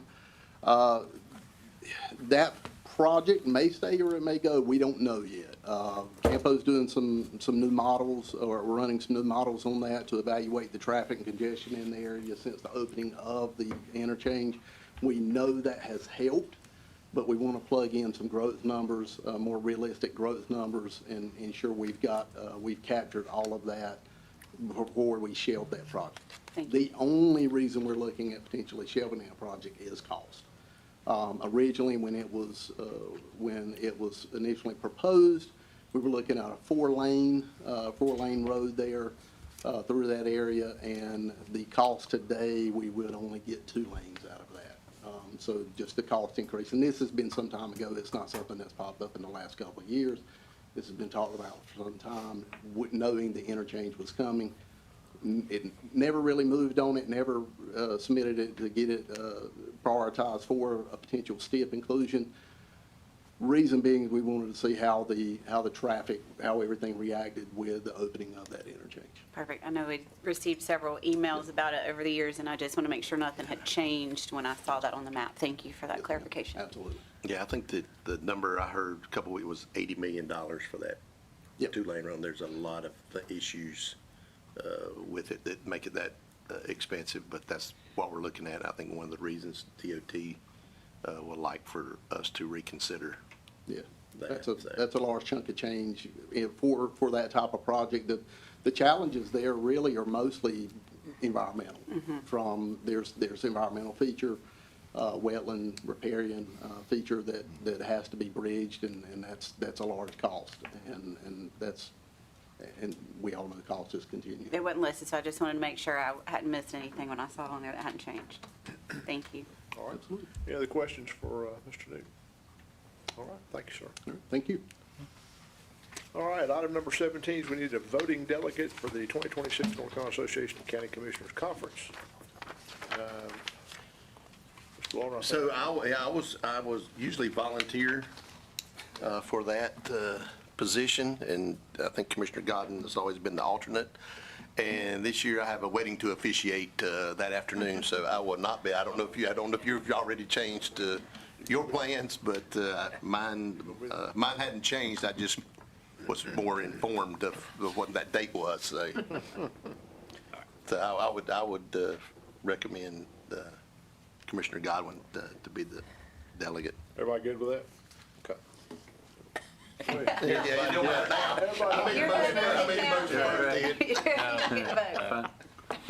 Do we I need will to- represent we don't the need a county motion as on well that, as do I we? can. Do we need to? Okay, all right, we've already given it a thumbs up. All right, item number 18 is a delinquent tax collection report. Ms. Jocelyn Andrews, our tax administrator and deputy county manager. Good Got a evening. lot of time. This will be very brief. Yay. Before you have is the May collections report. We've got 1 month after this, and in 2 weeks, I'll tell you what that is, but I'll be happy to take any questions on this. Any questions for Ms. Andrews? All right, thank you, ma'am. You're welcome. Thank you for your brevity. Yes. Manager reports and comments. I know we've got several items under there. Mr. Hester, do Yes, you have Mr. anything? Chairman, I think Ms. Slusser was going to update on something with DSS, and then Yes. Mr. Newton on the UDO schedule. And I will say, while she's coming up, Chad McLean's birthday is tonight, so we're having a Happy birthday. birthday, that's right. Chad McLean.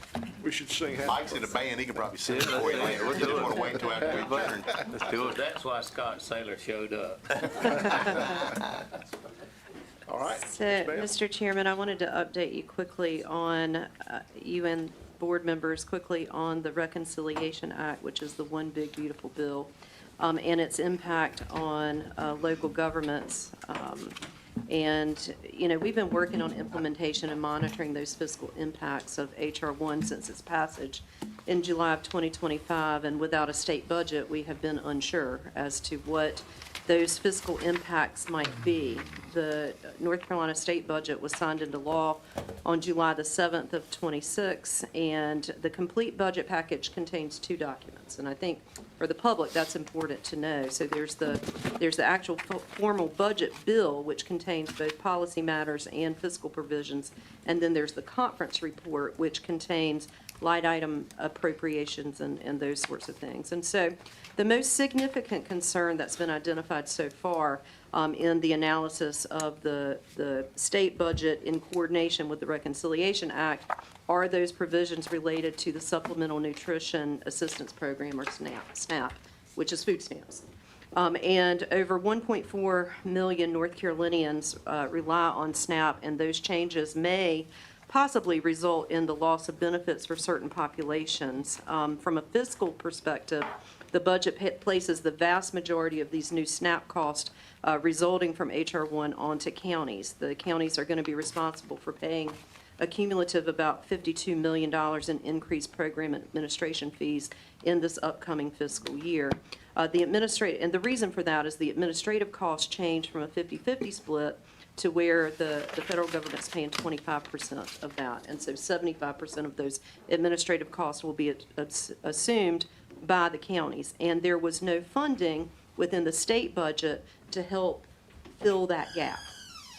And so that's the administrative piece.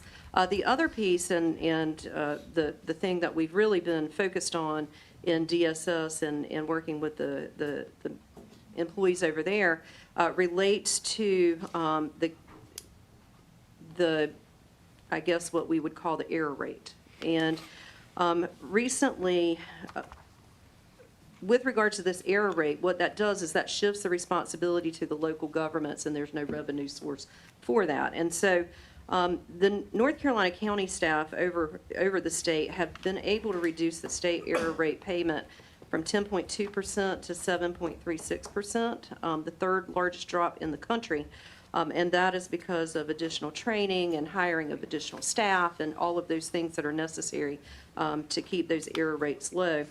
A portion of local sales tax distributed to counties would then be withheld to fund SNAP benefits in years that the state payment rate error rate triggers cost-sharing obligations from the federal government. So withholdings and payments would begin in October of 2027, and preliminary estimates based on data from fiscal year 25. So this is us getting out our crystal ball and not really knowing, but preliminary estimates look like that could impact Johnston County between $1.3 and $1.7 million.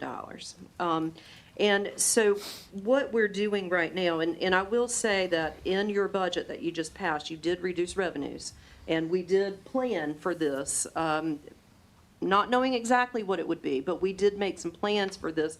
We reduced those revenues, and we anticipated that there would be expenses. This may be a little more than what we had anticipated, but we can certainly flex through all of that, and Mr. Hester did confirm that it is more than what we anticipated.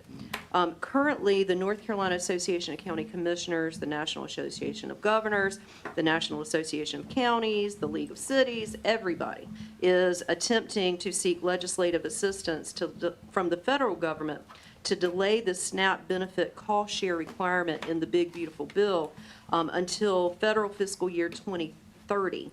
And that would give counties additional time to get all of the resources necessary to reduce that state error payment rate below that 6% target.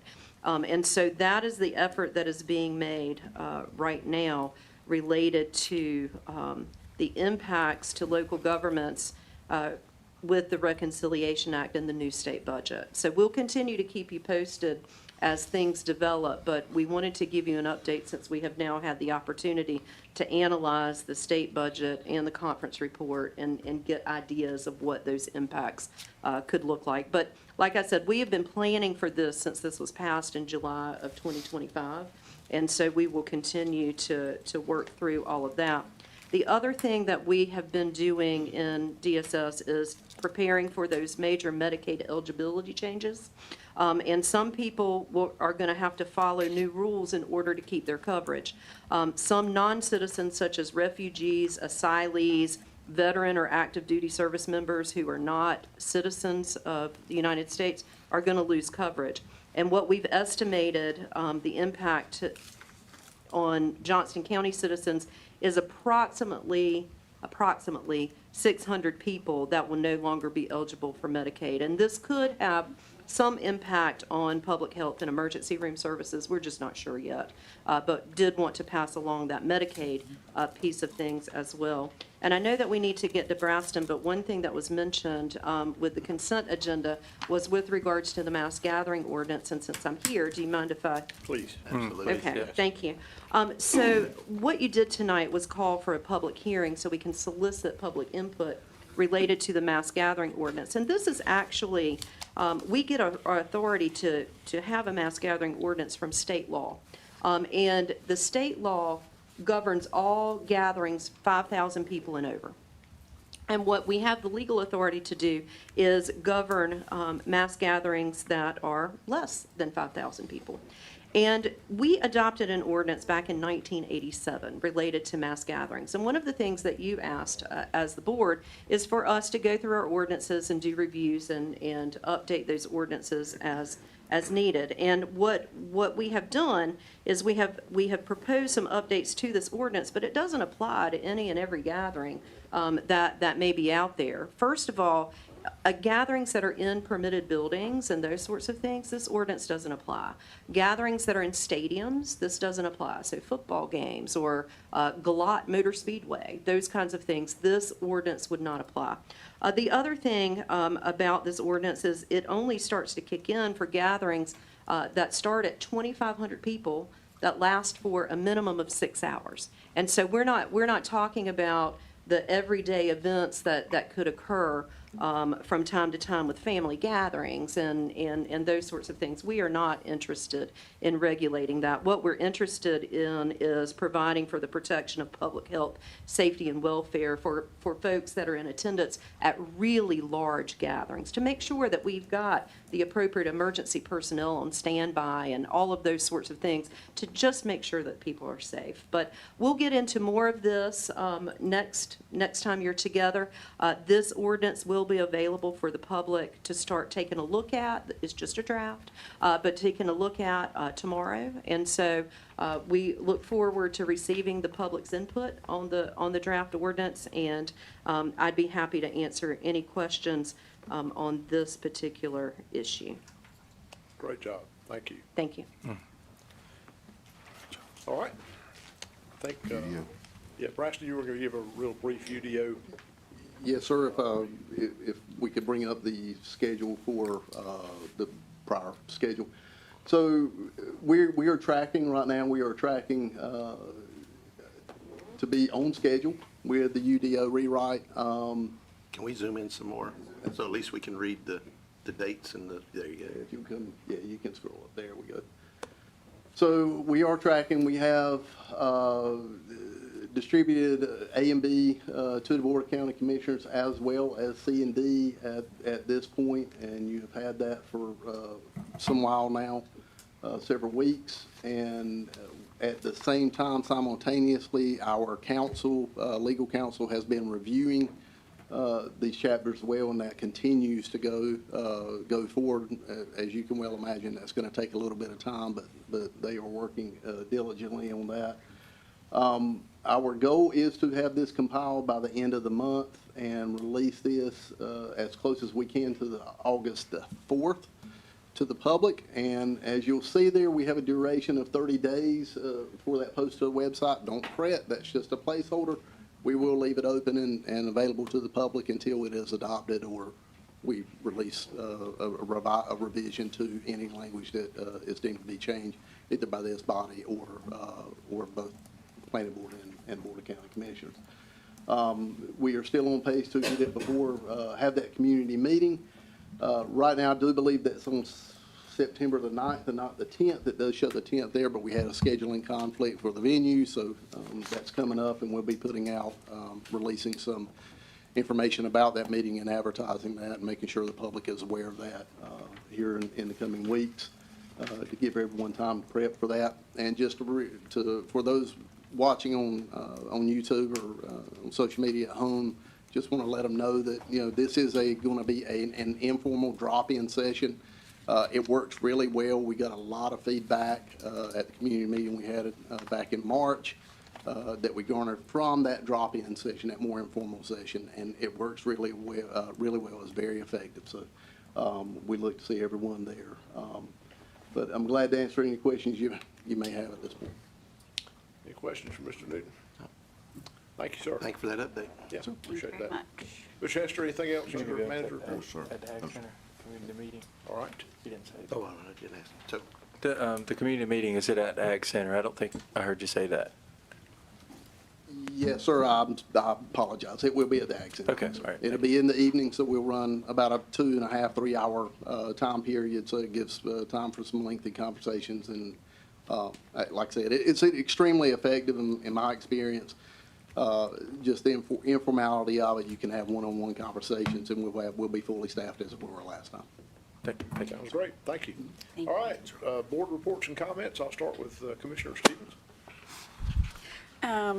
Thank you to everyone who is still here and hanging on with us. And, you know, July's always an interesting month because we only have the one meeting and we have a lot of stuff to take care of. But just wanted to say I really appreciate all the great conversation collaboratively that we've had, not just tonight, but over the past couple weeks. You know, one of the words I feel like maybe our word of the year, whether Adam likes it or not, is going to be transparency and communication. And we've been working really, really hard all the way around to try to come through on that. So we had the benefit of meeting with a couple groups in the past couple weeks to discuss transparency about what the expectations are of the fallout of the big, beautiful bill if it gets passed and everything. So it was really comforting to hear, you know, our county attorney to say, hey, not only are we aware, we're already on top of this, and we've already made some strides in those directions. And I just want to continue to welcome that collaboration. It was really great to sit in a room with citizens who many has, you know, very different concerns, and several had shared a lot of the same concerns and questions, and to be able to just answer those for them. And I think Commissioner Harris and I signed up for a couple different town hall meetings, but we set it to that organization, and I'll say it again here publicly, we welcome that. We want to have these collaborative conversations, whether it be with regards to the UDO or what we think may be coming down from state and federal. This is what we're here for. And I appreciate everybody taking time to when we talk about transparency, it's not lost on me that I used to watch these meetings and wouldn't have, you know, only half of an idea of what y'all were really talking about. And so when I ask people to repeat themselves or put it in lay terms, it's because, again, it's not lost on me that not everybody understands what apparatuses and different engines and all the things are. And to someone watching online, it looks like we argued for 25 minutes over one fire truck and then turned around and voted on 4. So I just want to make sure, you know, to the point that we're hearing from the citizens, we want to remain transparent and collaborative and having this open communication. So I just want to say I appreciate that and all the conversations we've had since the last meeting. Okay, all right, thank you, Commissioner Rowe. All right, got a couple of things here. First off, America 250, seems like a long time ago now, but went to the community college, and Todd Johnston and Heritage Commission put on a wonderful program. And in fact, that was the first time I got to hear Dr. Stevens speak, and it was right then I knew I was really glad that we were giving him that award. Second thing is today was sales tax, so if you own a small business like I did, you got to go online and file and send a lot of money to NC Department of Revenue. And I just wanted to say about that. When I did that, I was thinking about, actually it kind of brought up the cost of community services study and how some of us have a little bit of, you know, there was some things that were in that were great, and then there were some things that, you know, we're still kind of debating about a little bit. But one of the things was that all of the tax revenue was attributed to businesses, and I was sitting there thinking to myself, you know, like if I wasn't here, I wouldn't be collecting that money for the state to send it. But if the people weren't here to give it to me, then that wouldn't be there either. So I guess there's a little bit of discussion we can have about exactly where the sales tax part of that should be attributed. But anyway, the third thing I want to talk about was what April was mentioning as far as the lengthy discussion we had with the Wilson's Mills fire chief. And I didn't say anything at that time, but because it was getting long, and I knew it was. I think we'd said all we could say. But I just wanted to say, and I hope he's watching or somebody tells him that I appreciate everything that he's doing. That's a tough job. To come in and fight for your department, that's exactly the guy I want, you know, serving my people. I want somebody that's going to be fighting for my citizens and, you know, for his community. So I appreciate everything that he brought forth, but I am glad that I think that we for the overall betterment of the county and the way that we administer tax, the fire tax, that it does deserve to take a few moments and look at the numbers and see if the numbers with the percentages and the 7% and the interest rates and stuff all kind of jives out. So anyway, I just wanted to say that I do appreciate all the work that fire chiefs do, and I appreciated that that he is looking out for the tax dollars of the citizens. All right, thank you. Commissioner Stovall? Thank you, Mr. Chairman. I was pleased to see Mr. Rowe here tonight, the 6,000 hog farmer out near the Princeton area, I believe. But he came to us earlier in the year and he had some water issues because of heat stress on his hogs. But he was bringing up the fact about under state law, if you were to site a new farmhouse or poultry house or any type of like a confined animal feed operation, that you've got to have, in case of hog, 1,500-foot setback from the adjacent property.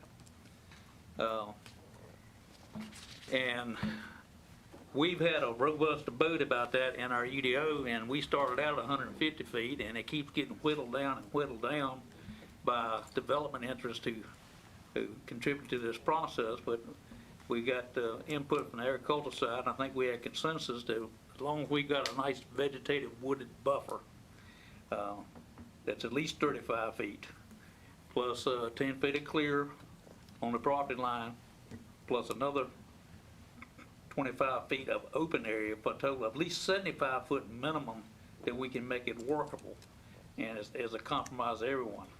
Now, Duplin County, my family has owned about 400 acres of farmland there for a long time. I was aware of what they had down there. Their setback was 300 feet up until August of 2025. They changed it to 1,000 feet. And that very reason is they said if the state is going to mandate this for a new operation, as Mr. Rowe put it here tonight, what he would have to do if he wanted to expand, why does a residential subdivision get a pass? You know, if it works one way, it should work the opposite way.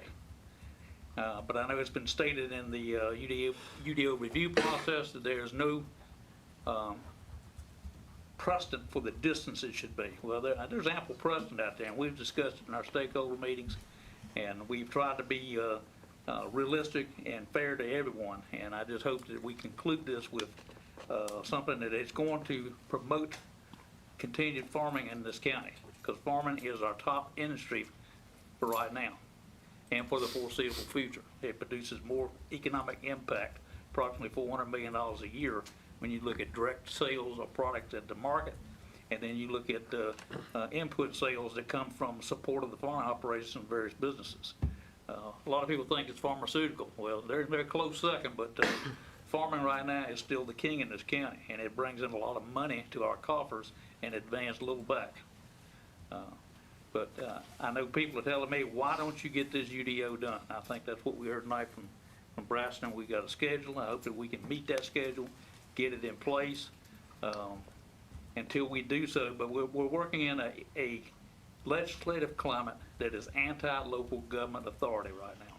The legislature has passed numerous laws in recent years that diminish the authority of local governments to make decisions about land use planning and even building codes. We've cheapened building codes to the point that it, in my view, as a professional engineer, it compromises safety in some of the structures that we're doing. But nonetheless, there seems to be a strong lobby that thinks that red tape is the bane of everything getting done. Well, red tape is not something that you want, but you got to have a certain amount of oversight and regulation and professionalism in order to ensure the safety of the public. And there's always a balance there to be sought. It may have to be adjusted from time to time. But I just want to say that other counties are seeing this. They're also strong farm communities, and we need to pay attention to that and move forward accordingly. Thank you. All right, thank you. Commissioner Godwin? I'm getting to the age, my wife texted me a while ago, that she said, "Are you okay?" It's late. They got this little app, Life 360, she can on you. Tonight, earlier, when we had the presentation from the airport board and the director, we all got a text message. I didn't see it in time, but a local citizen who is a pilot raised some interesting questions, actually questions that we raised. And just for his sake, and maybe the listening public, those concerns he had about what if the flight school moved and that sort of thing. But But I think we asked those appropriate questions and got them all answered, you know, that, to cover that. So I appreciate his input and his concern about it, but I think we had the same concern and got satisfied with it. All right, thank you. I'm not gonna look at it. Vice Chairman Waters? I wouldn't forget you. I know you wouldn't. I wouldn't forget you. It never happened. So I had a couple of transportation-related things. One I've already mentioned about the JNX and where the airport is going to be best served, what organization, and I think sounds like we have a plan to do that. The other transportation-related item is JCATS. I was looking, it was formed in 1985, and I guess my question, and it was primarily for DSS, JCI, and mental health. And I will say times are different, and JCATS is now attempting to branch out into areas well beyond those that originally intended in 1985. So I guess this is a question for the board, but I would like for us to look into, is transportation, and tonight it was mentioned that possibly become a transportation authority. And I would like for us to be the one to decide who is going to be the transportation authority in Johnston County. It is well beyond that. So I would just, again, we've been here a long time tonight, but to think about that and let's talk to Upper Coastal Plain and the folks at Campo, and let's talk about what is the best way to lead transportation forward in Johnston County into the future. My gut is it is no longer JCATS, but I could be wrong, and I'd like to have some folks in the industry to help us plot that course. So that's it. Thank you, sir. That being said, I appreciate the opportunity. It's been a long night, and I'm thankful for the citizens that allow us to be here, and I'm thankful for the board that we put a lot of thought process into making decisions, and hopefully it all comes out for the best. So that being said, I will entertain a motion to adjourn. Mr. Chairman. Motion is second. All in favor, let me know by saying aye. Board is adjourned.